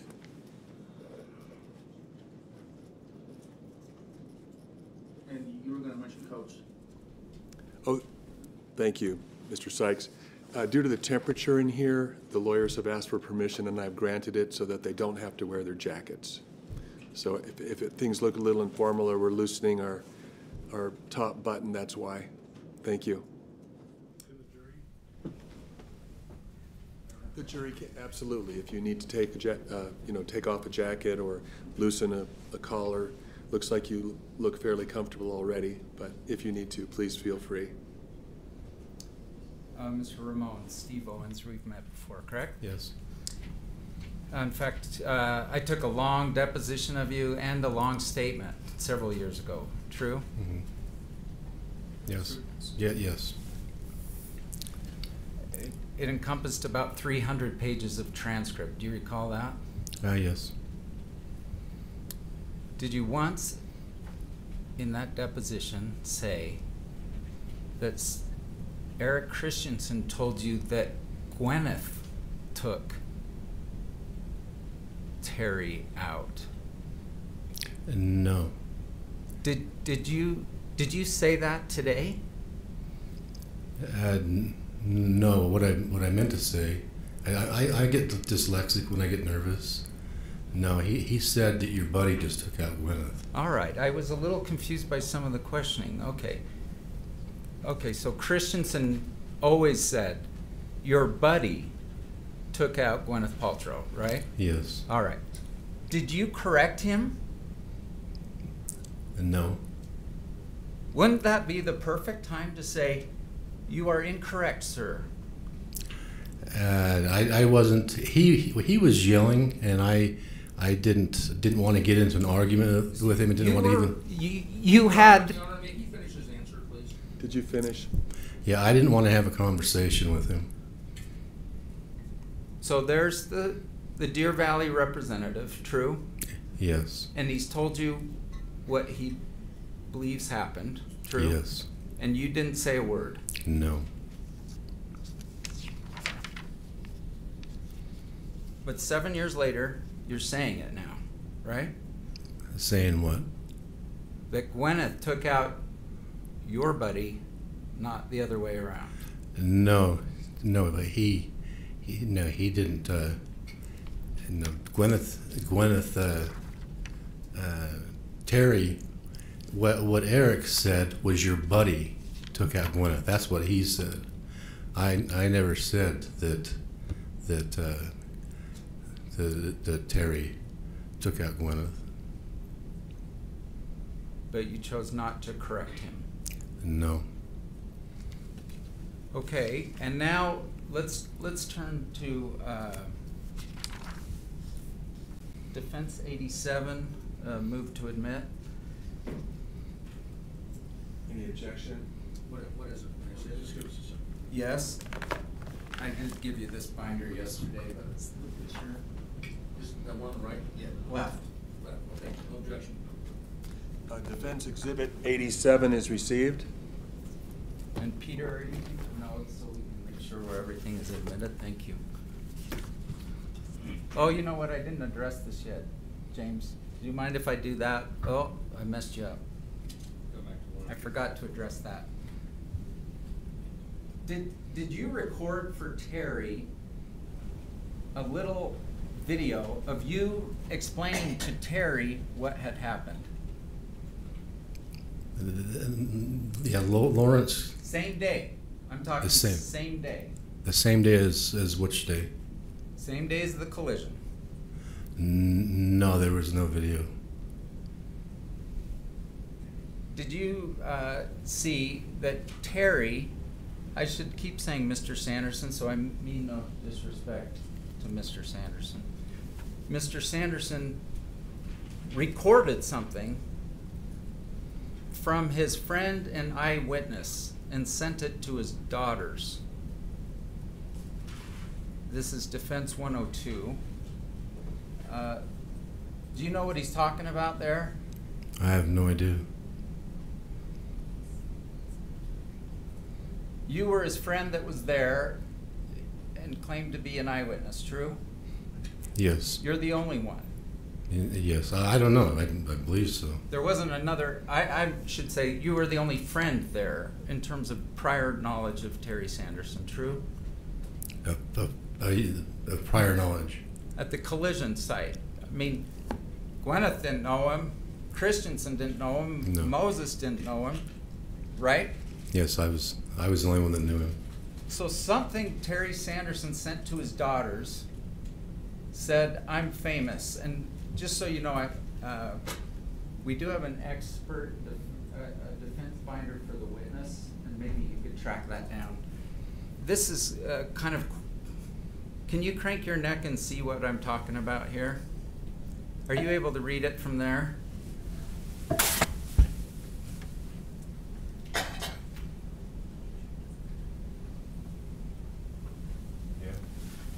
Okay. Your Honor, I object to the questions. I would say there's no foundation for him to comment on what Terry said or didn't say or sent or didn't say. There's no foundation. But this is good. Yeah. Overruled, I'd like to hear the question. May I approach the witness, Your Honor? You may. So 102, this is so you don't have to crank your neck.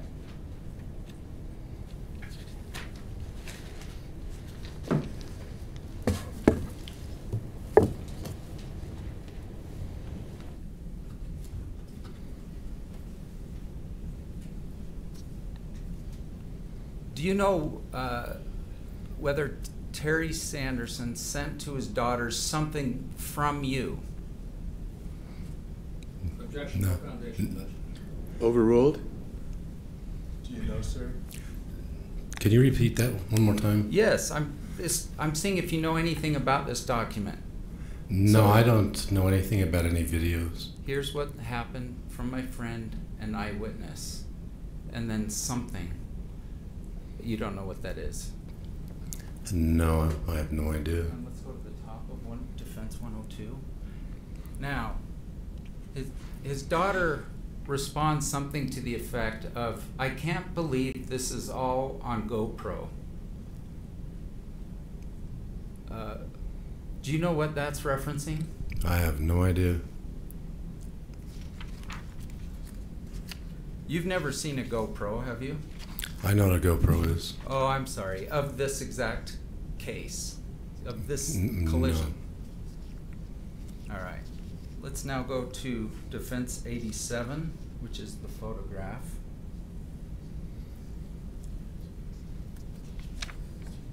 Which has been received. So in that binder, Mr. Ramon, if you go, do you see the little stickers? There's one called D87. Unless you can personally see this yourself. May I assist you? You may. It's kind of hard. So I'm going by these stickers.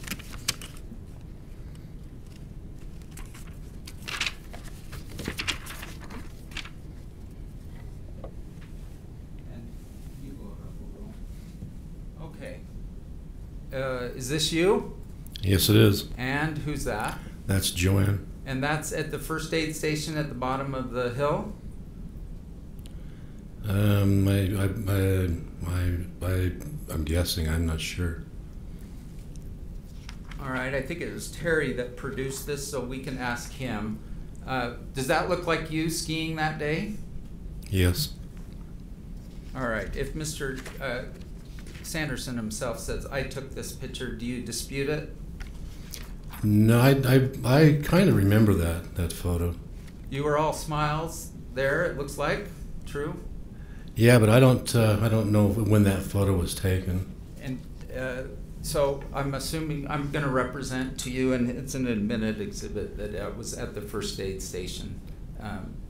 So let, No foundation. well, it's a stipulated exhibit, is it not? Yes, it's admitted, but not where it is. Well, we'll wait till Mr. Christensen, excuse me, Mr. Sanderson testifies then. Okay. Do you dispute that this was taken at the bottom of the first aid station? I don't know where it was taken. Was she one of your skier friends that day? Yes. And I take it you felt comfortable enough leaving Terry that you could go complete your ski day, right? You went. No, when we left him, Did you do more runs? We went back to the truck. But Joanne actually did not want to ski after that, and so we just went back to the truck. We actually had to go up a couple lifts to get back to the truck because we were on the other side. I see. Okay, let's start way back for a minute. Do you remember some questions about someone gave us the idea that Ms. Paltrow, from the time of the collision until the time that she left, was about 8 minutes. Do you remember that question on direct? No, she was only there for about 3 or 4 minutes. Okay. That's your testimony, is that she was only there 3 or 4 minutes. Yes. And that's from collision to, so whenever you're ready, collision to, and if you could highlight it and make it bigger. Your Honor.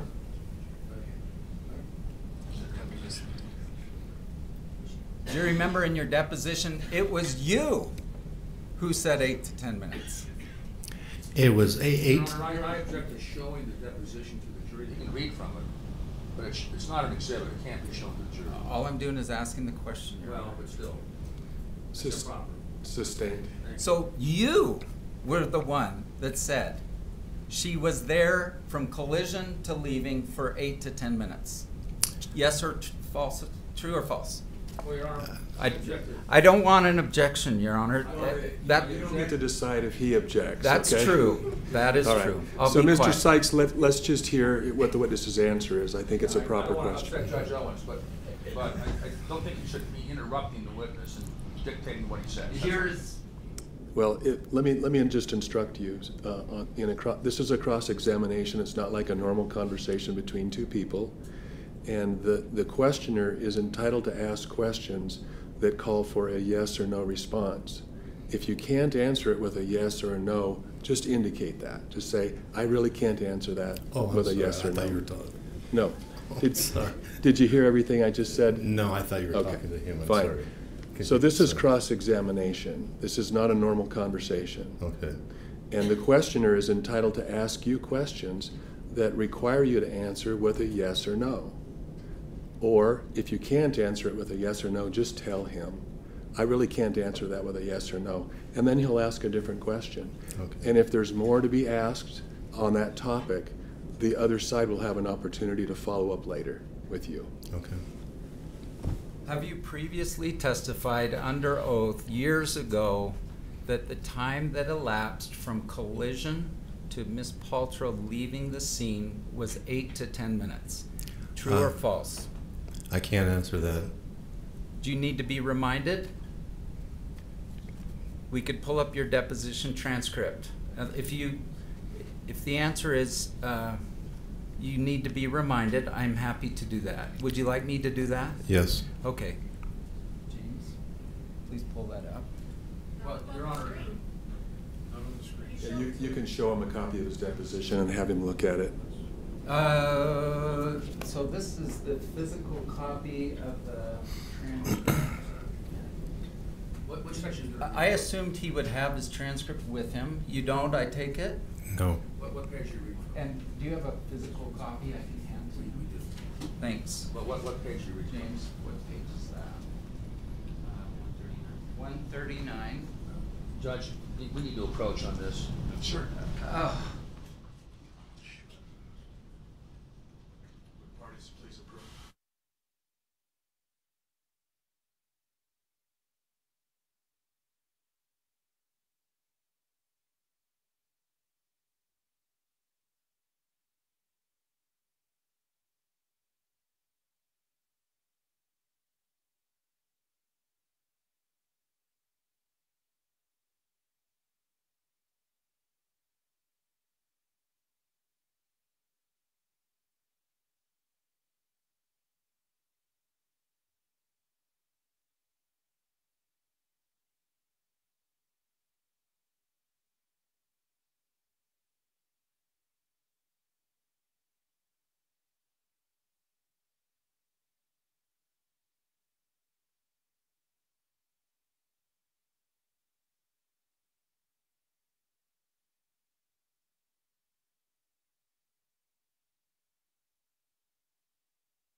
Him the Fine. yeah, sure, on your trial pad.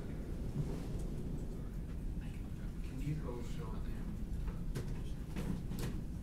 Thank you. Okay, if I do it on the laptop. Sure. Your Honor, we should show Just the let the correction. other side know what page and line reference.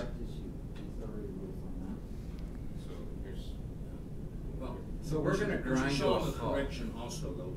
Your Honor, we're Right, gonna right now grind we're in to a direct. halt. We're in the cross-examination, so you can go ahead and show the witness.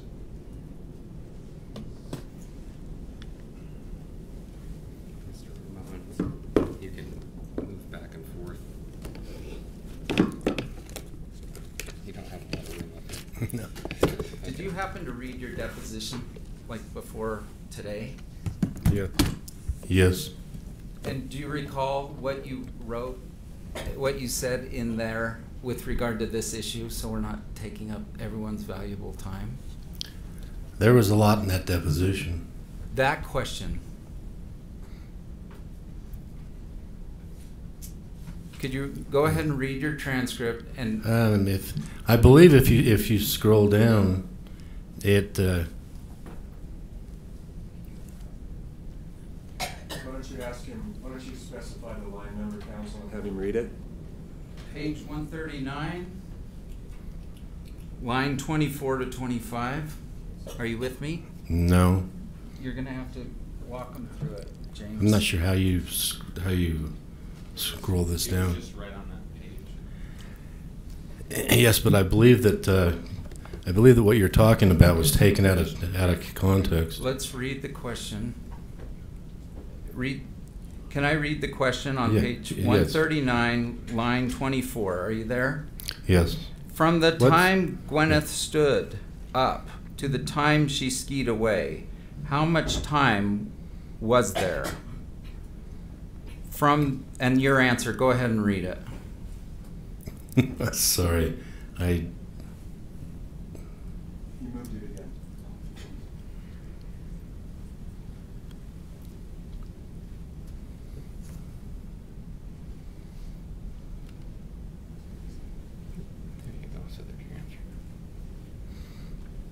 Yeah, and so it. I'm going to read the question again. From the time Gwyneth stood up to the time she skied away, about how much time went by there? Read your answer on lines 2-3 and 4. Yeah, so it says here from the time she stood up until and then that's blocked out, and then it says I don't know. Something was blocked out, and then it was cut off, and it says I don't know. Keep going. Just start reading the It says transcript. maybe 10 minutes and then that's blocked off, and so it doesn't. Line 6, is it 8 to 10 minutes, and what was your answer on line 8? Are you reading this? Yes, I am. What does line 8 say, the 3 words there? I don't. Okay, it says about 8 minutes. Thank you. Your Honor, could we have it in the direction to? Your Honor. That can take place on redirect. Which has already been ruled on. Okay. Let's start from scratch here.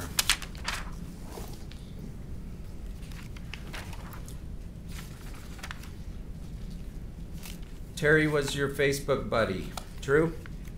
He was on Facebook. And you were friends with him. Acquaintance. So on Facebook, friends means friends. You're a friend of his on Facebook, or do we have to There's pull people that that up? have 1,000 different friends on Facebook. So I don't even. Do we have to pull it up? We've got it. Well, you can pull it up if you like. I don't even go on Facebook. So the way this works is I ask a question, Okay. and if you say yes, we go on, and if you say no, then we pull it up. Okay. Yes. We're on Facebook. You're friends on Facebook. Yes.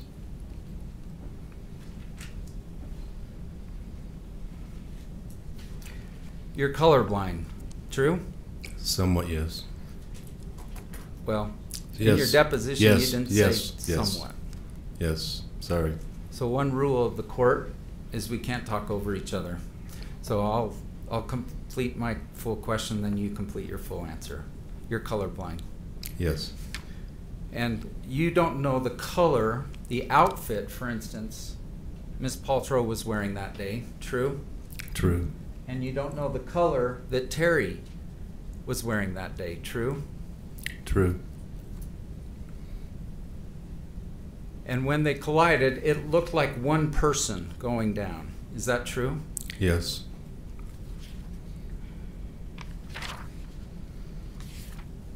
You were on the other end of this courtroom about that far, true? Yes. But you're not just focused on Terry, true? I was focused on Terry. Well, now could you please repeat that? Sure. You weren't just focused on Terry, right? That's not. No, it's false. You were just focused on Terry? I was focused on. Yes, I was focused on Terry. Only on Terry, at the top of the hill. I'm just going to watch Terry. Is that your? No, I no. Okay, you're focused on other things too. Yes. All right.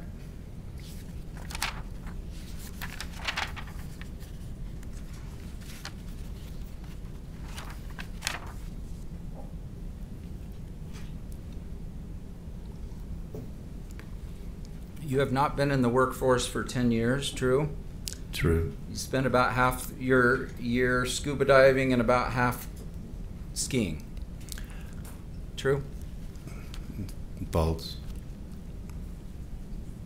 What did you say? Traveling and scuba diving. Half, Yes. skiing half. False. Okay, but that's how you spend your time, those activities. True. And Terry, strike that. Mr. Sanderson, he traveled internationally quite a bit too, didn't he? False. I can't answer that. Do you know how many international trips he went on after the ski collision? I can't answer that. Do you know of any? No. During these 6 or so days that you had skied with Mr. Sanderson before, that usually involves, for instance, having lunch together. Is that fair? No. Frequently?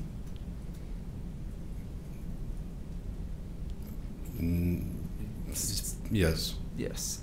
So that's time one-on-one, having a burger or something in the mid-lodge, right?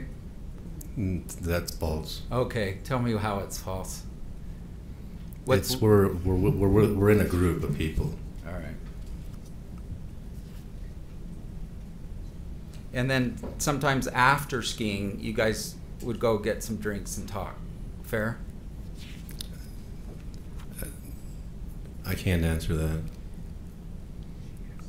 After skiing, would you guys go get drinks together or eat together during those 6 visits?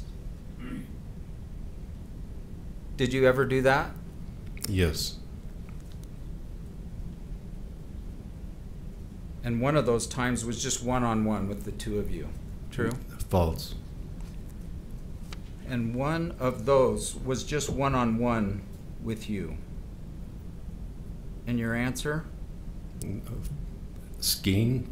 False. Okay. How about after the collision? Did you do that one-on-one sometimes? No. Oh, yes. Yes. I'm sorry, yes. After the collision. And you did not observe anything unusual about him, emotionally, physically, true? False. Oh, okay. So we'll pull that up here in just a minute. You knew that Terry had a bad eye. I'm using quotes around that because that's, I'd say, Mr. Sanderson. True. You knew he was 70 years old, true?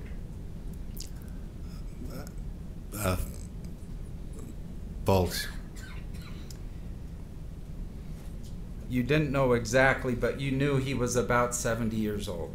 True.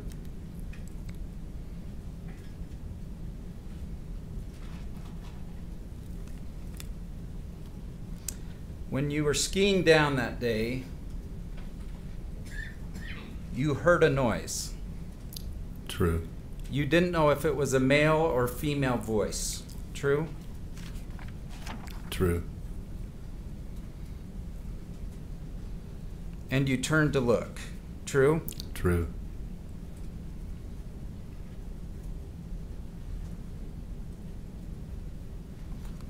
One of the things you were doing while skiing, hopefully, is trying to take care of yourself to make sure you don't actually crash into someone. Is that fair?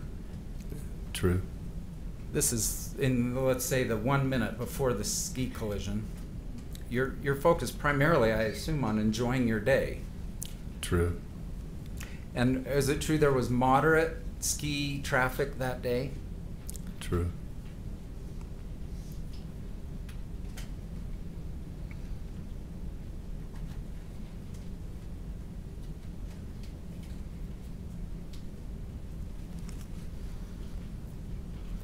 There was a picture of the bandana run. You're familiar with it? True. Or I guess at the time I deposed you, you didn't know the name of it. Is that fair? True. You were a snowbird guy, really, really. True. And you bragged like I had 150 days skiing, right? The year before. Objection to the I- use of the word brag. Overruled. Did you tell me like you had skied 150 days previously True. in 1 year? True.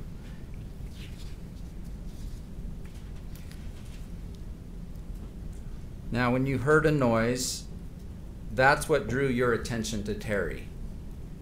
True. Terry was wearing a helmet, true? True. The person he collided with was not wearing a helmet. Is that true? That's your memory? I don't know. Did you tell me she was not wearing a helmet? I'm not sure. I don't remember what she was wearing. Do you remember previously testifying that you knew she was not wearing a helmet? I'm not sure what she was wearing. If you look through the deposition. Sir, listen to my question. I'm sorry. Did you previously tell me under oath that she was not wearing a helmet? I can't answer that. And why can't you? Because Why can't you tell me that whether you previously told me that? she was not wearing a helmet. Yeah. I wasn't really paying attention to what she was wearing.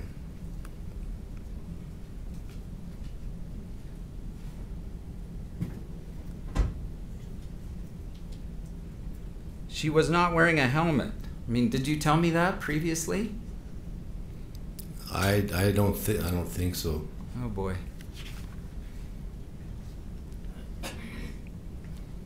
I'm going to make a note of these things.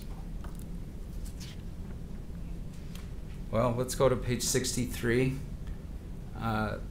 James, I think we're going to have to do that. 53? Yeah.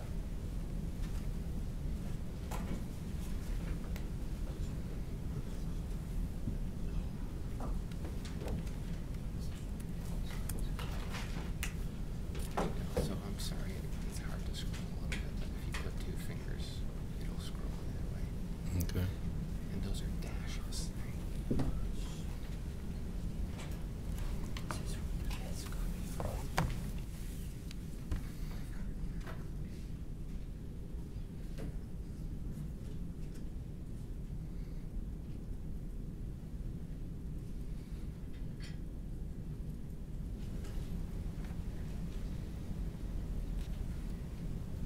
All right. Have you looked at the bottom of page 63?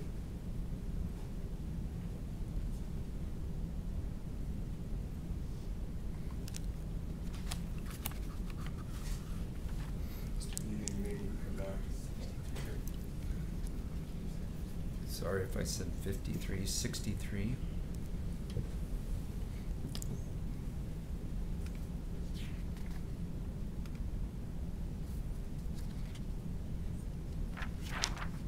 Bottom of 53. 63. Is it 53 too? No, I'm just asking you. Bottom of 63.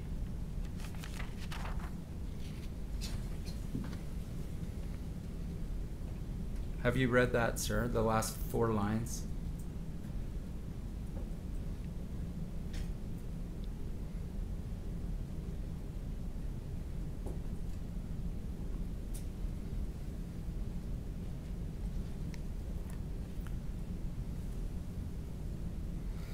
Yeah, it says above, it says, I think she was So- wearing a hat, So but a helmet so that's 64. didn't stand out. James, can you just stay exactly right with him and stay with him? Bottom of 63, last 4 lines.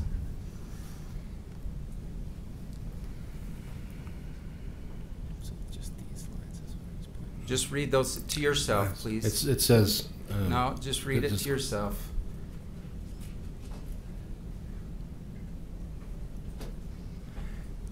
Yeah, there it says, and when I questioned you about 1.5 years ago, you said she was not wearing a helmet.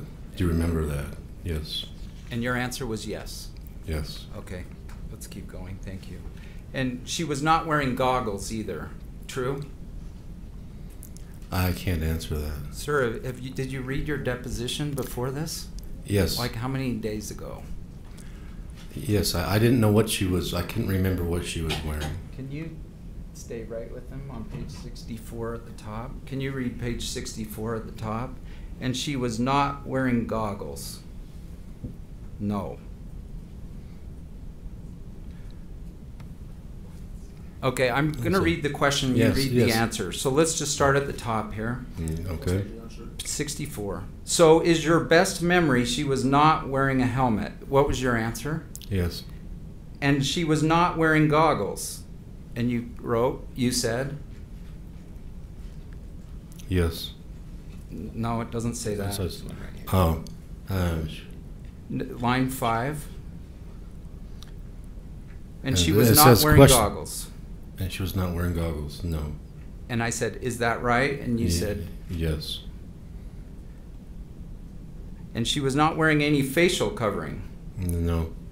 Is that your testimony? That she had no goggles, no helmet, and no facial, nothing covering her face at the time of the collision? Is that your testimony today? I can't answer that. All right. You've previously testified under oath, true? Yes. Okay. I think we're done for a minute. Thank you. Okay. Groomed run. It was a groomed run, right? Yes. Not hard and icy. It was very firm. Okay. So I should specify, like, so hills can be hard or they can be icy. Which was it? Icy. When it's icy, you can go down the hill with ice skates, and this was very, very firm. So good conditions, right? Yes.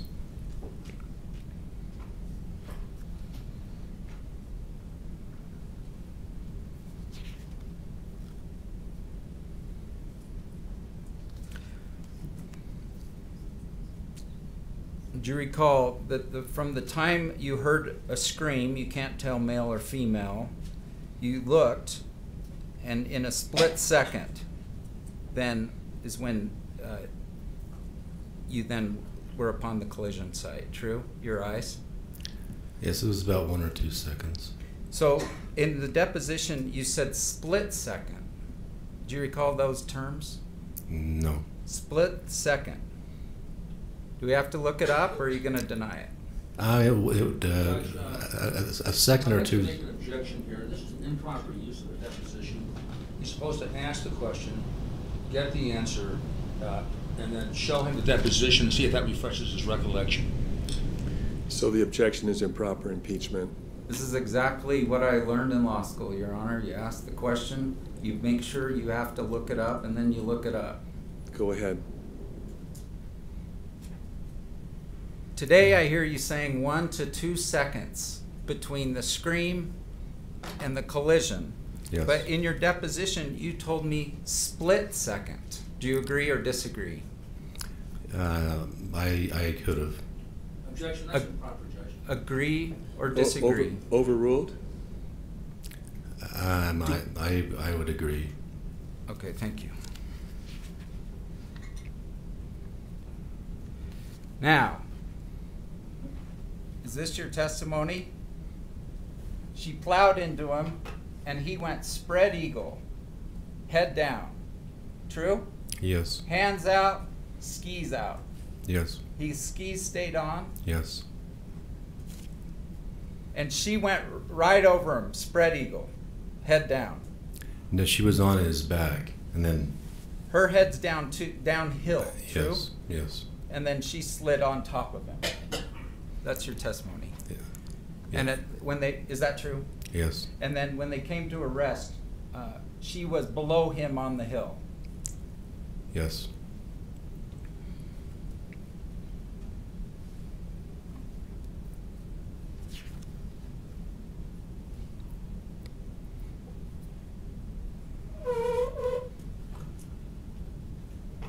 If he was spread eagle, head down toward the bottom of the hill, and his skis crossed, were his skis crossed or were they out? No, they were out. They were not crossed. Did you ever go and help him, like, take his skis off? No.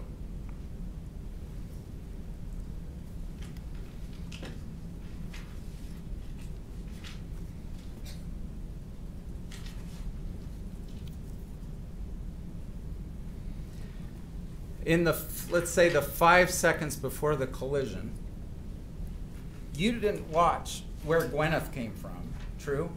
True. And you didn't watch where Terry came from. True.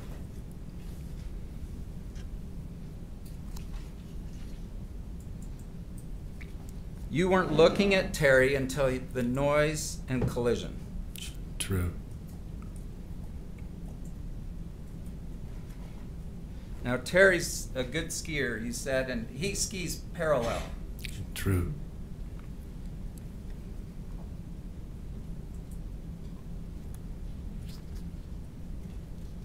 And the collision occurred to the far right if you're going downhill for the skier's right. True?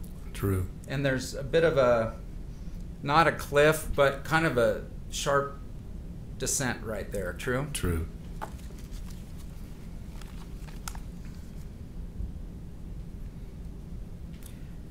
Gwyneth was skiing with an adult male. Do you remember? Yes. And you thought it might be the Coldplay guy. Was that your... I didn't know who it was. Did you tell me in your deposition you thought it was the Coldplay guy? Joanne, she's into that stuff, and she said... Did you tell me at your deposition that it was the Coldplay guy? I said it might have been. And her son, you saw that her son came over? True.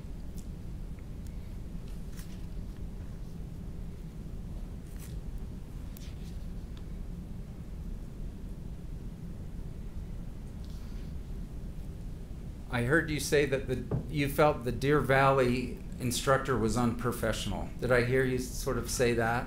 Yes. And did you ever report that to Deer Valley? No. Did you ever fill out any statement? Like, hey, I wanted you to know what I saw? No.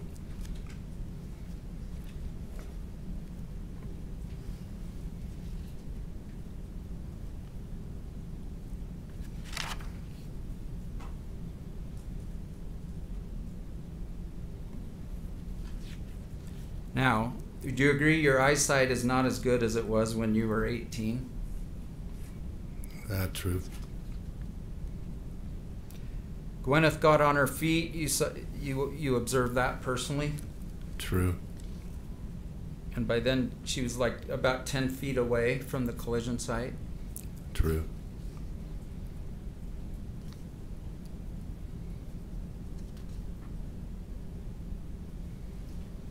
And let's pull up, James, if you don't mind,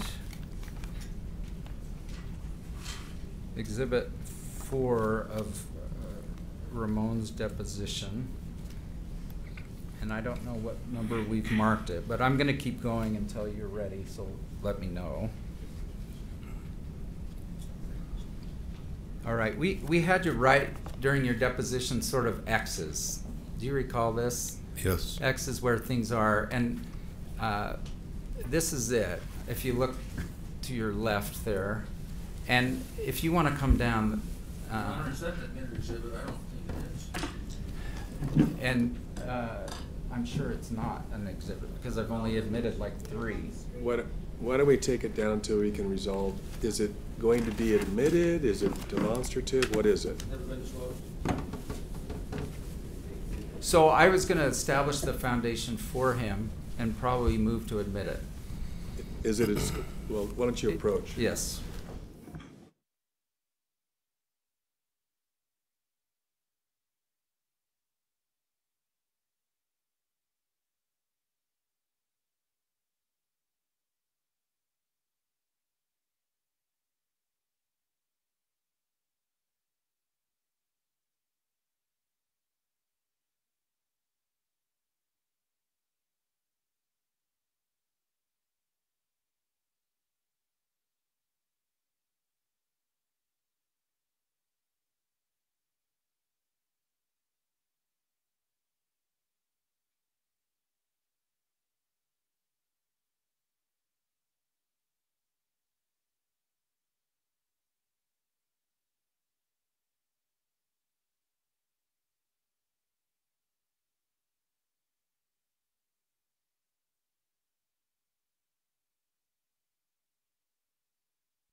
Is there a stipulation on this exhibit that it may be admitted?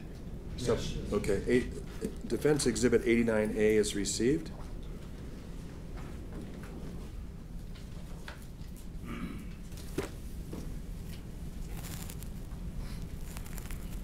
All right, 89A.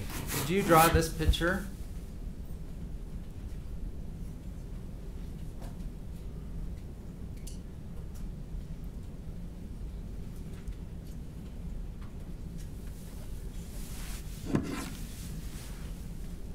Yes.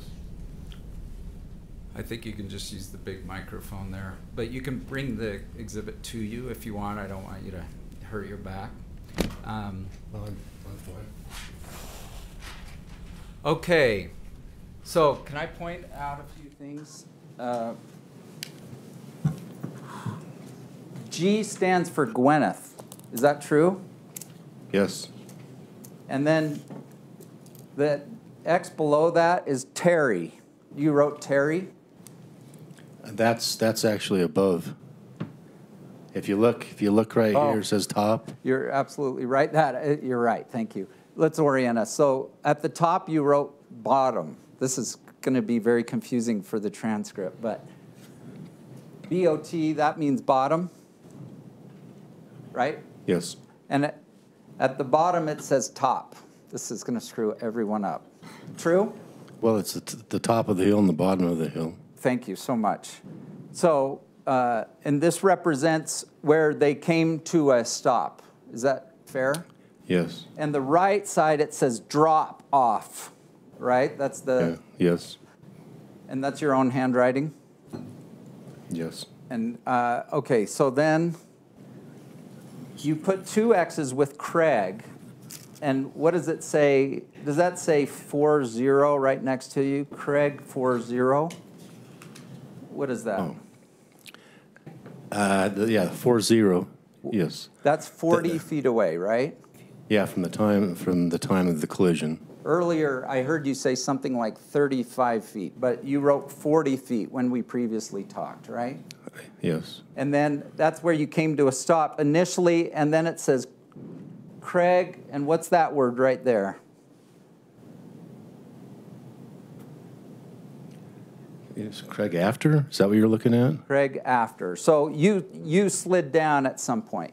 Is that fair?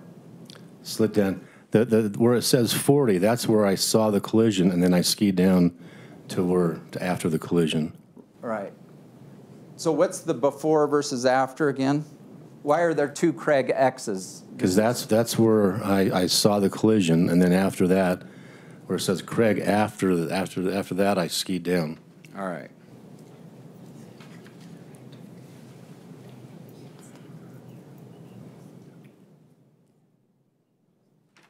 All right. Do you stand by your diagram? Well, I ended up. Are you changing it? Yes, I do. Okay.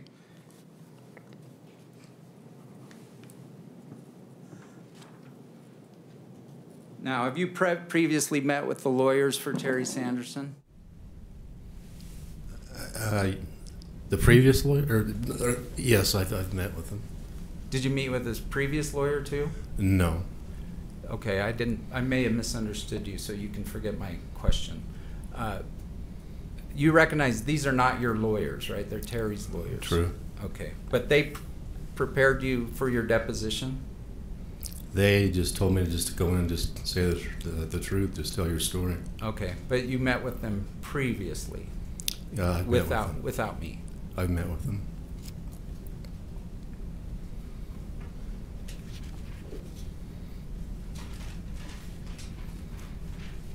Since the accident, you've had several casual conversations with Terry, is that right? True.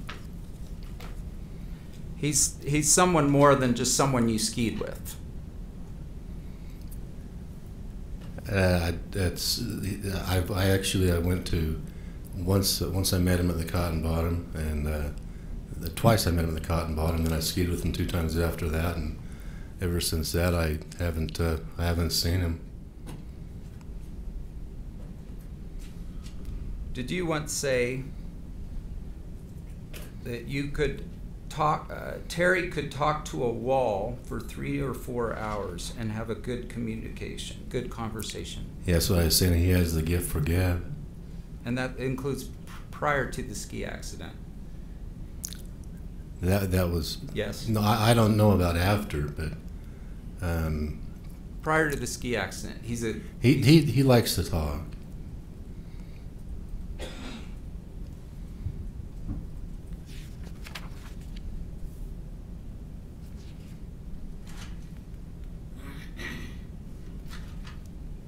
All right.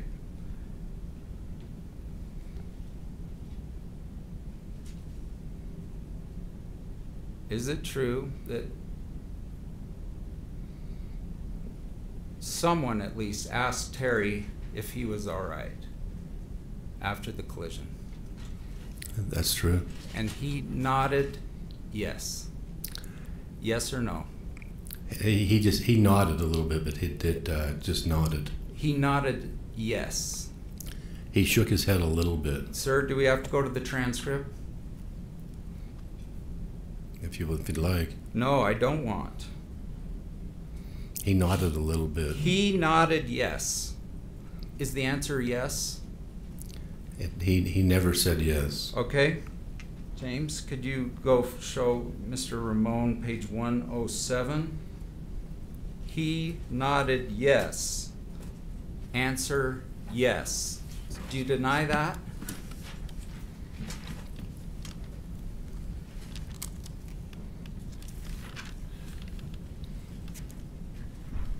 What page, Steve? 107, line 12.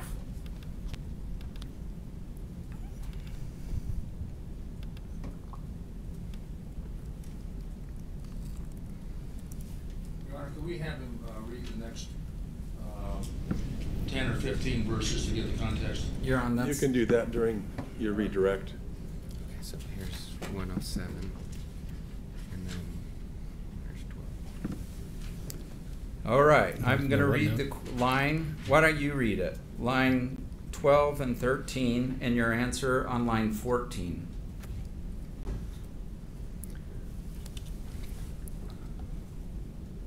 Well, it says he nodded yes, and Question mark. and your answer? and I said he nodded.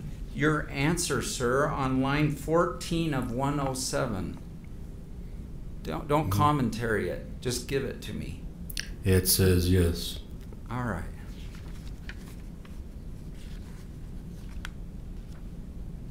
That's all on that.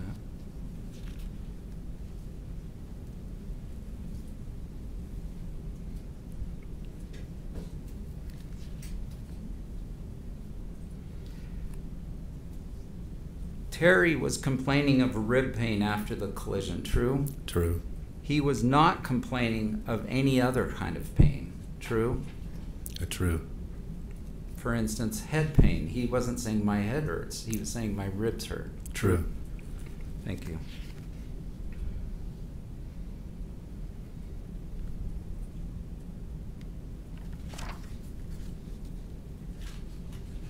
When you met with Terry these times after the collision,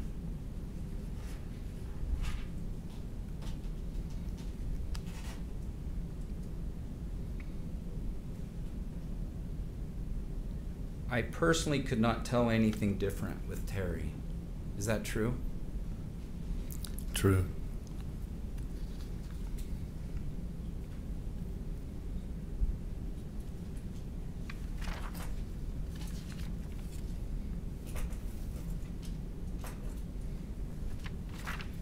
One of your interactions with Terry was to go to an elk farm, and you point to an elk and they shoot it for you and give you the meat. Is that true? Could you repeat that? You bet I can.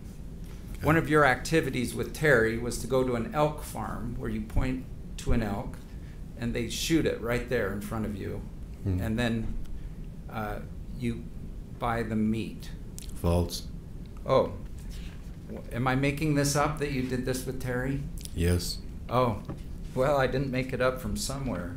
What did you tell me about elk meat with Terry? Well, what I told you was I knew he had some kids because they like elk meat, and Terry went to an elk farm to get an elk, but he didn't shoot it. They shot it for him. Okay. And then he ended up giving the meat to his kids. And have you done that too? No, Have you gotten an elk before? Yes. Okay. I thought those two things were the same thing, but you're saying that was independent. Yes. Thank you.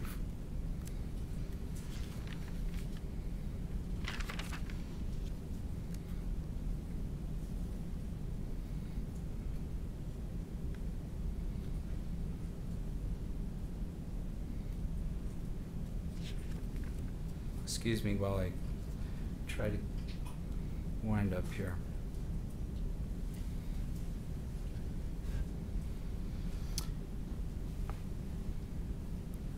Is this true that Gwyneth, where she initially stopped after the collision, she looked upset? No, she just had a blank look on her face. Okay, we'll find that in just one moment. At some point, she slid down a little further, like from 10 feet to then 20 feet. Is that right? False. All right. Do you remember this in your deposition? So I don't want to go there if we don't have to. Didn't she move at some point without leaving the entire scene from her spot where she ended up after the collision? Could you repeat that, please? Yeah, I'm questioning myself whether we even need to address this, but did she ski down a little bit after she stopped in the collision? She slid down a few feet. Okay.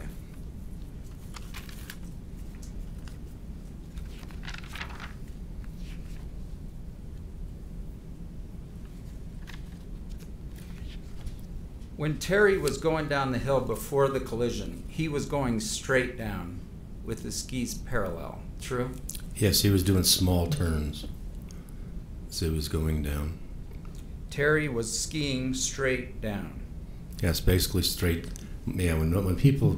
Is that your testimony? Yes, he was pretty much skiing straight down the hill. He wasn't going... Not pretty side much. Yeah, he was... Terry was skiing he was straight skiing, sorry. down. I won't talk over you, sorry. Just tell me if this is the true statement. Terry was skiing straight down. Yes. Gwyneth looked shaken up to me. True? Yes.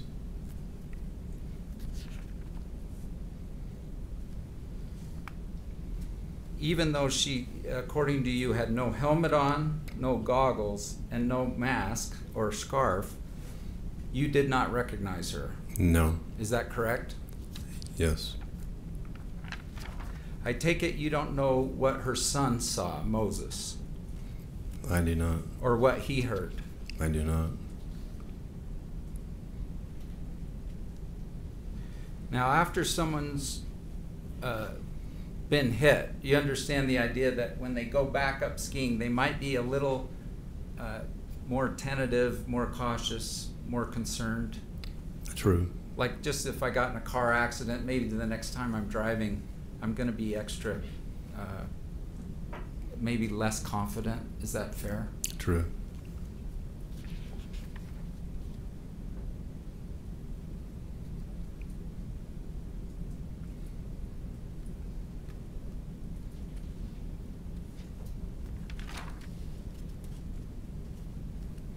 It sounds like under your story that you had to get in between the instructor because he was so berating Terry, who was down on the ground. Is that true? True.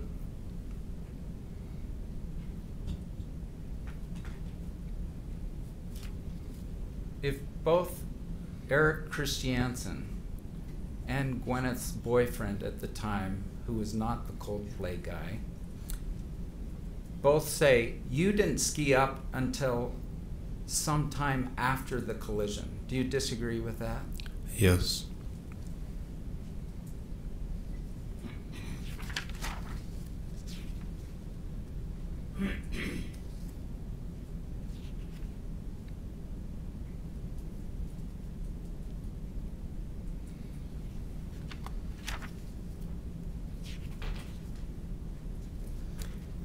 The 8 to 10 minute statement, you did make a correction to your deposition sometime later, changing that to 3 to 4 minutes. Is that true? True.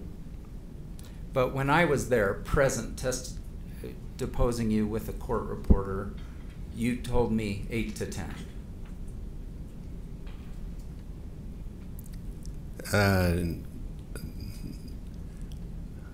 I can't answer that. You made a change after the deposition was over. Is True. that true? And what caused you to make that change, like after it was all over? Because it was taken out of context. If you actually look down to where I said that, a few pages down, it said that was wrong. It was 3 to 4 minutes.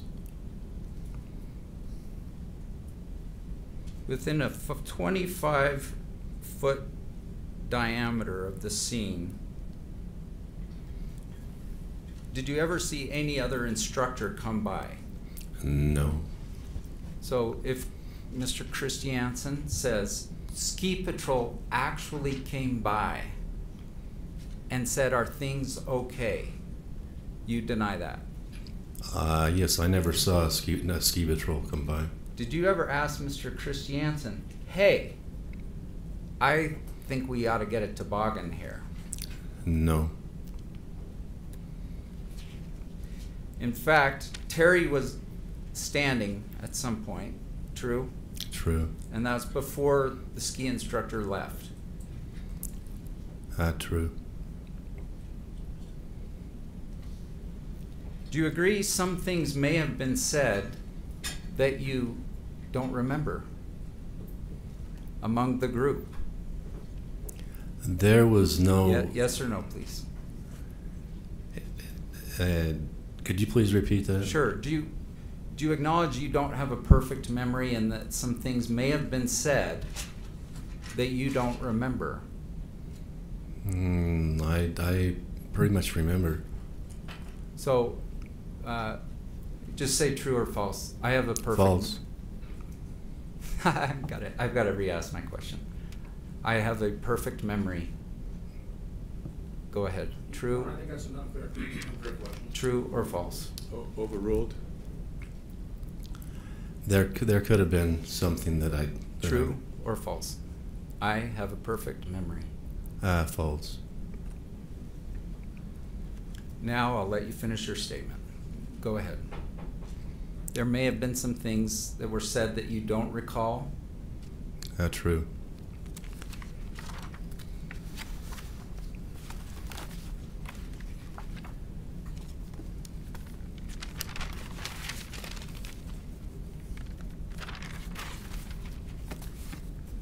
Okay, we talked about how Mr. Sanderson was spread eagle head downhill and Gwyneth was spread eagle head downhill.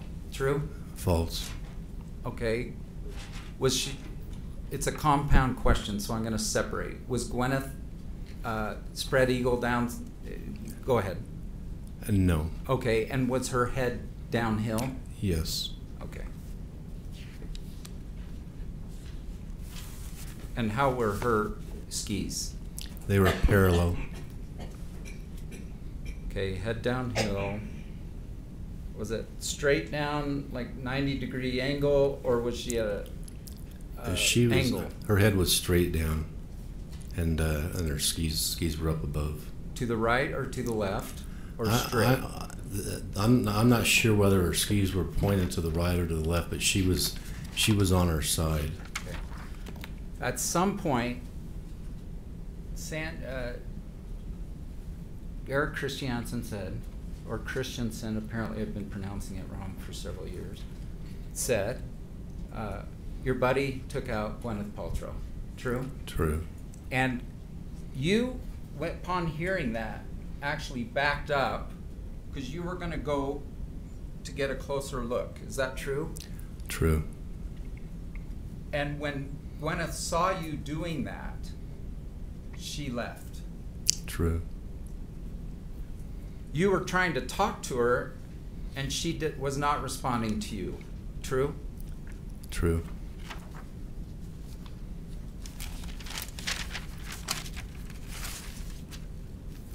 At some point in this today, you've said, I wasn't thinking straight. I'm not thinking.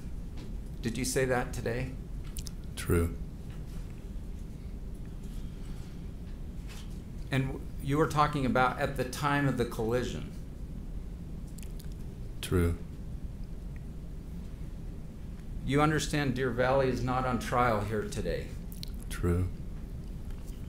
The court dismissed Deer Valley. Did you understand that? Yes.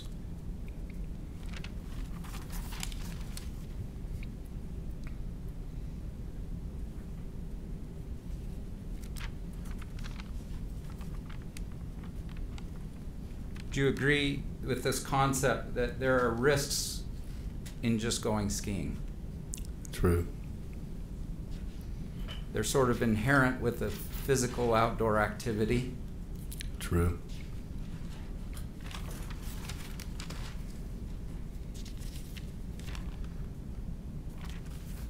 Those are all of my questions. Thank you. Thank you, Mr. Owens. Let's take a little bit longer recess for mid-afternoon. So we'll take a recess now. Thank you.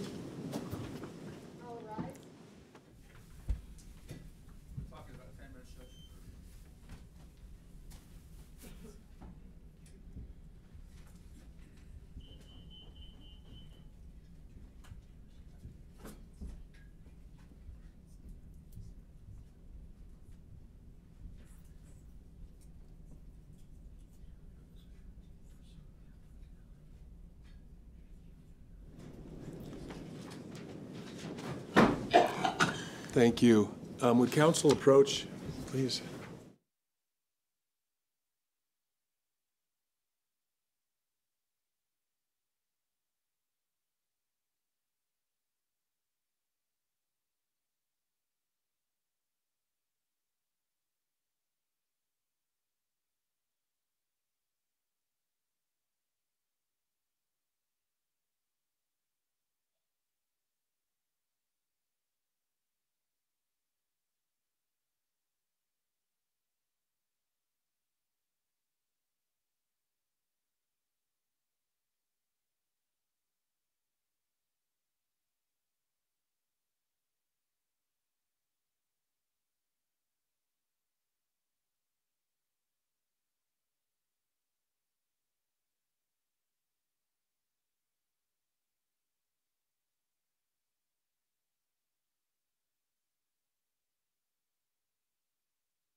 don't see Tom. The jury's on their way. You need a minute? I officially just want to make sure that the designated still photographer is not at all in my client's face coming or leaving the courtroom. That he stays spot. Yeah, do you think that he has been? It's felt obtrusive. I'll watch. Thank you. Is Tanya in here? No, okay. When you see her, I'll let her know. okay, thanks. We ready for the jury then? They're on their way. Thank you.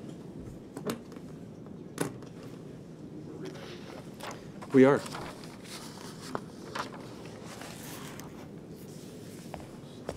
I think they're on their way. I told them when I walked past.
All right, thank you.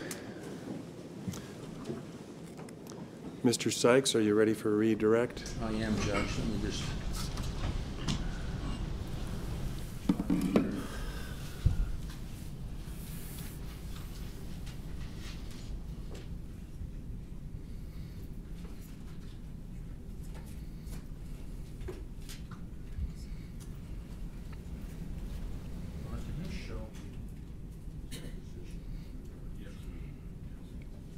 We're shy a copy of the deposition, Judge, for which we apologize. I'm going to blame it on the fog, okay?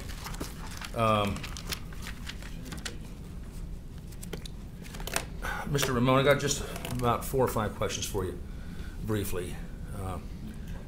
When you looked over at the, you heard the scream, looked over at the collision, can you tell the jury where Terry's arms were when he went down? Oh, they were by his side. Not flung out like this? No. Okay. I'm going to have you turn to page 63 in your deposition about the helmet and read some clarifying information on that. I'm going to have Lawrence show you his on his computer, okay? And we're going to page 63, line 18, okay? Now, I'm going to read the question, and then I'm going to read the answer and ask if I read it correctly, okay? 63, line 18. And was she wearing a helmet? Your answer, I don't believe she was wearing a helmet. I think she was wearing a hat, but a helmet didn't stand out. Was that your answer? Correct. Okay. Deposition was taken on November 12th, 2019. Correct? Oh, I'm sorry.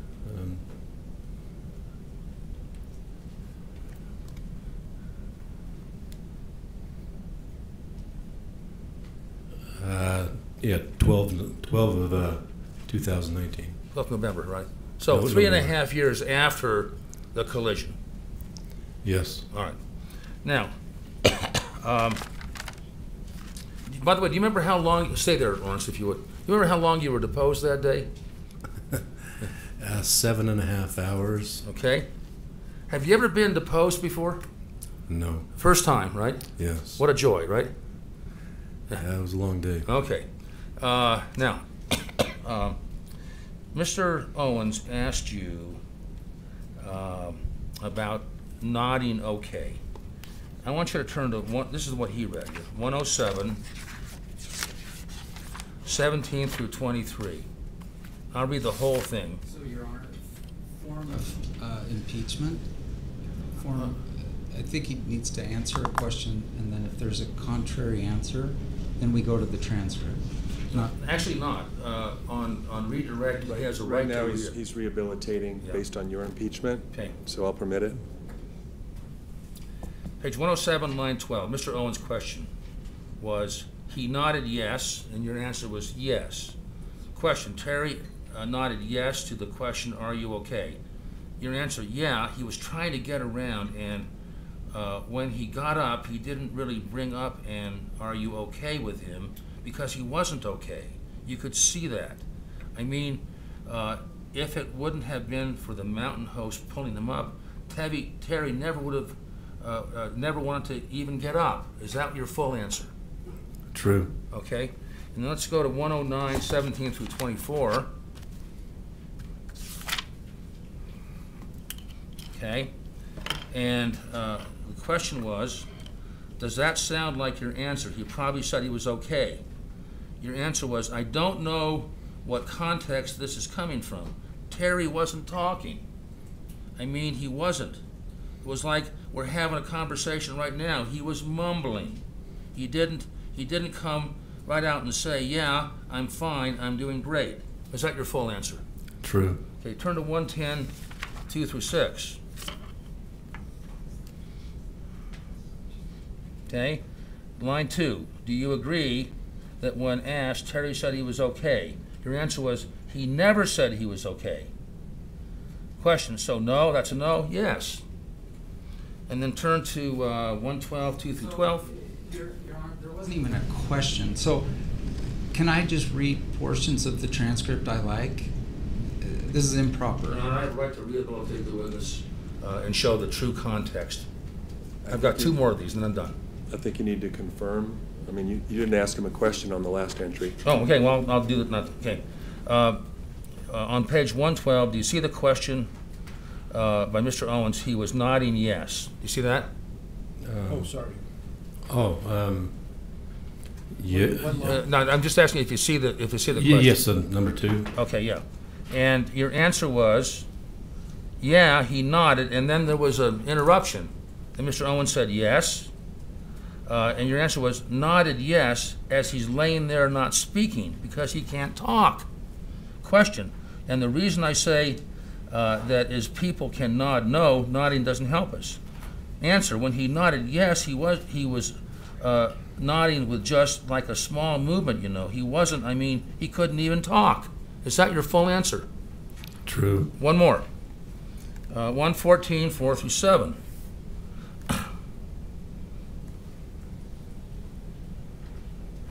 Okay. Mr. Owens, so are you disputing that you said yes? He said he was okay. Answer, yes. We got to back up because he just started. Did you dispute that you said it? We need to know what he's referencing. Question, Mr. Owens. Just a minute. There's an objection Okay. that it's. What's the objection that it's not a complete? So he needs to go back to know what we're talking about. Do you dispute that you said it? Well, look, you know. You can recross him He on that. quoted out of context. I'm quoting context. Just a minute. Okay. Question by Mr. Stephen Owens. So are you disputing that you said yes? He said he was okay. Answer, yes. That's your answer, isn't it? Yes. Okay. That's all I've got. Thank you very much. Mr. Owens?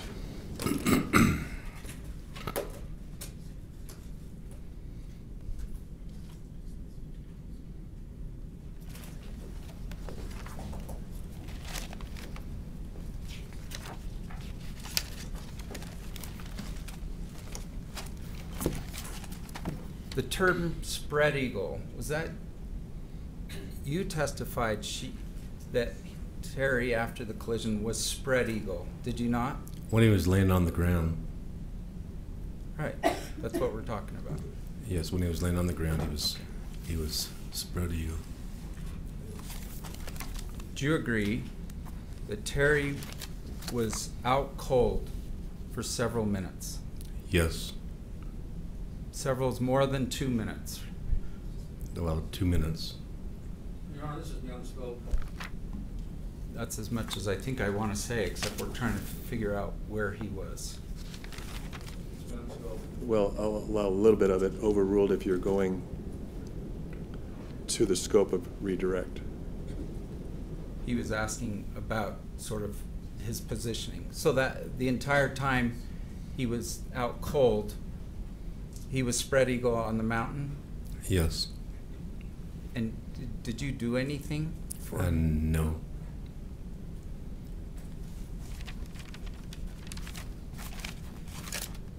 The helmet thing.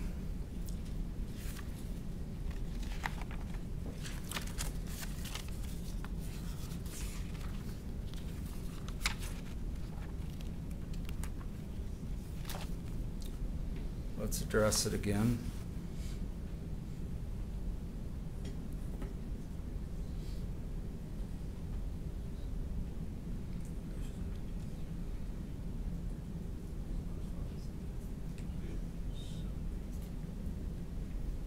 Sorry for the delay.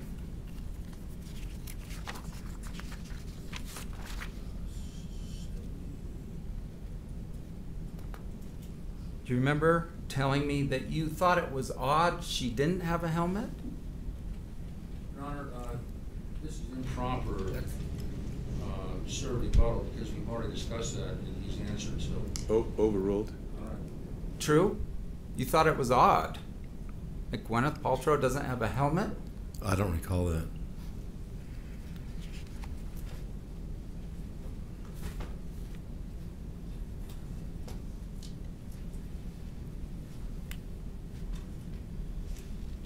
James, do you have a citation for?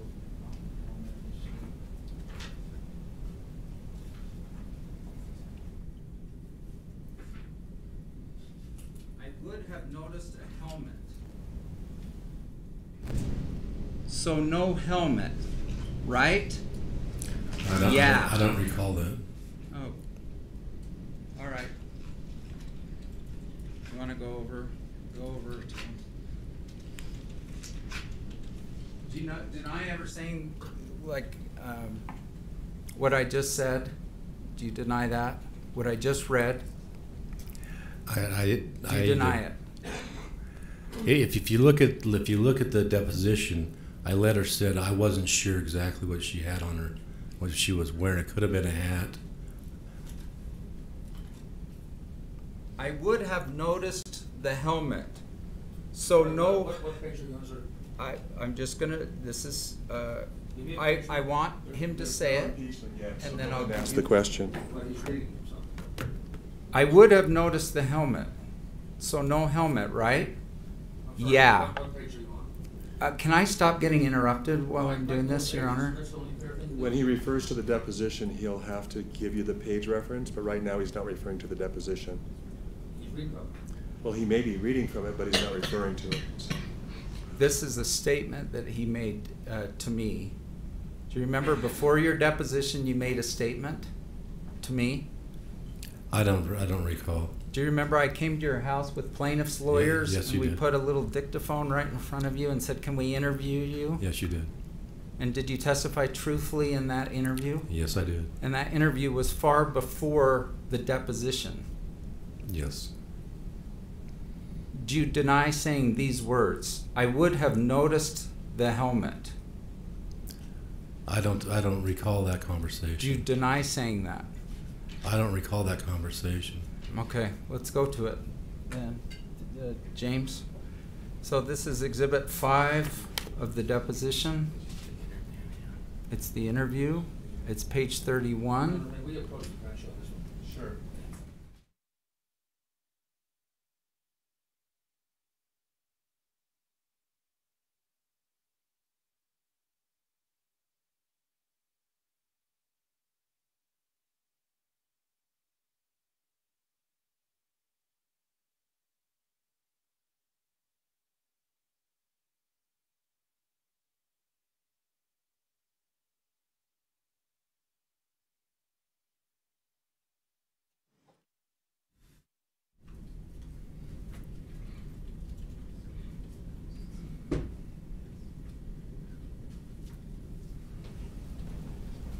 All right, can you, sir, read the question and answer? And James, the page number is? 31. And then, do you want to start at line 15? Yes, please. Yeah, it says, it says, can you go to 12? No commentary, just read the words, please. It says, I think she was wearing a hat, you know, because a helmet, I would have noticed the helmet. Okay, and the next 3 lines. So no helmet, right? Yeah. And then the That's next That's a 2 yes. I said that's a yes, and your answer? Yes. All right, sir, did you tell the truth when I asked you that question 5 years ago? Apparently yes. Okay.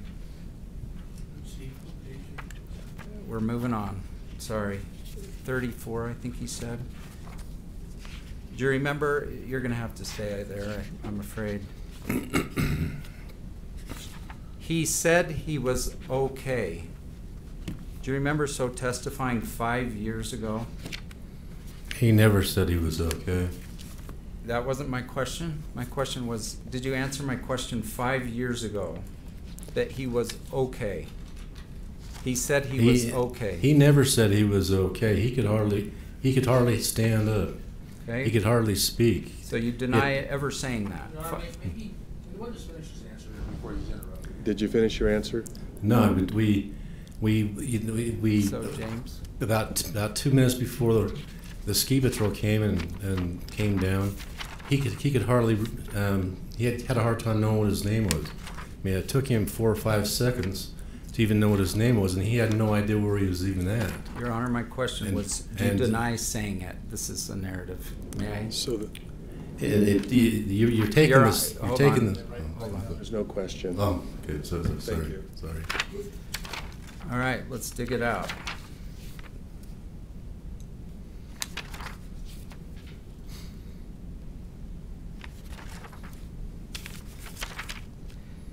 He said he was okay. What line are you reading from, please? I'm waiting for the question. Did you say that? I don't see it here. He probably said he was okay. Did you say that 5 years ago? If I did, I probably didn't understand your question. That wasn't my question. My question is, did you say that 5 years ago? Yeah, I think what you're doing is you're taking this stuff out of context. Because I never said he was okay.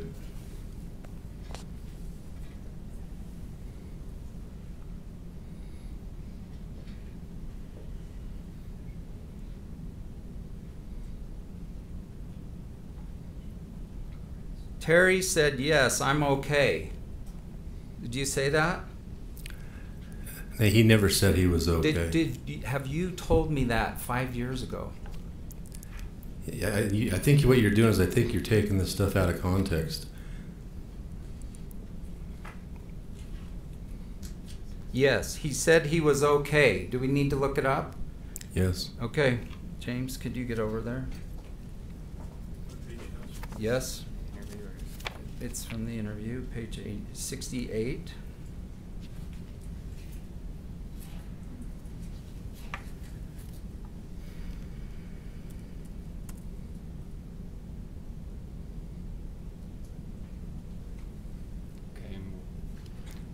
Okay, can you just read line 10? Read it aloud, please. Yes, he said he was okay. Yes, he said he was okay. All right. Did you tell me the truth 5 years ago with plaintiff's counsel present? I think I don't think Yes I understood or no, your. sir? I don't think I understood your question because he was never okay. He could hardly stand. Sir, here, listen to my question. Okay. Did you tell me the truth 5 years ago when you said, yes, he said he was okay? Yes or no? I think you're taking this stuff out of context is what I think. Because he was never okay. So all I can do is point to a statement you gave to both of us with the transcription recorder present and saying I'm telling the truth. That is all I can say. So that's my only question. Was that your answer 5 years ago? I object. Ask the answer. Overruled? Can you answer it? Just with a say yes or no. Can you answer it with a yes or no question? Can you repeat that? Yeah, it's the same question I'm asking like 10 times, but I'm trying to get a clear yes or no.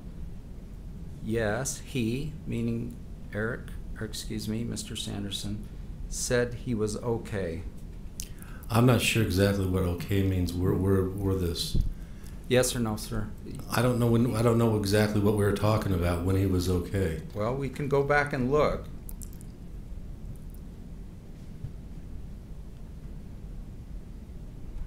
This is page 69.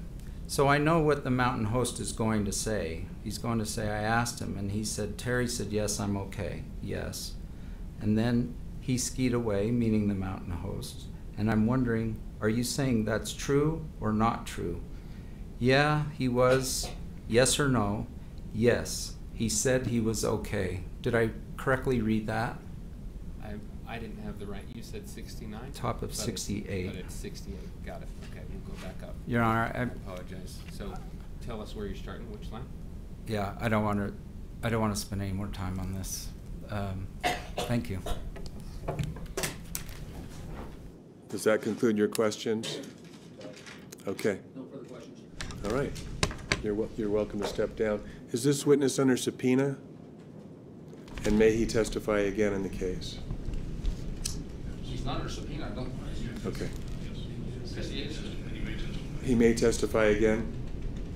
If need be. Okay. In So their you're still under the exclusionary rule, meaning that you can't be in the courtroom other than when you testify. Okay? Okay. All right. Thank you. Thank you. You may call your next witness.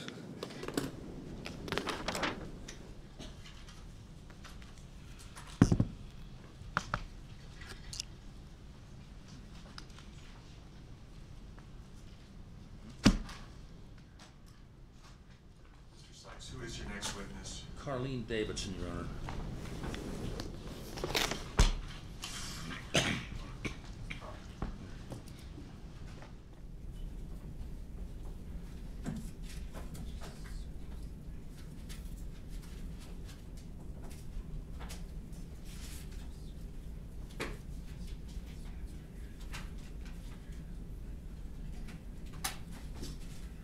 Good afternoon, Ms. Davidson. If you could walk right up here to the clerk, she will, and then if you could raise your right hand, she will swear you in. Do you swear that the testimony you are about to give in the case now before the court will be the truth, the whole truth, and nothing but the truth, so help you God? Thank you. And then walk right over here and have a seat. You can move that binder out of your way. Thank you. And then we just want to make sure that you speak toward the microphone when you speak.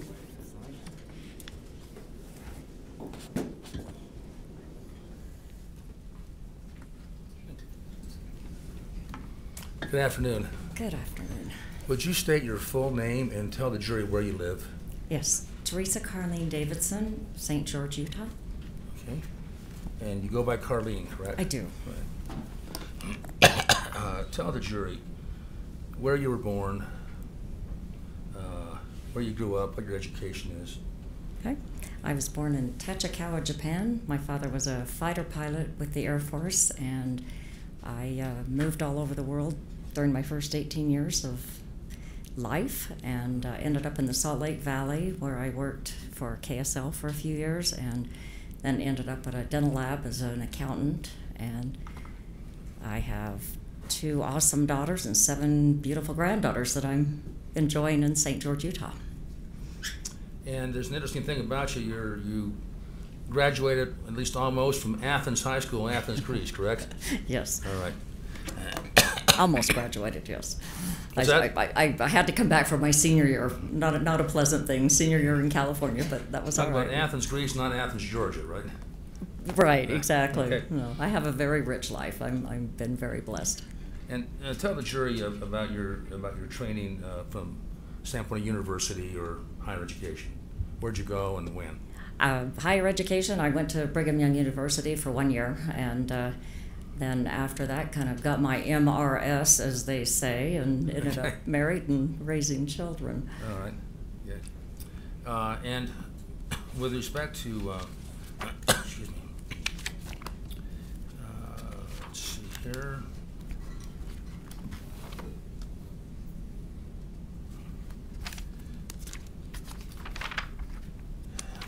If you could explain to the jury how you met Terry Sanderson. Okay. I was single for a few years and... So you had a divorce? Yes, You're yes, single, divorced okay. from the girl's father, and then unfortunately had another marriage and ended up single again, Okay. and got onto a match site, and I happened to recognize a fellow that was in a picture that Terry was also in the picture, but I had an acquaintance there that knew him as well, so I contacted this acquaintance and asked him about this fellow and contacted Terry, and that's how we met. Okay. And then about what year was that? 2014 sometime? 2014, yes, it would have been Okay. 2014. And how long was your relationship with him? Terry and I dated... Prior to the ski accident. The ski accident, by the way, was February 26th of 2016. Correct, right. We dated for about, well, in a serious relationship for about 18 months prior to the accident, and then... Describe Terry during that 18 months. He was a goer. I had a lot of trouble keeping up with him. He's about 5 years older than I am, and he was definitely had a lot of energy, a lot of joyful... He was just a fun, loving, wanted to play and have a good time in life. He was very energetic, very ambitious. What are some of the activities you did during that time? A lot of hiking, a lot of partying, to going to different events throughout the valley. We did some traveling the year of 2015. We went on a cruise, we went to Italy. We also, later in the year of 2015, we went to, that was to Belize and Key West. So we like to travel quite a bit. But Did you mention dancing? dancing a lot, yes. Terry loved to dance. Okay. Hiking, you mentioned hiking, didn't you? A lot of hiking. How about swimming? Yes, well, I wasn't the swimmer, he was. He has a pool in his home, one of those pools that have the equipment that moves the water, and he's probably swam 3 times a week. Tell me, you mentioned overseas trips. What are some of the places you went with him overseas? The Netherlands, we flew into Amsterdam, we went to, and then did a cruise out of Italy, and then came back and spent 3 weeks in Italy, pretty much. Right. Okay, where else did you go? On the cruise, we went. No, there's other countries. Oh, later we went to Belize and a lot of places in the U.S., just little stops. Did you go to Spain with him? Yes, yeah. Okay. That was on the cruise when we were in Italy. Mm-hmm. How about Far East, Japan, any of those places? No. Oh, okay. How would you describe his personality in the, say, year and a half before the ski accident? How would you describe it? Very joyful. Like I said, a lot of energy. He had a lot of events that he liked to go to. I remember his calendar when I was looking back on pictures and things. We were always involved in something. He liked to volunteer a lot, and what do you mean by volunteer? What do you volunteer for? Cystic fibrosis. I know he was a volunteer for different events, and he liked to go and be involved, meet people, meet and greet. He was a good mentor. He liked to mentor a lot of younger people, and was very good at that and enjoyed a lot of that, a lot of contact with different people. Now, you were, at the time, living in St. George. Yes. Correct? Mm-hmm. In a year, a calendar year, how many days did you spend up here with Terry versus down in St. George? Most of the calendar was in Salt Lake at his home. We spent a lot of time in the Salt Lake area because that's where all the events were. More or less than 300 days, do you think? 25 days a month. Per month? Okay. A lot. For that whole time? Yeah. Period. Okay.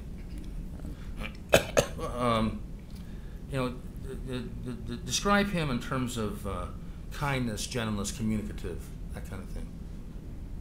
He was very good at communicating. He liked to do that. That's one of the things that we spent a lot of time talking and engaging in a lot of fun topics that we like to explore. Terry was an explorer of all information. He liked to, when we were traveling, he would always be reading up on something, always, looking into things and engaging other people in gathering information. He liked to do that. But he was a very joyful, happy person. In fact, I was looking back through some of my emails, or not emails, pictures, and he always had a smile on his face. He had a beautiful smile. He was just a happy person. Was he kind? Very kind. Describe that to the jury. How would you describe kindness? He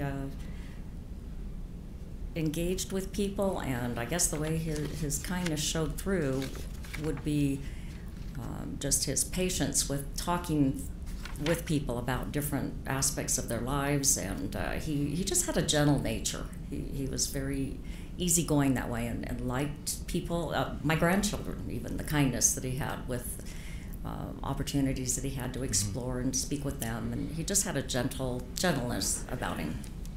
Did you ever have family get-togethers with his side of the family? Yes, we did. Would you describe those for the jury, please?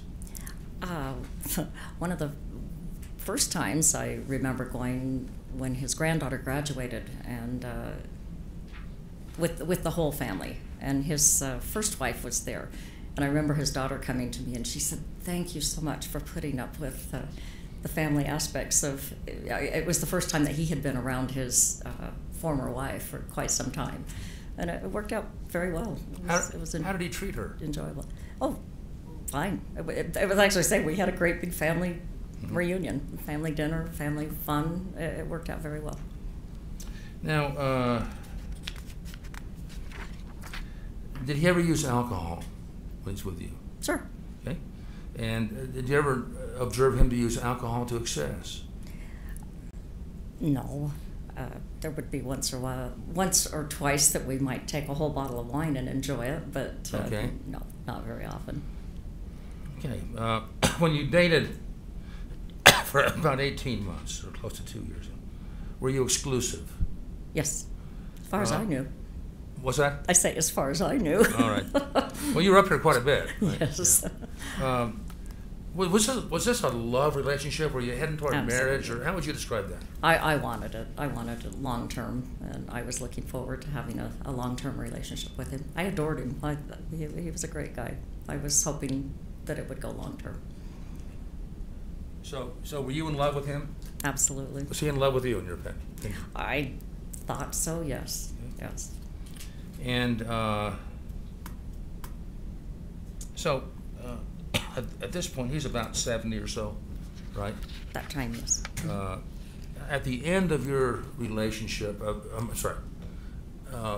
just before the accident, February 26th of 2016, how would you describe Terry's activity level? Just like I have, very, very busy. There wasn't much time that we didn't have some event that was going on. It's always involved. I had a hard time keeping up. Okay. Did you ever, during the 18 months or so that you were dating him, up here 300 days a year, okay, did you ever notice him to be clumsy or accident prone, anything like that? Not really, no. No, he seemed to. He was helping me move an estate for my parents. I had lost my mother right before I met Terry, and we did a lot of juggling of my assets from her estate, and he was very helpful with that. In fact, he helped move a lot of furniture and didn't damage too much that I remember. He seemed to be pretty capable. Were you ever aware that he had a problem in one of his eyes that he was not seeing? Were you aware of that? Oh, absolutely. Did it ever affect him in your anything you saw? You know what was odd about that is I half the time didn't realize that he had a problem. I never knew which eye it was. I would have to ask, and no, for the most part, he covered it very well. I guess if there was an extreme problem, I wasn't aware of it. He drove, in fact, thinking about that with my mom's estate, we were moving. I had a home in Bountiful that I sold, and we were getting rid of a lot of the furniture and items in that home and moving things down to St. George. And he drove the big old truck, the 26-foot truck. I don't know that we'd rented. Like a U-Haul thing? Yeah. Down to St. George? Down to St. George from Salt Lake, and he didn't have a bit of trouble, so I'm not aware of the eye situation. Like I say, he covered it very well. When you were up here, did he do the driving, or did you do the driving? Oh, he did the driving. You ever notice any problem with him driving? No. Any accidents, any bumping into people in the parking lot or other cars, nothing like that? Not while I was with him, no. Okay. Do you recall, how would you characterize his health during those 18 months or so when you were before the accident? Like I say, the hiking, the swimming, the dancing, he had a lot of energy. He seemed to be very healthy as far as I knew. Did he appear to have any chronic conditions that you were aware of? Not that I was aware of. Like I say, if there was anything there, I was not aware of it. Did you ever complain of a headache problem? Not extreme, not any more so than most of us do, and might get a headache in an afternoon and need to lie down for a minute, but no. How about sleep apnea? Were you aware of that? No. Okay. What about depression? Did he ever complain about being depressed? Not during that time, no. What about... He didn't have time. Okay. What about complaining that he was losing energy? You ever hear that? Not during that time, no. Okay. Yeah, I'm talking about prior to the accident now. Right. You ever notice that he was forgetting things prior to the accident? No. Not that I noticed, no. By the way, have you ever testified in court before? Is this the first time? No, this is the first time. First time, okay. It's fun, isn't it? My hands are sweaty. Okay. All right. Did you ever, you're not a skier, correct? I used to ski. Okay. Years ago. Did Terry ever talk about skiing with you prior to the... Oh, he would have loved to have had me ski with him, but no, I have a knee that went out on me a few years back, and I don't ski anymore. What was Terry's attitude towards skiing? Towards skiing? Oh, yeah. That was his livelihood in the wintertime. That was one of the reasons that the distance between St. George and Salt Lake got to be a problem, especially in the wintertime, because he did not want to leave to go to warm St. George where he could stay up here and ski. How did you find out that there was a ski accident? I was on my way back here from St. George the day that, I think I was on the road, in fact, when he called and said, I have been in a ski accident and I'm injured, but I'll tell you more about it when we get home. I don't think he wanted to worry me. So he said, I'll talk about it later. Did he ever give you the name of the person who hit him? I don't think so, not at that time. All right. No. And that was the same day, right? Mm-hmm. Okay. So what did you do after that? I just met him at the house. Well, not met him there. I think I arrived there first. And then he came later in the probably early evening is when he finally got back. Describe his condition to the jury, please. He looked like a truck had hit him when I remember him walking in. He just was very disheveled, just looked bad. He didn't look like he felt very well at all. He was kind of wild hair, looked like he wasn't looking good. Ashen gray, his face, his coloring, everything. He just looked like he was injured. How about his mental status? He was, didn't want to talk much at that point. That's why I was kind of trying to get information from him of what had happened, but he was cranky. He was ornery. He just was tired and wanted to go to bed. In fact, that's basically what he did. I wanted to encourage him to go to the doctor because I was quite concerned by the way, well, especially when he said his ribs were broken. He knew his ribs were broken at that point, and then a concussion. I think they had determined the concussion there at the clinic.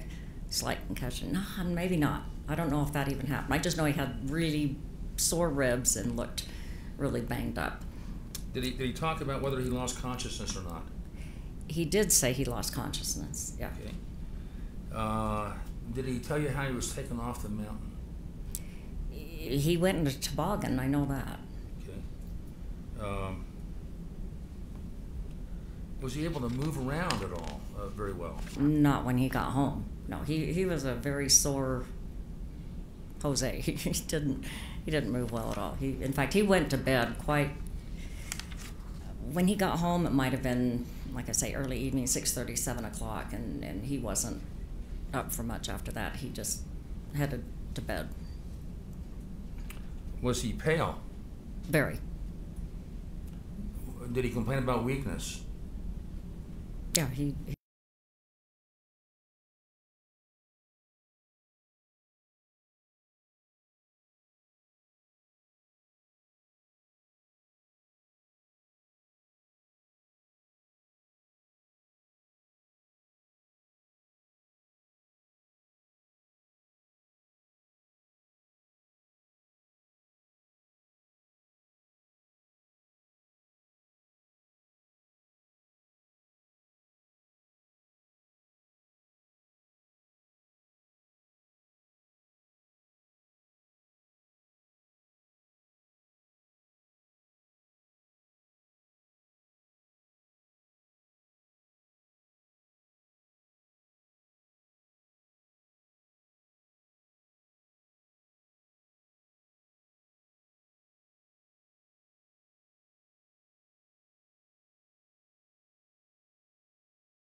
pushed me away, basically. It felt like it was just, he was withdrawn. He didn't do a lot. The joy was gone from him.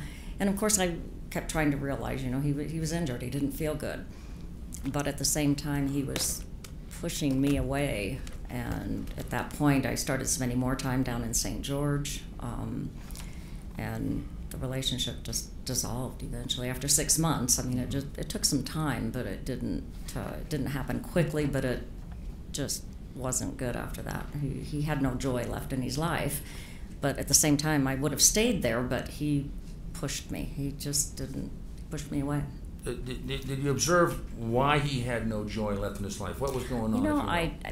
That's a good question, because not knowing that, what he was dealing with, I just figured it was relationship status things. I was trying to email and talk and put things back together. I haven't always been real successful in relationships, and so I blamed a lot of it on that, and trying to think it was my fault or that things were going wrong in the relationship. And now looking back, I think there was more going on than I realized.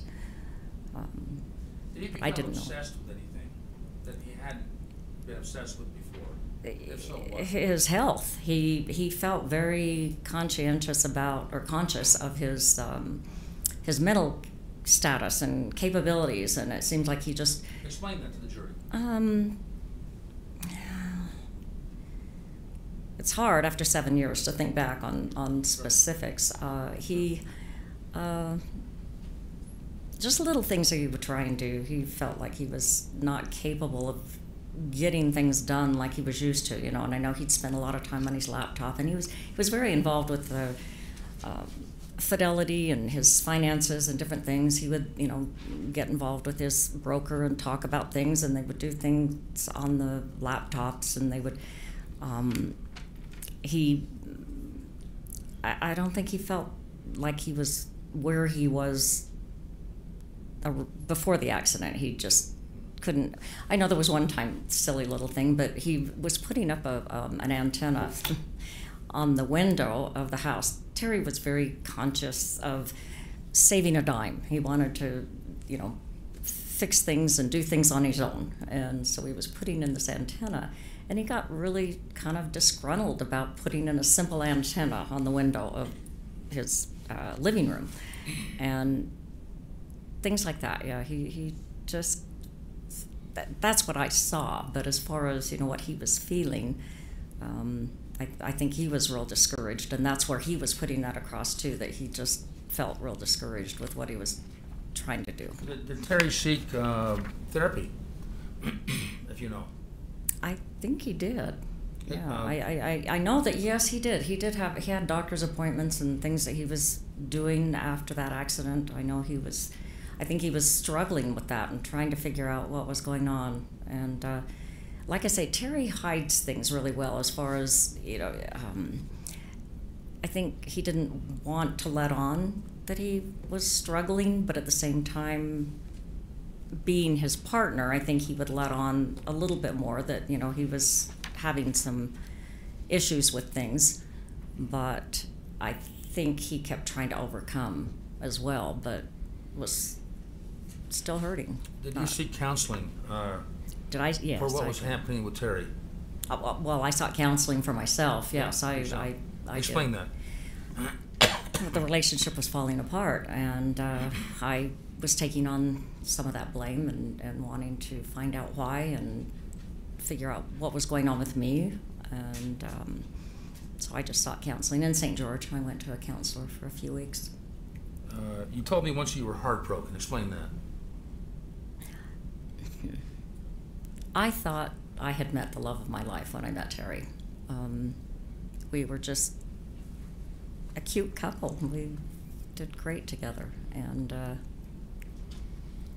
it didn't work. He broke my heart when he started pushing me away, and it just dissolved. How long did you have a relationship? How many months after the accident? About 6 months. 6 months? About 6 months. Did his activity level change during that time? Mm-hmm. Oh, extremely, extremely, yes. His activity level changed, but that's not why, I don't think that's why the relationship fell apart. But just tell the jury about the change in his activity level, if you would. Oh, like I said, he became like an old man. He didn't want to do anything anymore. He just felt like he wasn't capable or just didn't feel good about it. His joy was gone. Terry was a joyful person, and his joy was gone. He didn't feel the joy anymore. Did his personality change after the accident? Explain. Basically that, yes. He became agitated easily. Terry was not a man that I ever knew to be aggravated, agitated, angry, and he became more so in that regard afterwards. He was, little things would get him. Like even the dog, my dog was, she always would go sit on his chair in the living room, on the back of his chair. And I remember him coming out one day, and he pushed her off the chair and yelled at her and scolded her and, said, "Why are you on my chair? Get away." And little things like that just didn't seem right. He changed. And that was a big change from the way he acted before? Mm-hmm. Okay. And what about his emotional status? Did that change? How would you describe it? Yeah, he that's hard.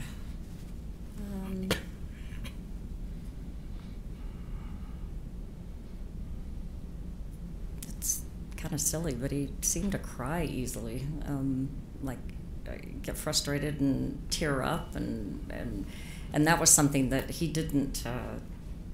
Like I say before, I think he wanted to show he was strong and capable, and afterwards he showed kind of a weakness to the effects of everything that was going on for him. How would you summarize your relationship at about 5 months after the accident? Kind of summarize that for the jury. He was very withdrawn at that point. That's why I say he was pushing me away, and I don't know if it maybe he thought that would be the better thing for me. In fact, I think he was kind of encouraging me, thinking, okay, I'm just not the same person anymore. I think you need to move on with your life. Go down to St. George. Of course, long distance is hard, and I had my children there and my family, and I wanted to spend time there and would encourage him to come with me, but at that point, for whatever reason, he refused to be a part of that anymore. Your Honor, can we just deal with the housekeeping matter for a minute? If we're trying to let the jury leave at 5, and if we're trying to get this witness done today, we would like the remainder of the time. But if she's coming back tomorrow, we don't have to worry about this. Why don't we see how far we get? Mr. Sykes, please proceed.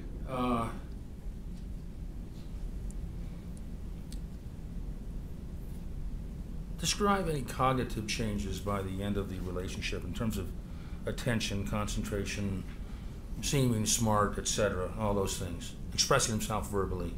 Any change in those areas? That's where he withdrew. He really didn't engage anymore with it. Even emails and things when I was gone, and the exchange of content when we would email back and forth or even talk, it wasn't there anymore. Did it seem like he lost intelligence to you? Sure, yeah, I guess he wasn't the same man, so it was hard for me to say just what specifically. Were you working hard to try to save that relationship? Absolutely, yes. I worked very hard.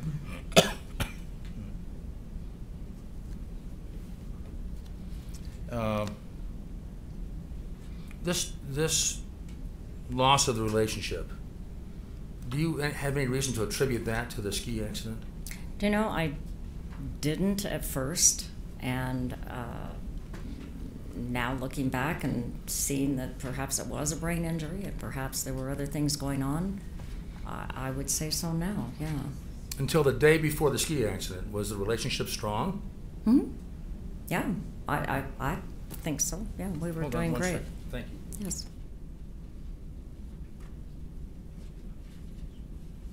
No further questions, Judge.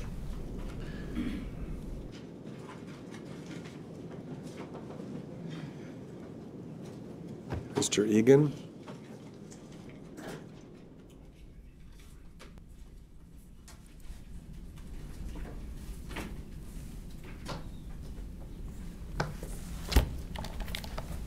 Ms. Davidson, Hello. pleased to meet you. My name's Thank James Egan. I am counsel for the defense and I have some questions for you. Okay. I'll try to be quick. We don't have a lot of time. I know, I noticed so that. I apologize if they're kind of rapid fire. Okay. So you said that Mr. Sanderson hides things really well, and I'm wondering if you think that it's possible that he might have hid some medical conditions, not necessarily intentionally, but he kept them from you in the way that you described. Is that possible? Probably, yeah. So is it fair to say that when it comes to depression or anxiety or a number of other medical conditions, it's possible that he had them and you didn't know about it? That could be. And you wouldn't dispute if there were medical records to the that no, I wouldn't dispute that, no. Right, okay.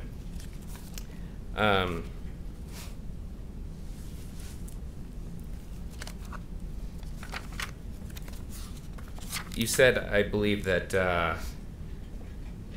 if I heard you correctly, it was your understanding that Mr. Sanderson did not know who hit him at the time that you first spoke with him about the accident. Is that correct?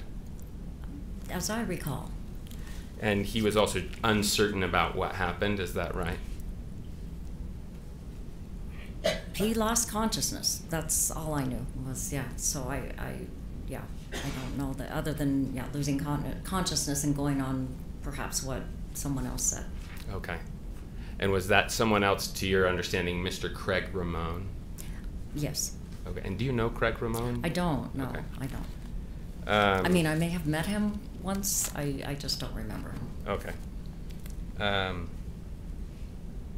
Was it your understanding from what you learned about the accident that Mr. Sanderson had been asked if he was okay by a Deer Valley or some other ski patrol person, and he said that he was? And that's, I think, after when we did start talking about the accident, he had described that, yes, someone had asked him, you know, are you okay? And my understanding was when he came to, and you know how you come to and you're kind of like shaken, and it's like, are you okay? And yeah, I think I'm okay. But then, you know, 5 minutes, 10 minutes down the road, you're like, oh, wait a minute, my ribs hurt. You know, I'm not okay. I hurt. I don't feel the same. I see. And speaking of the ribs, is it true that the ribs were his chief complaint, his pain in his side when you first talked to him? Yes, that was his main concern, just because I would try and give him a hug or try and help him, and it's like, don't touch me. But he didn't look good either. That's where I became concerned too. And I have a daughter that has a nursing degree, and I remember calling her and saying, Kara, what do I need to watch for something? What do I do here? And she kind of briefed me on watching, as a person that has a concussion, what to do. And so I kind of, kept that in my awareness through the evening, but then I insisted that we get him to the doctor the next day. Okay, as I recall, you said that you had encouraged him to go even the day before. Yes, but yeah, he just wouldn't have anything to do with. He wanted to go to bed. He was like, no, I'm going to bed. I'm done. I don't feel good. I'm just going to bed. And he complained about his ribs, correct? Oh, absolutely. Yeah. But did he complain about any head pain? I'm sure he did, yes, because that's why I called my daughter. And, I knew that he had whatever it was, I guess there was a suspicion of a concussion at the time. I don't know if it had actually been diagnosed at the clinic. I'm not sure of that. But I know that there was a suspicion of it, and because he wasn't feeling well and complained of just he didn't look good. And that's when I wanted to make sure he was okay. Okay, these might not be in a terribly organized fashion, these next questions, but I'm just trying to, again, be mindful of time. As I understand it, immediately after the relationship that you had with Mr. Sanderson, he moved on to a new relationship. Is that correct? I hate to say it, but I kind of encouraged it at one point, because I think my jealousy was a little bit there, and she had been with us through different concerts and hiking and doing things, and at one point I just thought, maybe you and Robin ought to try it out, because you've got a lot in common. But that was my own little jealousy. Okay. And you talked about the reasons for the ending of the relationship. Early on, you didn't think that it was related to the accident, correct? I didn't know. I thought it was my doing, just because I don't do real well in relationships. No, I'm sorry to hear you say that.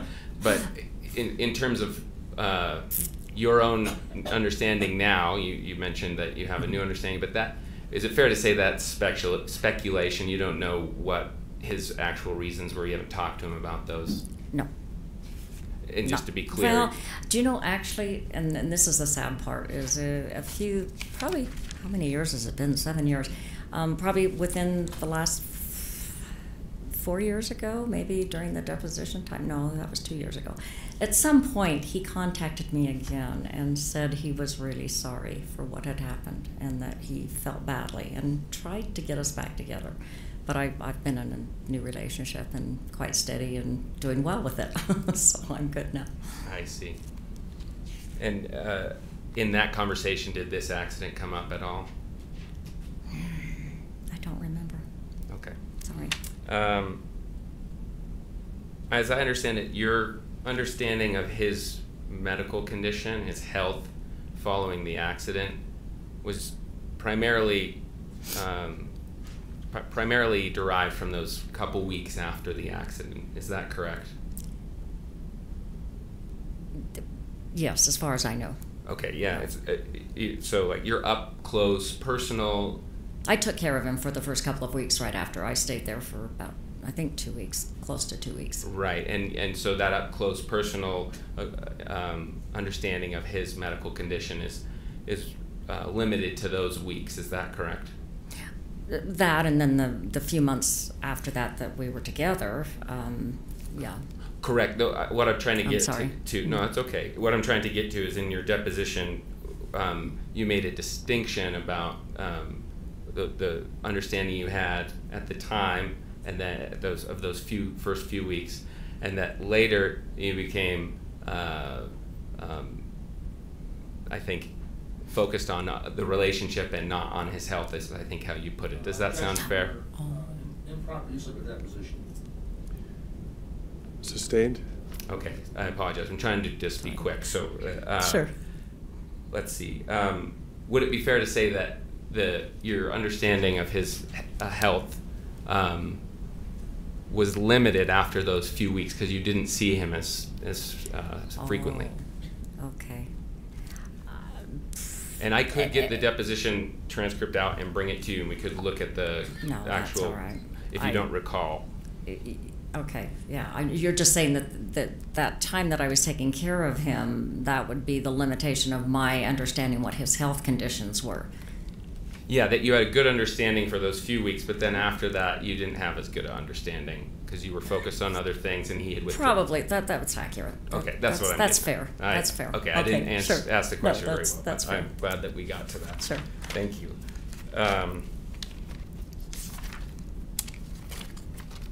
So you mentioned earlier, I believe, that he kind of became like an old man. Do you remember that testimony? Yeah.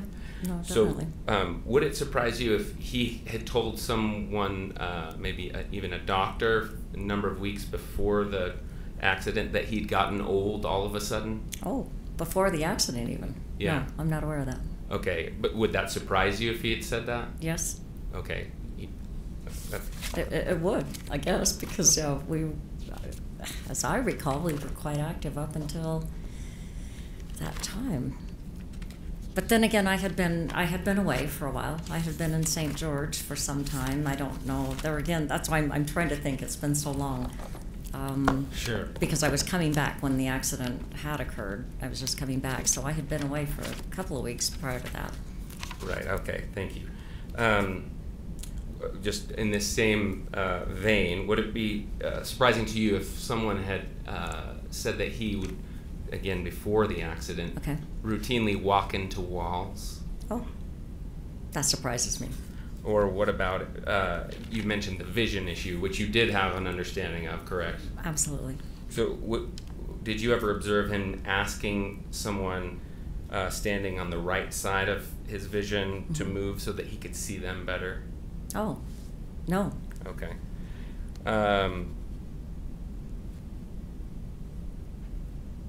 Were you aware of any medical event, like a stroke-like event, that might have impacted him and he would have had to get MRIs and that sort of thing for? Prior to the accident, I don't remember. Okay, that's okay. Don't remember. If that's the truth, that's fine. And one of the reasons I ask it is that I'm wondering if you know whether that sort of thing was the reason that he retired from his profession. Oh, that surprises me. No. Well, I'm just asking if that's your knowledge. No, okay. Not at all.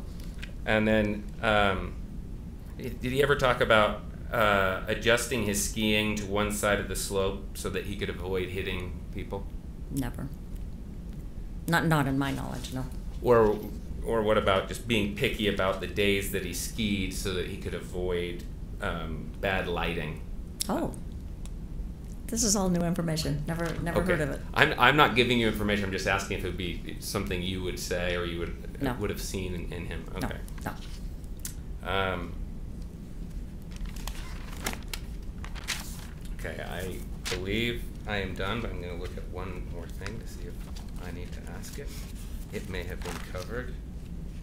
Oh, I wanted to be clear about this.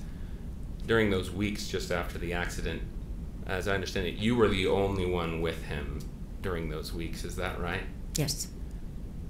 You were the one caring for him and communicating with him. Yes. And as you understand it, he was withdrawn from all other people during that time. As far as I know, yes. I don't know as far as conversations with his on the phone or emails or whatever, but yes, physically I was the only one there. Okay. That's all my questions. Thank you. Thank you. Sure. Marlene, I'm sure you can ask about hearing something about okay. Do you know, have you ever had a broken rib? No. Have you known people that have? Yes. They tell you it's pretty painful? Very. Yeah. So, do you think a person with 4 broken ribs will tell someone they're okay? But that's okay. Sustain. Okay. Let me ask you. So Egan tried to box you in with the 2 weeks of medical care, but you were still coming up 25 days a month after the accident, weren't you? Not a as while. frequently, not as frequently, but yes, I was still spending a lot of time up there, of course, yes. Yeah. I was still trying to maintain a relationship. In the 3 months after the accident, how many days do you think you spent up here? Or Well, I mean, there again, looking back through photos, Yeah. that's the only thing I can go Yeah. through. We still spent a lot of time together. In fact, I even encouraged him to come down to a birthday party where my granddaughter's in Cedar City. Mm-hmm. And so I was, like I say, looking at photos. And another one, we went to his granddaughter's graduation in Washington in June of that year after the accident. But yes, we spent a lot of time together still. And Traveling and doing what we were trying to do, but it just, it was necessity travel, not enjoyment travel. In the 6 months after the accident, do you think you had a pretty good idea of what kind of person you had changed into? What kind of problems he was having? Yes, I saw a big difference. No further questions. Mr. Egan? No questions, Your Honor. All right. You may step down. Thank you. Why don't you just have a seat, and I'm going to excuse the jury first. So we're going to go ahead and recess at this time, and we'll reconvene tomorrow morning at 9 a.m. Thank you. Oh, I have to do this. I have to remind you of your obligation, not to, as much as you might be tempted, not to do any of your own investigation, not to review anything on the internet or anywhere else, not to communicate with anyone about the case, including your fellow jurors. And remember that the evidence will be coming in one piece at a time, and that you need to keep an open mind until you hear all of the evidence. So thank you for your attention today.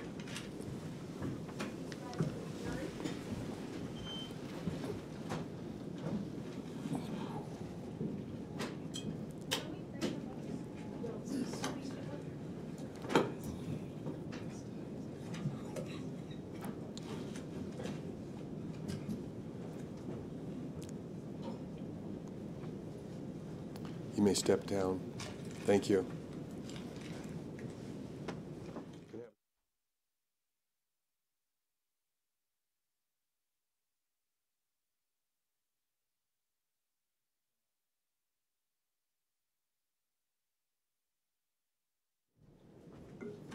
Your Honor, may I mention a decorum order item? Sure. Paragraph 4, at the end of court proceedings, spectators shall remain in the courtroom until the judge, the jury, and the parties have withdrawn, and the bailiff gives permission to leave. Do you mind if we excuse our parties who have been here, our clients? Not at all. Okay, so you're free to go.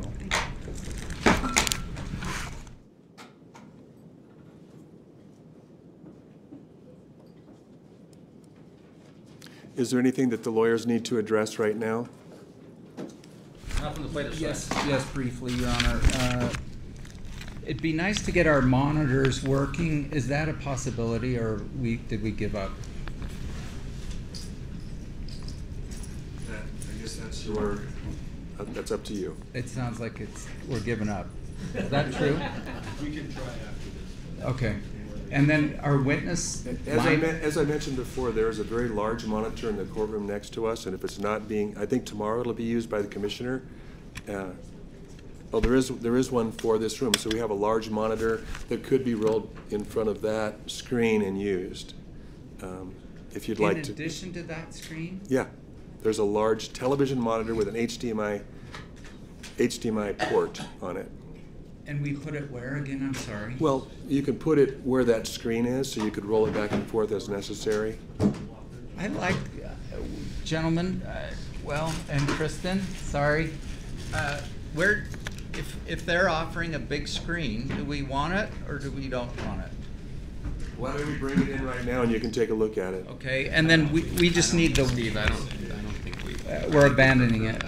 We like that better. Thanks. Okay. Okay, and then a witness line up for tomorrow from the plaintiffs, please. Mr. Sykes? I'm sorry, say again? Witness line up for tomorrow. Wendell Gibby in the morning, and I think it's Sam Goldstein in the afternoon, isn't it? I think it is. We gave him this list quite some time ago. So This is the list they gave me, and Wendell Gibby, Sam Goldstein, both in the morning. Does that sound right? No, not in the morning. Gibby in the morning and Goldstein in the afternoon. We have two other before and after witnesses we hope will be here on time. And we will fill in with them as we are able. So daughter Shay, And Polly Gresham. and then how about brother of son-in-law, Mark? Are those three planning to go tomorrow? He's coming Friday. He's coming Friday, thank you for that. So it sounds like 4 witnesses tomorrow, Gibby, Goldstein, Shay, and Polly. Depends on the length of how we go. We hope we'll have 4 witnesses tomorrow. One of them's flying in from Montana and the other one Washington, so. But no more than those 4. Well, if we have extra time, we've told him this and we've advised the court, we may call Gwyneth Paltrow. We don't want there to be dead time in the courtroom. So there's a question why I'm asking, Your Honor, because what's the lineup? I don't want coyness. I wanted this. Hey, there's no weeks. coyness here. Okay, You know? so times. I gave you this 3 weeks ago. You sat in my conference room. I showed you my trial plan. Gibby, Goldstein, Shay, Polly. And And a week ago, we notified you that. Can I just get a yes from that? Like those are the A week 4 ago, plans? we notified him that we could call Gwyneth Paltrow at any time if there was dead time. So there's a chance you may call her tomorrow? Possibly. We're planning on calling her Friday. That's our plan. Okay. So. But those 4, I mean, can we just get a yes? 5. Possibly Gwyneth. That's 5. Now, I mean, if we don't. In all fairness, Like, Mr. Owens, if he doesn't have a witness available, then he's eating up his trial time with dead time. I get it, but like, when is Shay coming? When are you planning on her We're tomorrow? hoping to have them tomorrow morning later, or tomorrow afternoon. Now, you know, till 1. Shay doesn't get until 1. Polly, I think is coming in the morning, but I don't know for sure. you don't know when your witness is coming tomorrow? I'm not certain. We're hoping to have them tomorrow. No. That's our plan. All right. These people are out of town. Yeah, Messages with them. They The don't pretrial order requires that one side disclose to the other who they're planning to call the next day. I guess it doesn't specify the order or the times. Just be prepared for those possible 5 witnesses. Right, it's just like, we don't know when Polly's coming, even coming. That seems odd. Well, that's what we have right now. And counsel, I guess what I'm asking is that as soon as you know when a witness is arriving, that you let the other side know? Absolutely. Okay. Believe me, if I had what did Shay tell you? She said her flight doesn't get in till 1 o'clock, so she's gonna try to come right up here after that and be available early-ish afternoon. I expect you to. The first witness we're calling Weather and all sorts of things. is Goldstein in the afternoon at 1:30. That's the plan. Okay, thank you. He only has 1 day. All right. Anything else for this afternoon? No. Take care of that cough, Mr. Sykes. I'm fine. Thank you. I offered him a mint. You leave me, I'm fine. We're now. I'm trying to cut back to a pack a day. I'll give him this in the morning. Thank you. We're now adjourned. Thank you. Thank you.